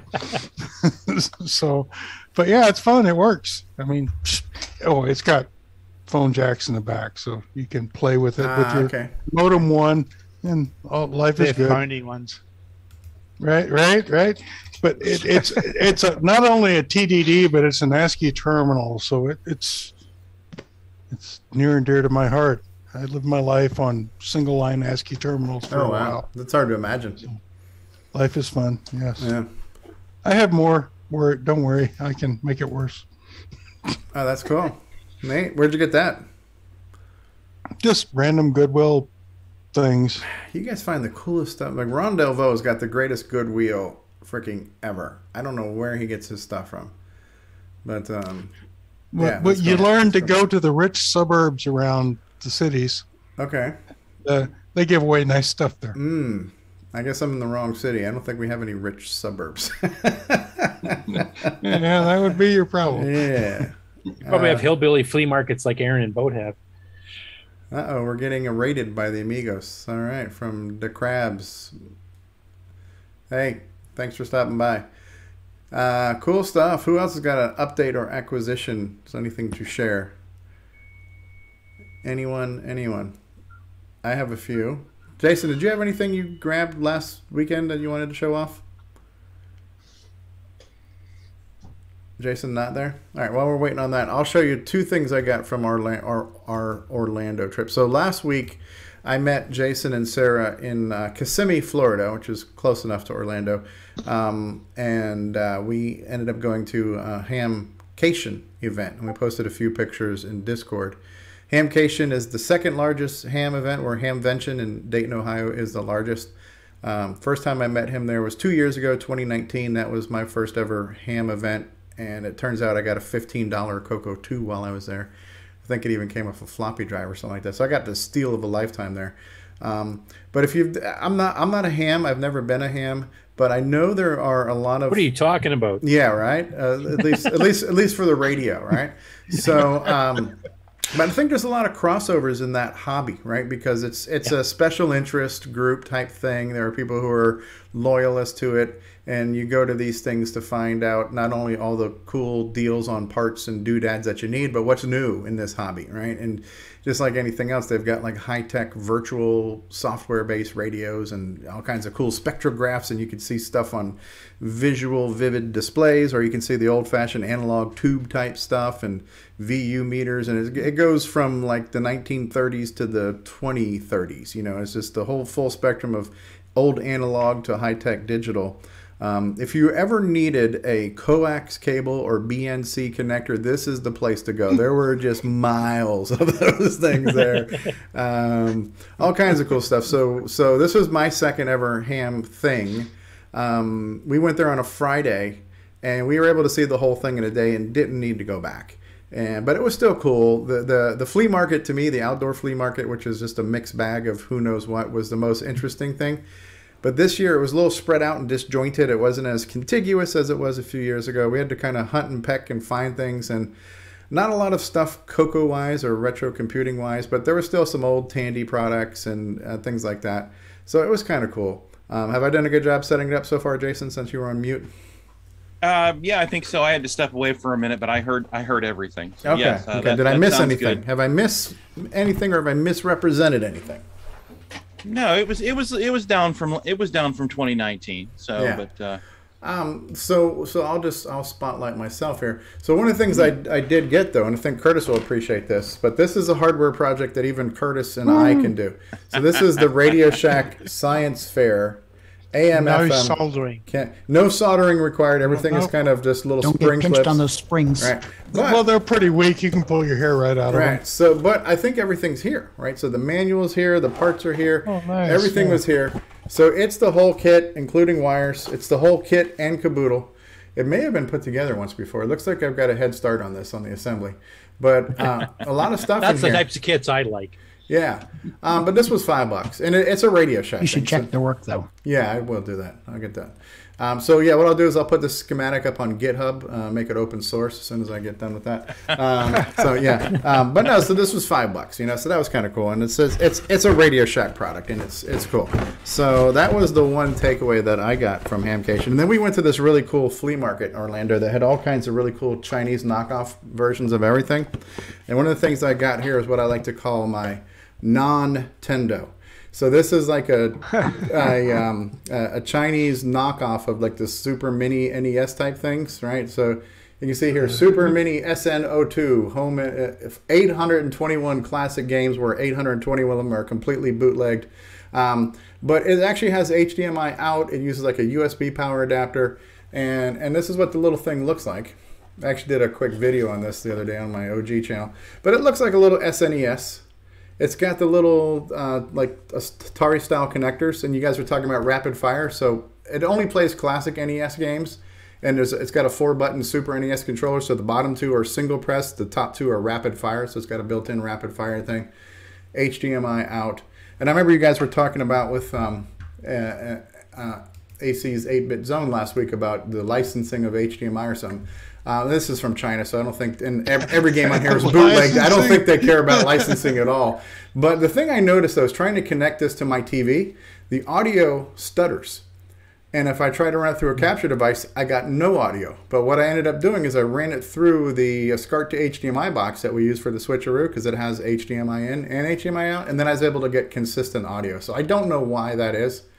And I'm pretty sure this was not really an exchange policy type situation here. I could bring this back. But it's neat. It's got 800 games. Some of them are in English. All of them are pirated. I actually found a ton of variants on Super Mario's that I didn't even know existed. People have basically taken Super Mario and converted it to everything under the sun. So there's a lot of Super Mario variants on here of different characters and artwork and music and stuff. So whatever. This was $30, right? So I think this is generically a Famiclone. A Famiclone, huh? Okay. Which is the Famicom, but every game with Mario with the Sonic pasted in is the there's a Sonic O, and there's one that's got Mario with Excite Bike, so there's like the motorcycles coming after you. There's so many ones. There's a lot of them that are just in Japanese and not even in English and stuff. So, but Game whatever. and gold there. Yeah. So those are my acquisitions. Did you get anything over the weekend, Jason? I did. It's nothing all that exciting, but I did pick up one thing at Hamcation. Did you get bed bugs from the hotel by any chance, sir? No, it wasn't the. Well, let's just say I don't plan on staying there again. But the stellar service. While you have me spotlighted, you can see the wonderful no expenses been spared on the 250. Oh yes. Yeah, these are I guess inflatable cake toppers. So I forgot to buy a cake, so I just used a little packing tape and taped them to the top. You're supposed to say you ate it already because you're bored waiting for us to get finished. So. Well, I could have done that. Either that, or I was just going to go get some Hostess cupcakes, one for each digit, and just stick it on top of the monitor. But and of course, you're demonstrating this week's Game On Challenge game by the person we interviewed earlier. Yeah, absolutely, I am. And but I did pick up one thing. I picked up a whole pound of it. I picked up a pound of Kester solder, lead solder, like I usually do. This is the Kester. What is it? It's the 60/40? It is. It's a .031 or 0.8 millimeter size. And yeah, I do believe. Stevie, do you have any idea what these numbers mean? Because I'm Oh, absolutely. Yeah, .031 is a very good refinement. That's just a diameter. Okay, not to speak out of turn here, but it's the diameter of the solder. It runs through a pasteurization homogenization process, and it has 0.31 less impurities. It's getting deep in here. Yeah, I didn't bring a shovel, Stevie. Did others say 60/40 or 63/37? Yeah, 60 does. I believe it is a 60/40. It is the tin lead, and it's the same stuff I've been using before. But the cool part is about this is, of course, I see my light is just wiping it out. But the cool part about this is I got a good deal on this, because I don't know if anyone's bought solder lately, but it's darn expensive. Right. A Chinese spool that looks like that will have a 1/4 inch of solder around the outside edge, and about the label will be the inside of the spool, and they will charge you full price for that. Right, but a pound of this, and this is Kester, $25. Okay. I'll take it. That's a deal. I almost bought 2. It's like, do I really want to drop $50 on solder? Because the last I bought another spool of this just recently on Amazon. It cost me $40. So, and I hadn't purchased solder in years. So I was getting low. It's like, I have to buy some. I need it in a couple days. So it was a good deal. But then again, I didn't have to pay $20 for the ticket too. So I guess it's kind of a wash. But give it the hair test. Give it the I don't. No, that just involves the iron, not the solder itself. Just put it on the iron and just fling it a little bit. It's 0.31 of my forehead I burned with a soldering iron. Yes. Does anybody else have an update or acquisition story to share? I guess it's actually 6337. Yeah. Oh, Tim Franklin said he enjoyed the car show. So we went to a place in Orlando called Old Town, and on Friday and Saturday night, they've got all the classic cars. And for a while, they're all parked out in the parking lot, and you can kind of walk up to them and ooh and ah, and then they do kind of a little tour where they drive through the middle of the thing there. And so I did a live stream of that on my personal Facebook. If you're privileged enough to be personal friends with me on Facebook, then you might have seen that feed. I think all 3 of them did. But yeah, it was there. It was there, and we went to a cruise. We went to a British store that was not run by a British guy. He was very Spanish, and we were looking for the Kit Kats that Curtis brought back. There was no British Kit Kats there. Actually, I've got British Kit Kats. There was a lot of. I should put some of those pictures in Discord. There was a bunch of different types of candies and stuff I was not familiar with that we should probably throw up in there. I you guys got to come up here bars sometime and check them all out here. We got a lot of unique ones. Yeah, I did get a couple Aero bars there, and then I bought this like Oreo. Oh, it had a weird name. It was like Dairy Milk, but it was a chocolate bar with Oreo in it. Oreo cookie bits in it. And I didn't pay attention to the price, but that was an $8 candy bar. Yeah, it was good, but it wasn't $8 good. And as it turned out, this weekend that we were there last weekend, it was Valentine's Day weekend. So anywhere we were thinking about going, like on the weekend, we were thinking about going back to the medieval times because we were there 2 years ago, and it was like you couldn't get a reservation anywhere. Everything was like just sold out and booked up and everything else. So we hung out in Old Town, which was it's free and there's lots to see and do there. So it was kind of cool. And there's an amusement park adjacent too. Yeah. So I wanted to mention here concerning our 250th episode here, because I just noticed in private planning on the Discord here that Robert Allen Murphy, who couldn't make it today, Exile in Paradise, had a message for us. He said, "I can't make the show today. Reality interrupt. Congratulations on 250. You guys do an awesome and amazing job keeping the Coco kettle bubbling and keeping the Coco community the best out there. Looking forward to 300 and beyond." Thank you, Alan. That's very nice of you to say, Mr. Murphy. And talking about a guy who does a lot. He does a lot. He does a lot not only with his own projects, but he helps us out on the show a lot too with things. Yeah. And with the newsletter and all kinds of other stuff like that. Cool. Yeah, it's been a fun ride. Nick Marone, I cannot tell you how good it is to see you, because it's been a while. To see your face, to see that smiling face, it just does my heart good. I'll unmute this time and say thank you. I said thank you last time you said that, but I was muted. Yeah. No, thank you. I appreciate that. It has been a joy having you on the show and be part of this experience with us, this journey. And yeah, you're definitely a value-added member of this collective. So thank you. Cool stuff. But it is 5 o'clock. We've done a 4-hour show, and I think we got everything done. We didn't rush through anything. We did not shortchange anything. I rushed through the news a little bit. Oh, did you? Well, thank you. A little rushed. So, but You yeah, guys didn't have long enough to sleep. So yeah, no, especially Mark B. I cannot thank you enough for as many times as you've had to run the show because I was unable to, and sometimes unwilling to, whatever the excuse may have been. But no, I mean that's 250. That's an achievement, and it's been fun. And then there were different people putting comments saying that they kind of look forward to doing this on Saturday. And I know, and some of us were not here all the time because of life and work and other things like that. So for me, especially right now, my life is so complicated. I don't have time to do anything during the week, but I make time to do the show most of the time, except when I have to have Mark do it. But this is the thing I look forward to because of all the insanity that we have to deal with every day. To have a couple of hours once a week to forget all of that and just have fun is worth it for me. And this is one thing I look forward to doing. And when I can't do it, at least I look forward to hearing the replay. And especially last week, just listening to the show. You guys did a great job. This show has just been a joy to be part of. And I'm proud of everything that we've been able to achieve together. And I look forward to many, many, many more. So I'll just leave it at that. We have a question. Yeah, I will honestly say that during COVID, this has been part of my sanity. Yeah, absolutely. It gave me, because my work completely died. My entire industry died overnight when everything shut down. And stayed that way up until recently, and this gave me purpose. And now I'm getting swamped with work again. And honestly, Curtis, you are a huge part of this because between procuring the interviews and managing the interviews and handling the news, the amount of news you manage to wrangle on a weekly basis is staggering. You know what I mean?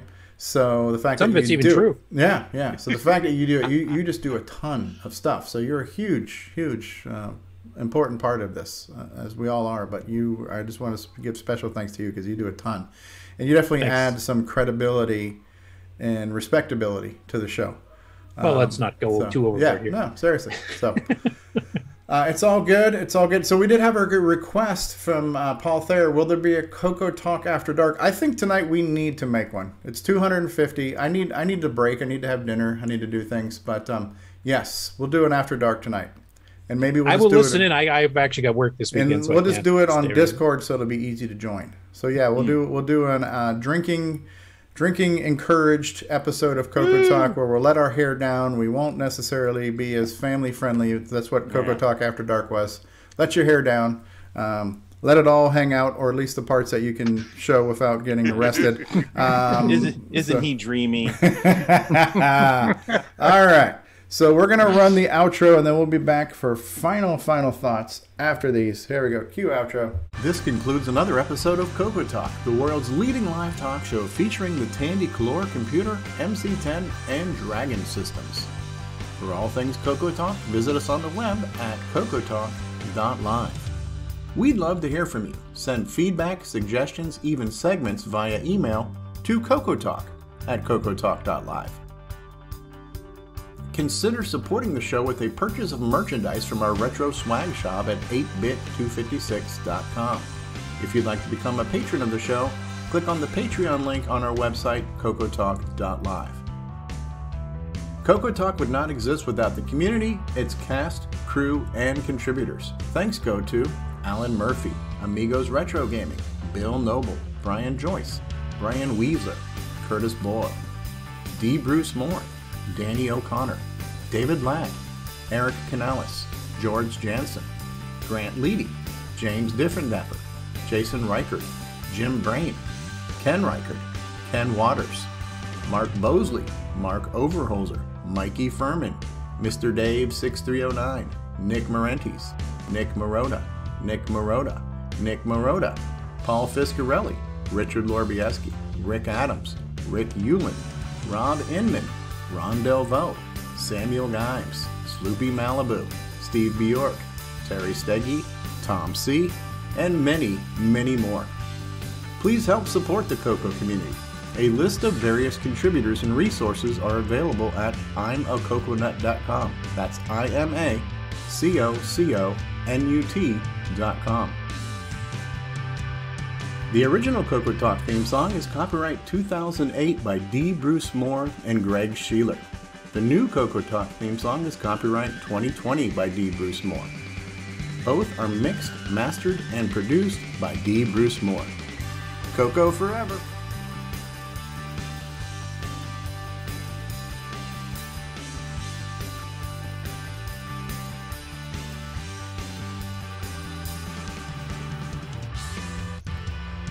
Well, you gotta buy more than that Alright. because you'll have duplicate digits.